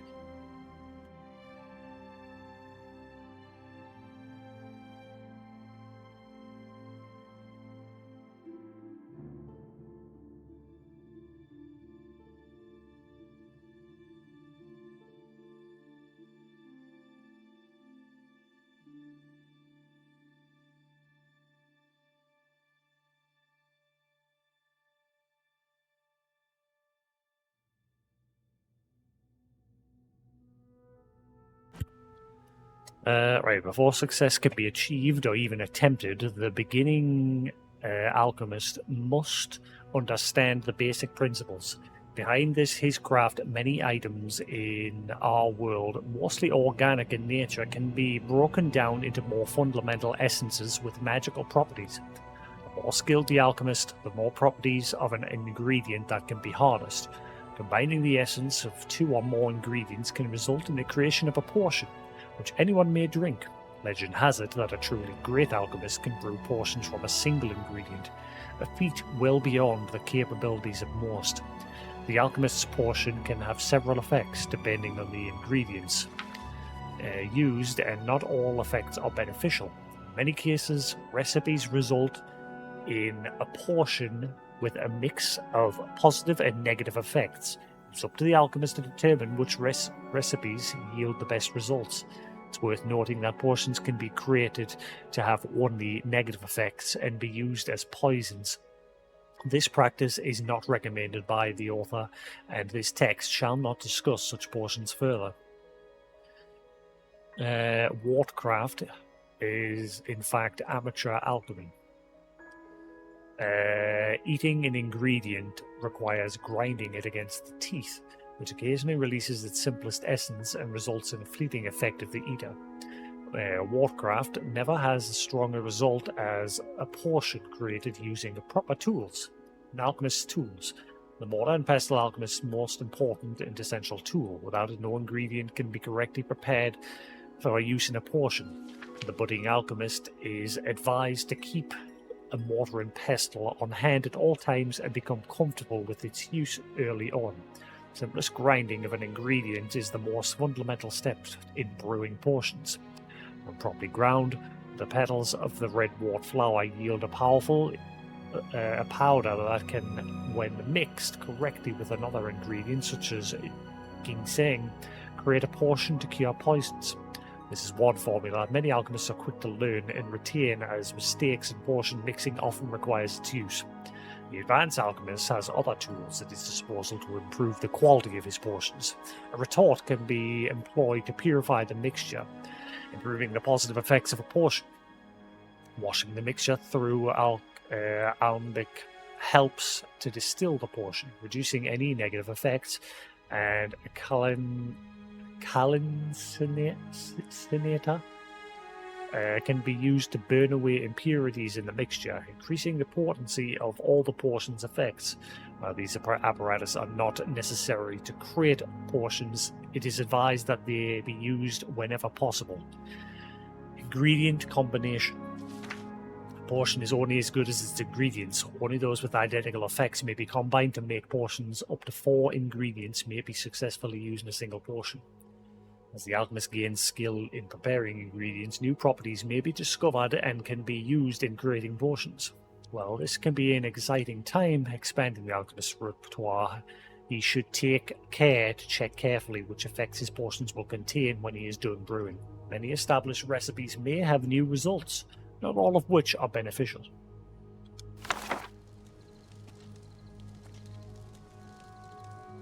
Ankatar's Journey. 12th of the Rain's Hand. Today I begin my great project on the spontaneous generation of life. I expect that there will be difficult days ahead, but if I succeed, my place among the great mages of history will be assured. The 23rd. Still not able to even reproduce Empedocle's results with maggots. I'm beginning to think his reputation is overblown. third second seed, Teratus Emphasis was right. The mistranslation of sunlit to scorching heat explains my earlier problem. From now on, I will work only in the original Daedric, despite the risks. Fredis, mid-second seed. Local peasants came by to complain about the noise. I promised them that all was behind me. Pleasant if dull-witted crew. Mordanus, I think. The experiment today went better than expected. Is he like experimenting on himself here? Is that why he's like losing track of the days and everything? Although the number of rats produced was surprising, they were all remarkably docile, just as Malum predicted. Although only I have even proven it empirically. Midas villagers again, more complaints. You would think they'd never seen a rat before. They're starting to become a real nuisance. I've run into a terrible snag. Galarian's 9th law appears immutable. If the total life generated cannot exceed the cube of the source, this line of research may prove a dead end. I must reread Empedocles for any hint that he was able to circumvent this barrier. Next day, the locals are becoming insufferable. While I was walking in the woods, some of them broke into my laboratory and spilled the solution I was preparing. Nearly a full quarter purified imp gall wasted.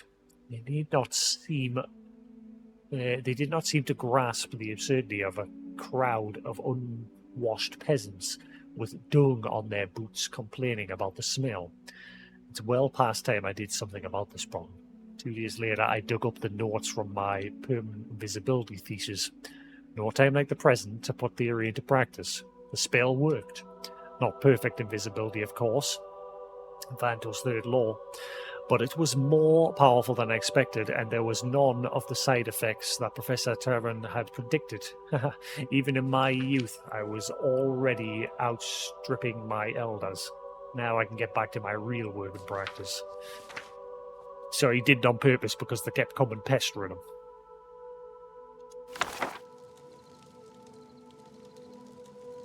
Mystery of there's another book there on top of it.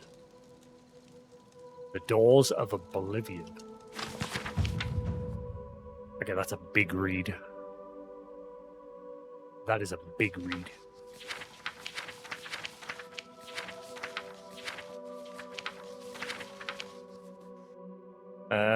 When thou enterest into oblivion, oblivion entereth into thee.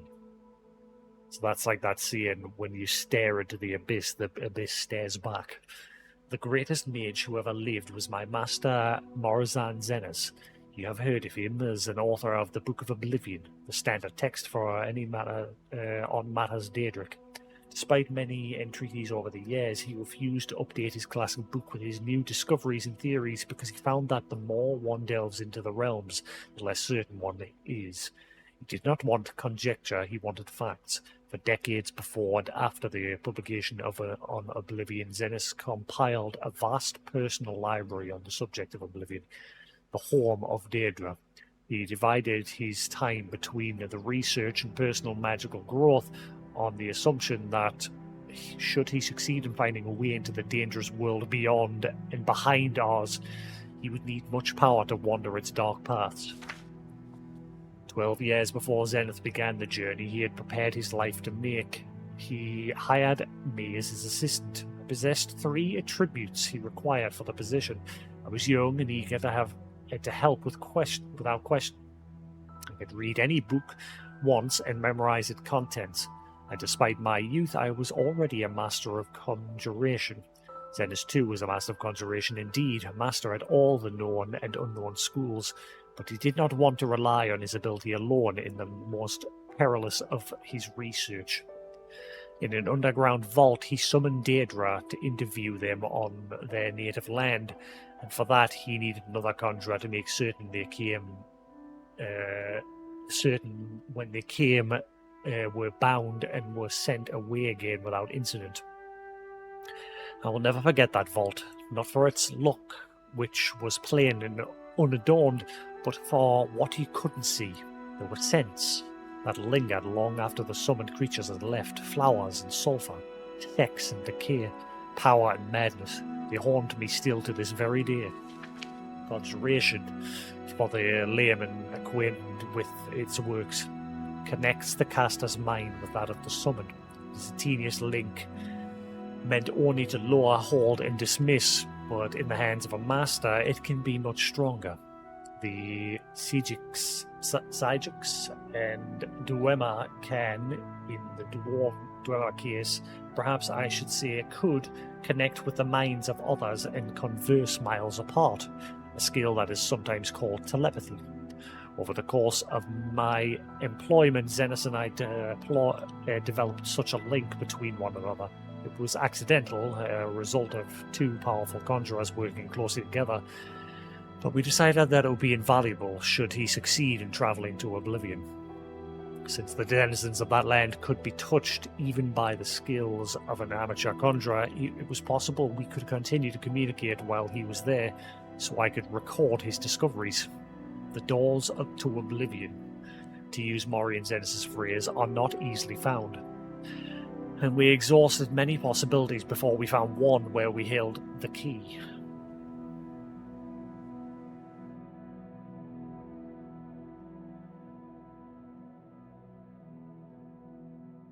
Lot of reading.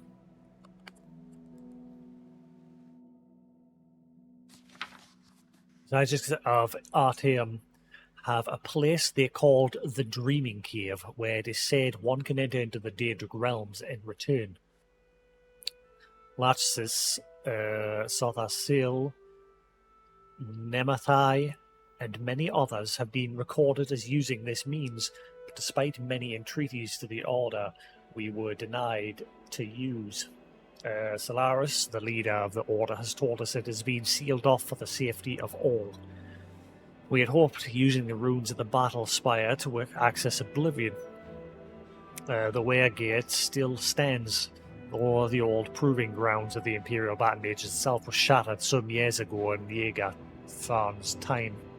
Sadly, after an exhaustive search through the detritus, we had to conclude that when it was destroyed, all access to the realm beyond, the Soulcairn, the Shade, Perilous, and the Havoc Wellhead had been broken. It was probably for the good, but it frustrated our goal. The reader may have heard of other doors, and he may be assured we attempted to find them. Some are pure legend, or at any rate not traceable based on the information left behind. There are references in lore to America's Abyss, the Carrington Mirror, the Mantellin Crux, the Crossroads, the Mouth, and doesn't the Mouth lead to Shivering Isles? You enter like through a big statue, don't you? A riddle of an alchemical formula called Jacinth, maybe, and Rising Sun, and many other places and objects that are said to be doors, but we could not find. Some exist but cannot be entered safely. The whirlpool in the Abyssian called the Maelstrom of Baal can make ships disappear and may be a portal into Oblivion, but the trauma of riding its waters would surely slay any who tried. Likewise, we did not consider its worth, the risk to leap from the pillar of Tharis, 1,000-foot tall spiral of coral. Though we witnessed the sacrifices the lords made there. Some victims were killed by the fall, but some indeed seemed to vanish before being dashed on the rocks. Since the lords did not seem certain why some were taken and some died, we did not favour the odds of the plunge. The simplest and most maddening complex way to go to Oblivion was simply to cease to be here, and begin to be there. Throughout history, there are examples of mages who seem to travel to the realms beyond ours seemingly at will. Many of these voyagers are long dead, if they ever existed, but were able to find one still living. but we were able to find one still living in a tower off Zapharbel Bay on the island of Avardenfall in the province of Morrowind. There exists a very old, very reclusive wizard named Divith Fair. He was not easy to reach, and he was reluctant to share with Morian Zenas the secret door to Oblivion. Fortunately, my master's knowledge of law impressed Fair, and he taught him the way. I would be breaking my promise to Zenas Fair to explain the procedure here, and I would not divulge it, even if I could. If there is dangerous knowledge to be had, that is it. But I do not reveal too much to say that Fair's scheme relied on exploiting a series of portals to various realms created by Telvanni wizards long missing and presumed dead. Against the disadvantage of this limited number of access points, we weighed the relative reliability and security of passage and considered ourselves fortunate in our information. Marian Zenas then left this world to begin his exploration. I stayed at the library to transcribe his information and help him with any research he needed. Dust, he whispered to me on the first day of the voyage. Despite the inherent dreariness of the word, I could hear his excitement in his voice echoing in my mind. I could see from one world to the other in a million shades of grey. There's no sky or ground or air, only particles floating, falling, whirling around me. I must levitate and breathe by magical means. Xenix explored the nebulous land for some time, encountering various creatures and palaces of smoke. Though he never met the prince, we concluded that he was in Ashpit, said to be the home of Malakath, where anguish, betrayal, and broken promises like ash filled the bitter air. The sky is on fire, I heard him say as he moved to the next realm. The ground is sludge, but traversable. I see blackened ruins all around me, like a war was fought here in the distant past. The air is freezing. I cast blooms of warmth all around me, but it still feels like daggers of ice stabbing me in all directions. This was called Harbour, where Morgabal was prince. It appeared to Zenas as if it were a future known under the King of Rape. What? Desolate and barren, filled with suffering. I could hear Morian Zenas' weep at the images he saw, and shiver at the sight of the imperial palace, spattered with blood and excrement. Too much beauty, Zenas gasped when he went to the next realm. I am half blind. I see flowers and waterfalls, majestic trees, a city of silver, but it's all but a blur. The colours run like water. It's raining now and the wind smells like perfume. This surely is Moon Shadow, where Azura dwells. Zenas was right, and astonishingly he even had an audience with the Queen of Dusk and Dawn in her Rose Palace. She listened to his tale with a smile and told him of the coming of the Nevarin.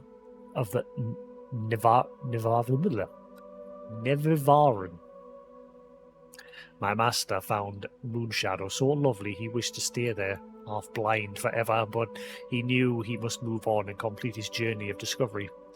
I am in a storm, he told me as he entered the next realm. He described the landscape as dark, twisted trees, howling spirits, and billowing mist, and I thought he might have entered the Deadlands of Mahrun's Dagon. But then he said quickly, "No, I am no longer in a forest. There was a flash of lightning, and now I am on a ship. The mast is tattered, the crew is slaughtered. Something is coming through the waves.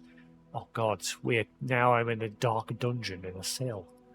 He was not in the Deadlands, but Quagmire, the nightmare realm of Vernima.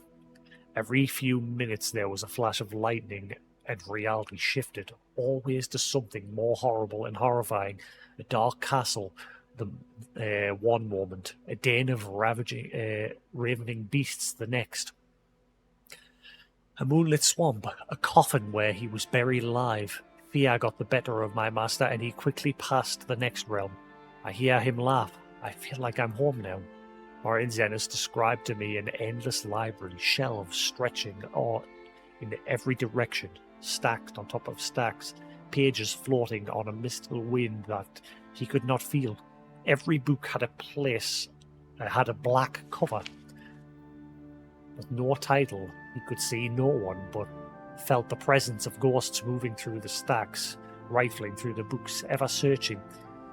It was Apocrypha, the home of Hermes Mora, where all forbidden knowledge can be found.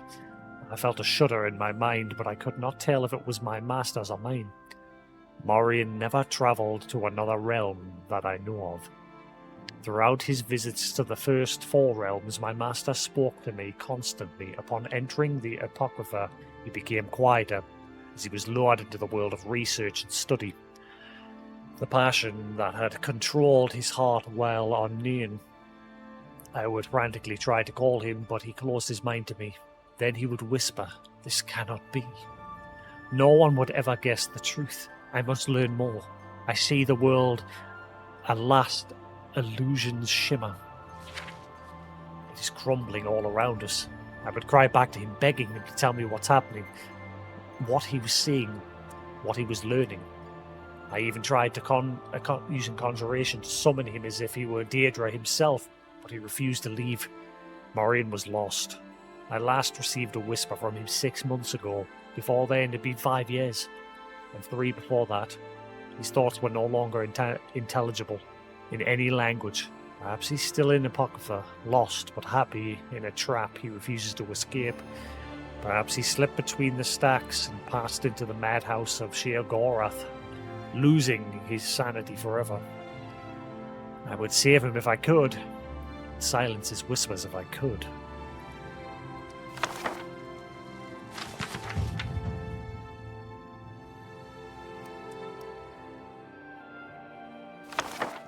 I've read enough for now.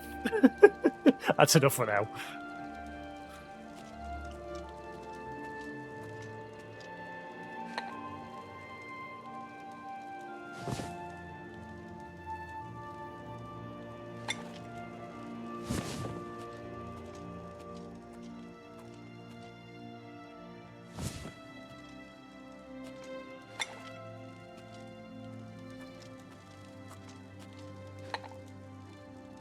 So if I've got them, that's now giving me more access to crafting.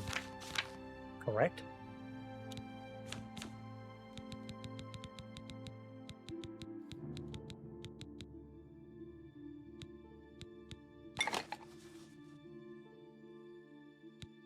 Yeah, they're now all available at the top there, I think.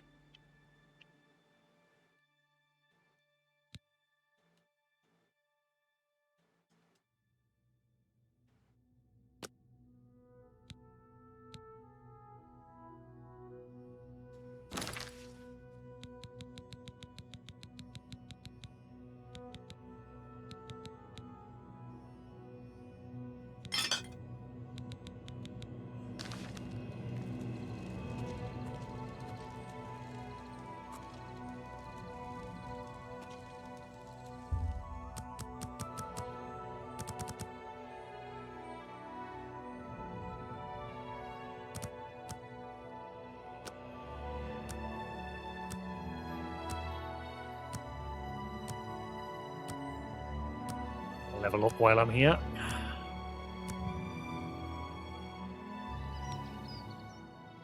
Realize that you are catching on the secret of success. It's just a matter of concentration.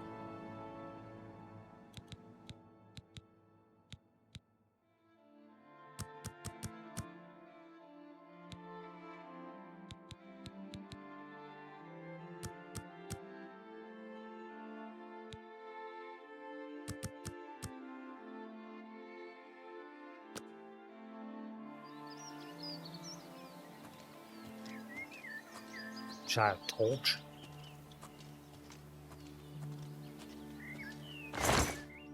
Oh, thank you. I'll have that.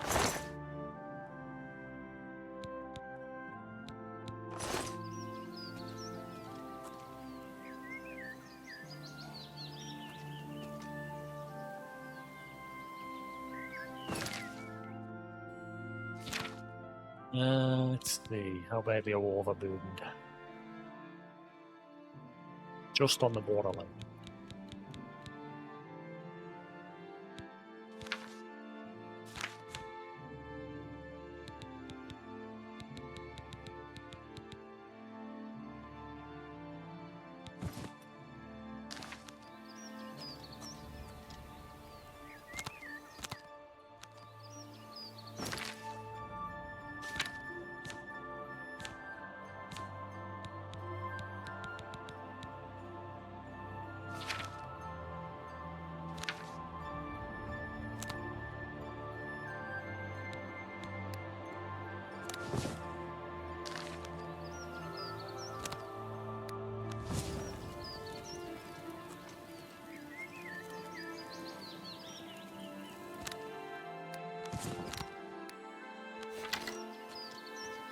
Don't know where that guy's went.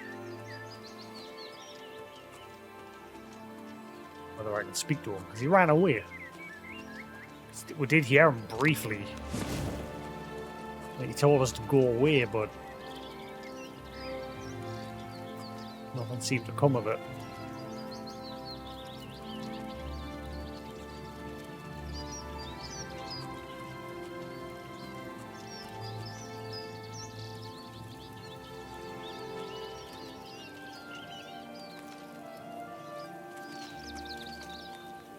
He can get over there.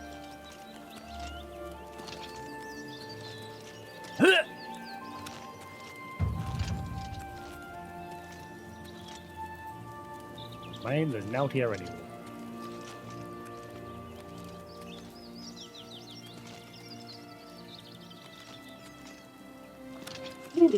Oh, Nelly, you failed miserably there.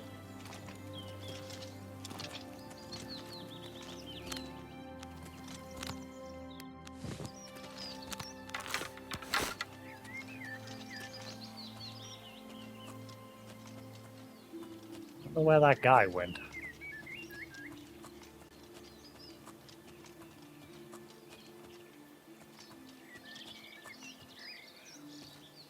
Went outside and then just disappeared.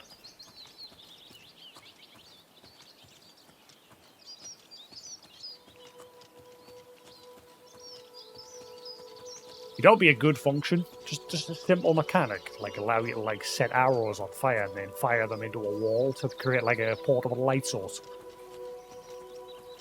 Obviously have them so they'll burn out after like a little, like after a minute or two.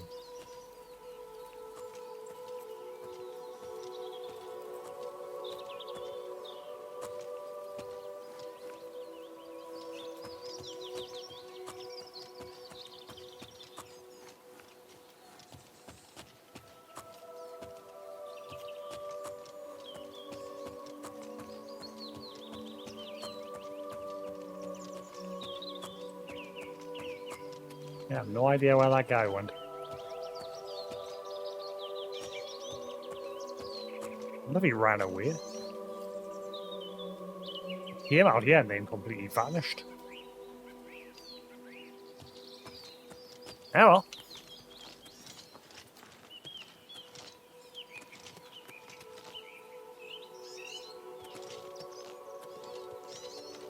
Wait, is he on? Why is the arrow pointing up there? Has he gone?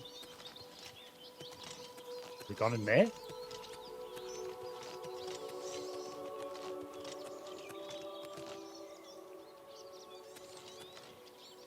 It's not here.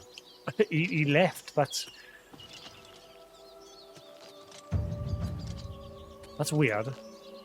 I saw him leave, and then he's not come back.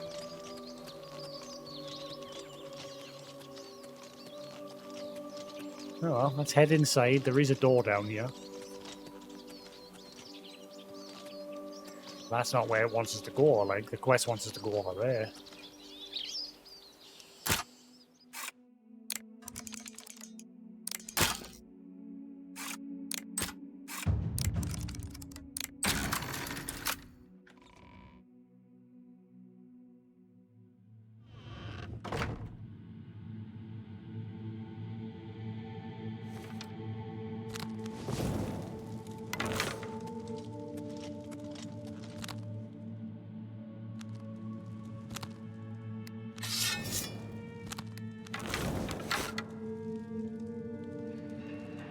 a bit annoying, the shield thing.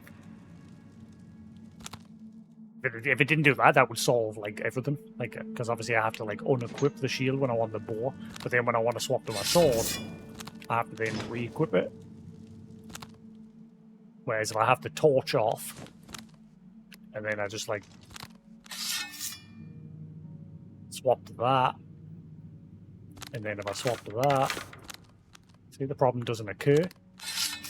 Seems to only be if I have the torch on as well.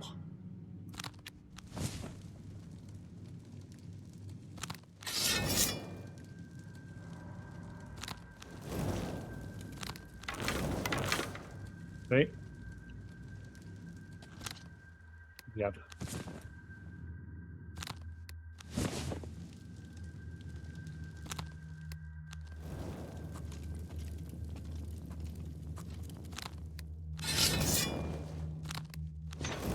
There's a lot of ghosting I've noticed where with the weapons. Very, very noticeable ghosting.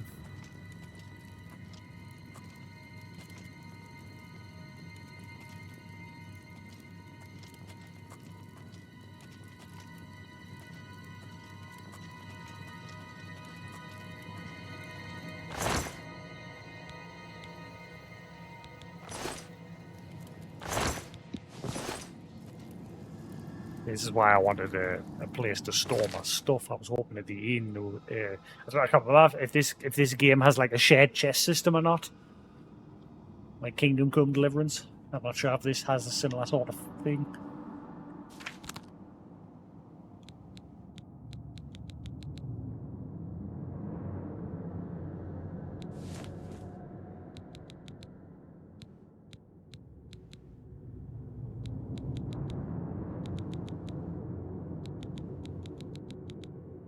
I don't know if there's instances in the game where you need a shovel. Oh wow, my rusty armor is nearly done. I need a hammer very badly.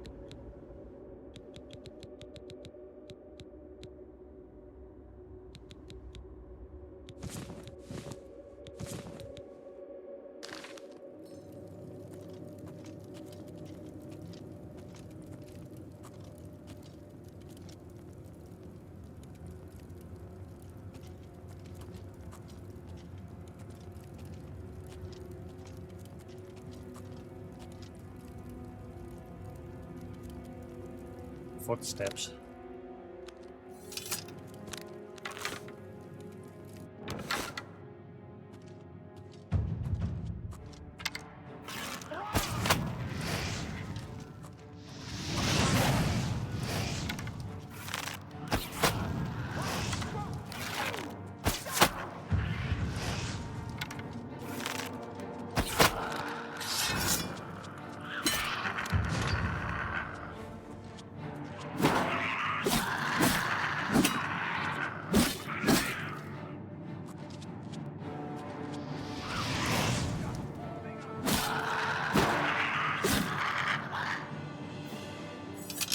Ooh.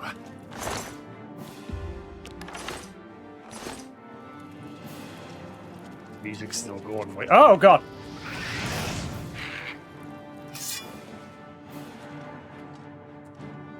Where did he go?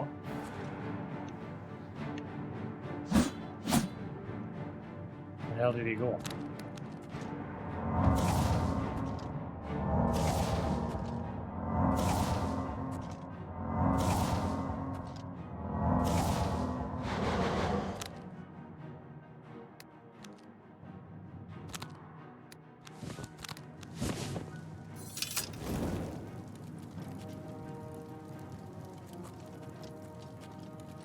I don't know where he went. He was like there and then not there. Like he turned himself invisible, but then he's just gone.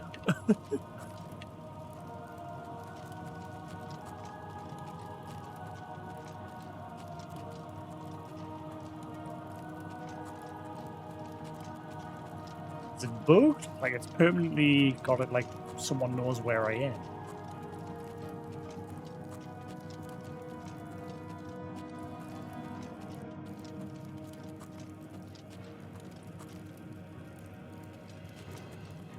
Yeah, let's clear the top floor before we go there.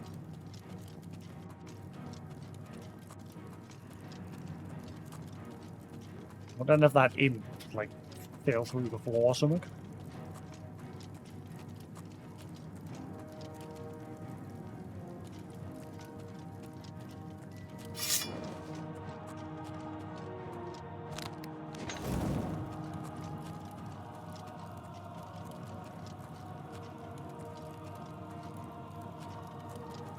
Heard someone shouting as well.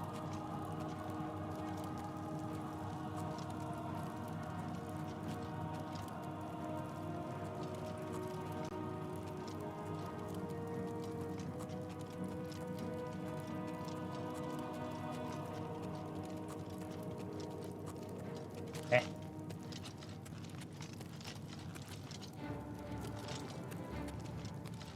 Yeah.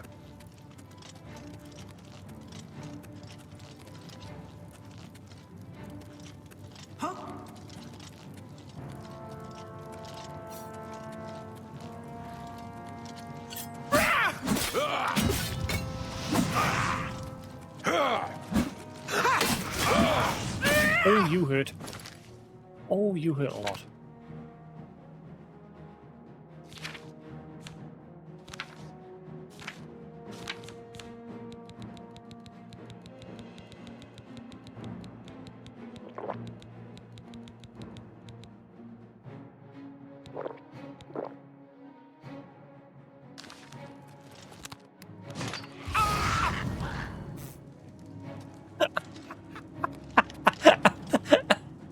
You just got killed by our own summon.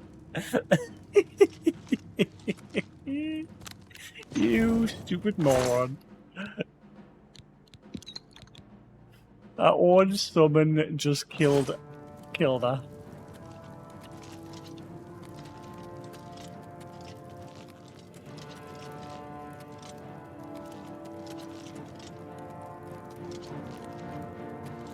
That must have been why he disappeared. Our summon must have got cancelled.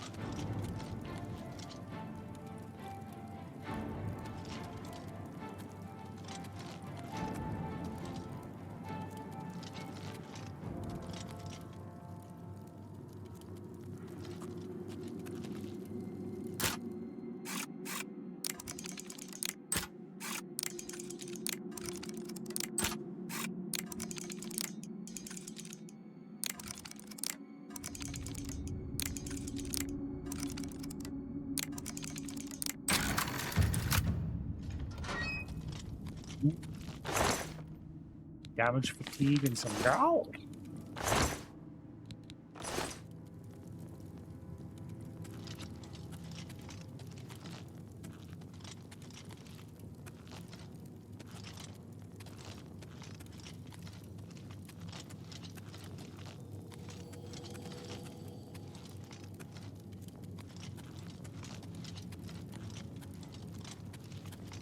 Yeah, so there's an option to go higher up.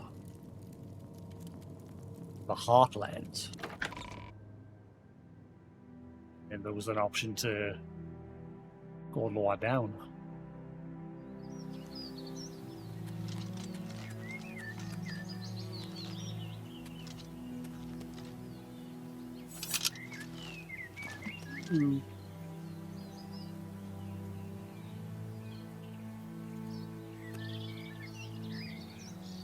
Yeah.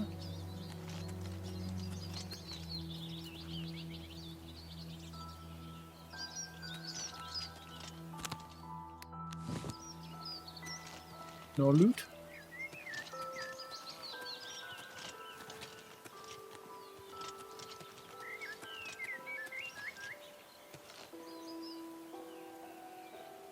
No?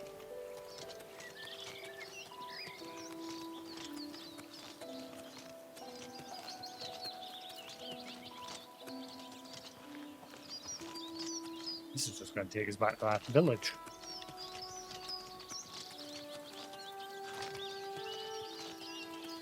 Oh well, let's go back inside.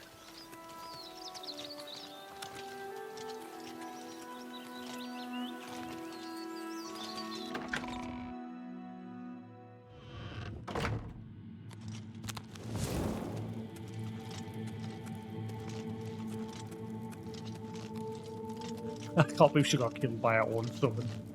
Noob.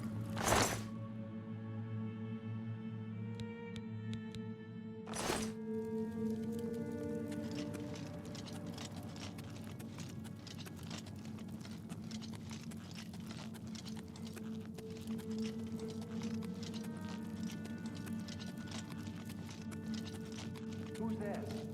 Oh, you weren't there before. What's that?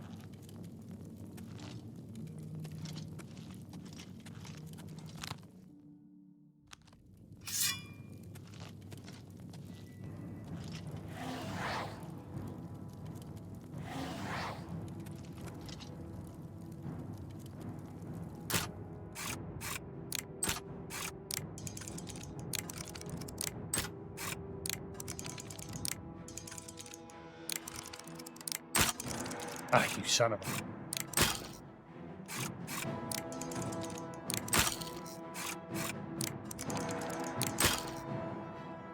Man.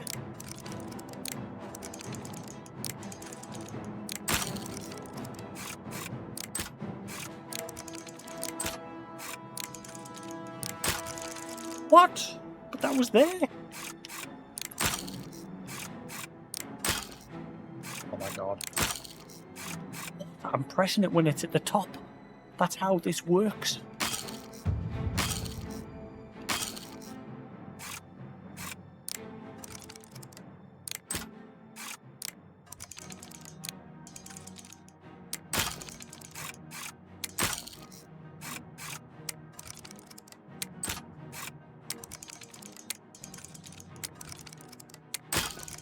Oh my god, I'm gonna run out of pick. I am pressing it when it's at the top. It's like there's some sort of syncing issue. You can clearly see it's at the top when I'm pressing it.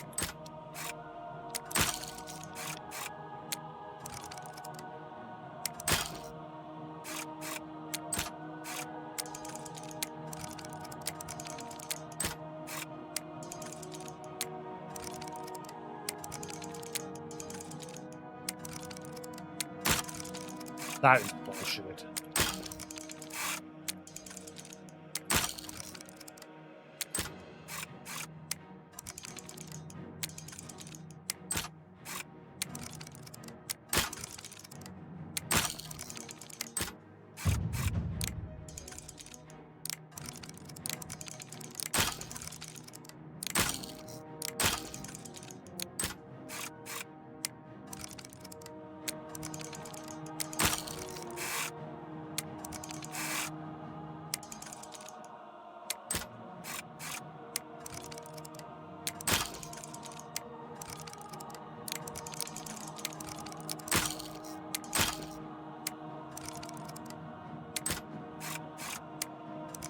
I'm gonna run out of picks. Oh my god, I'm gonna run out of picks.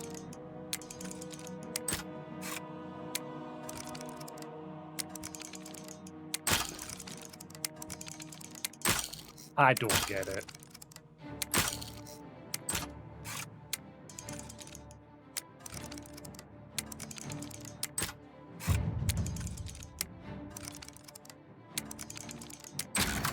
Oh my god, finally. Holy crap, that was stupid.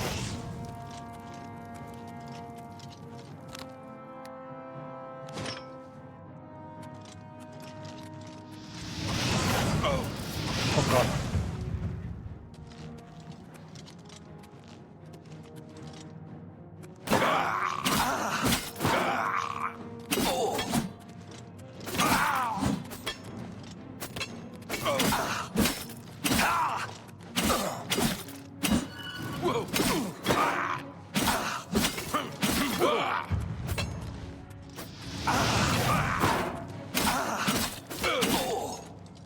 Get out.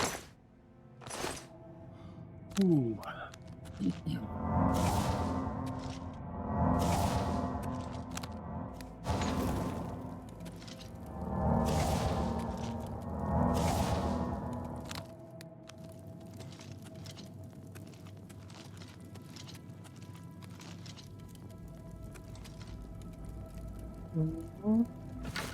Okay, it paid off. I hit them, oh my lord.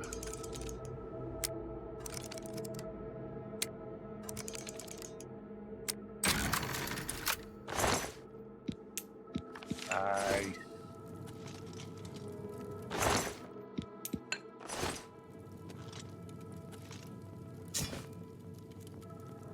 Big. Was that the person responsible? That Adra, whatever his name was?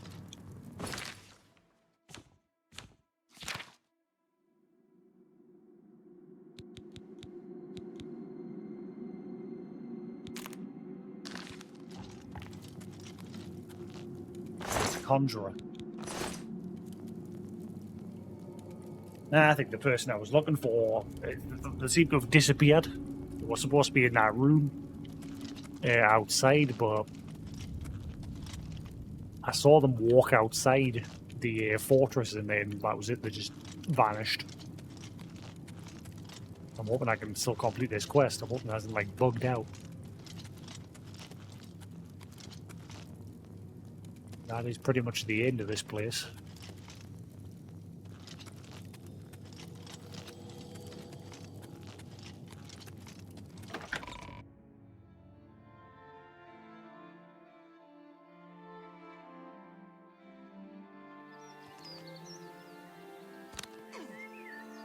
I told you to leave me alone.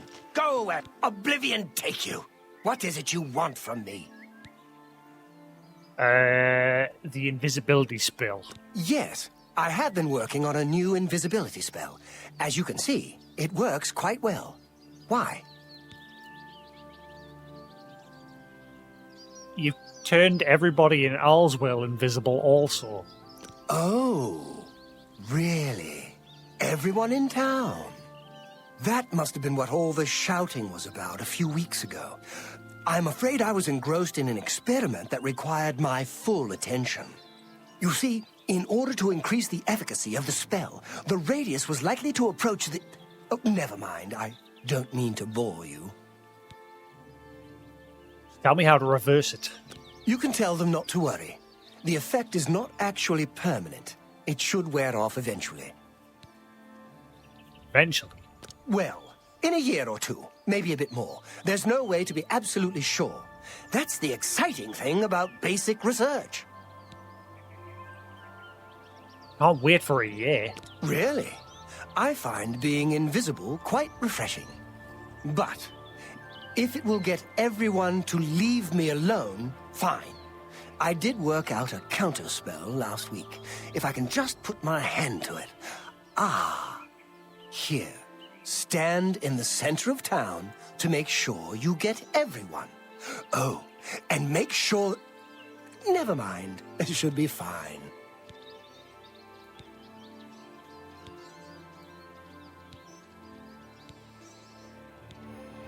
I am sorry about that. Just use the reverse invisibility scroll I gave you.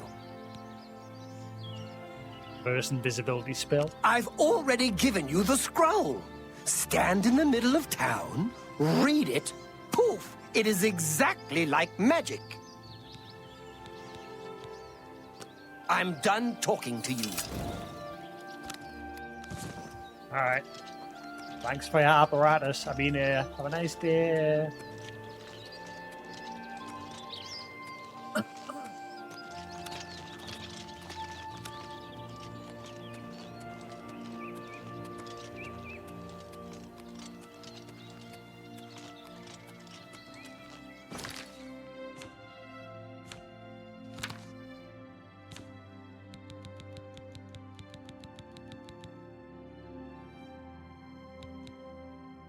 Wait, where's the helmet? That I'm just blind.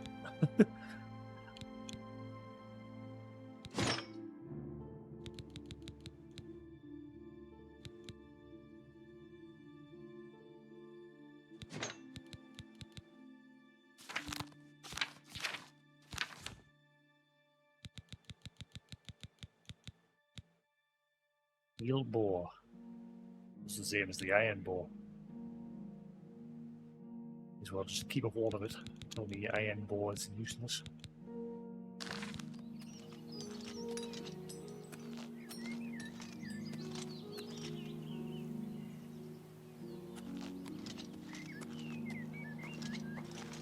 Why do you guys live on a hill?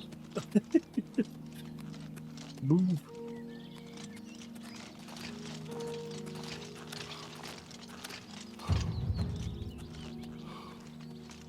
Alright, so stand in the middle of a town and read the scroll.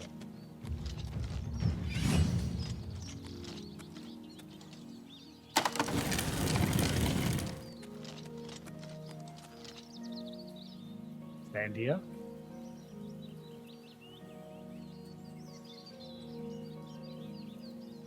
Guess that'll do.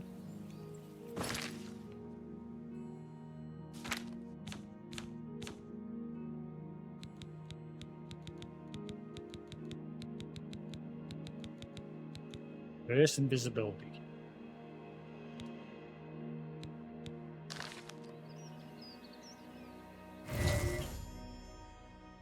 Zero invisibility. I've used the scroll Anktar gave me, and the people of Alswell are once again visible.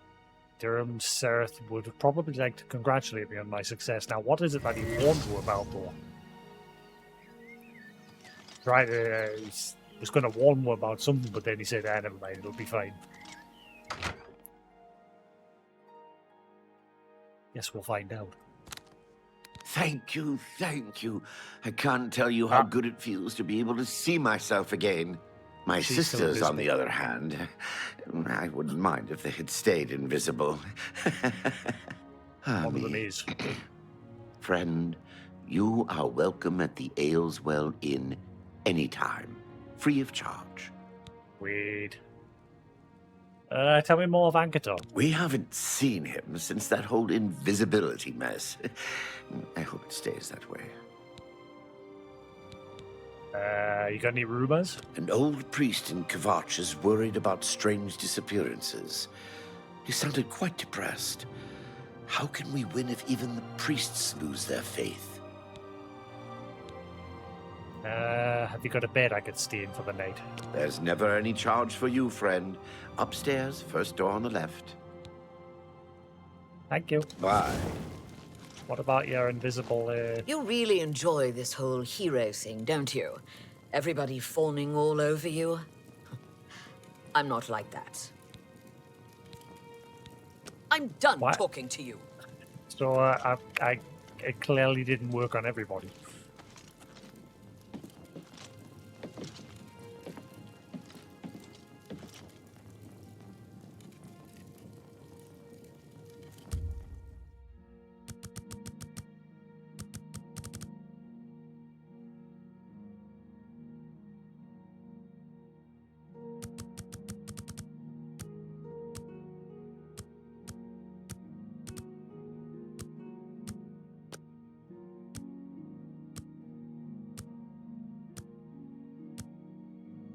So far, I'm enjoying this. It's been years since I played this game. I'll never beat the main story. But it's another one of those games I'm going to be on for a long time. All of a sudden, obvious to you, you just have to concentrate. All the engine time you've wasted, it's a sin. But without the experience you've gained, taking risks, taking responsibility for failure, how could you have understood?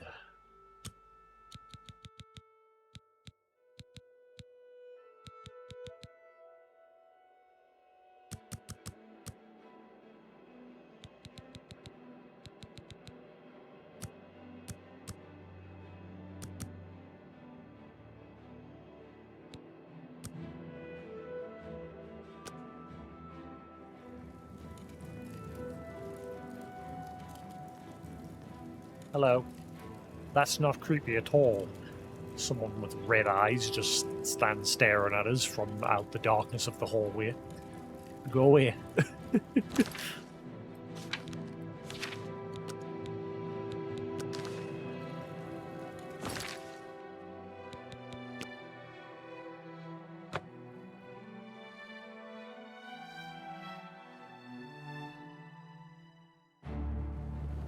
Right. That's a good little tidbit there that we've done so far. I'm going to call it there for tonight. It is late. Thanks for sticking around here on Twitch. Hope you enjoyed. We'll be playing some more of this again tomorrow. Same if you watch the VOD on YouTube. Hope you enjoyed. There'll be more to come.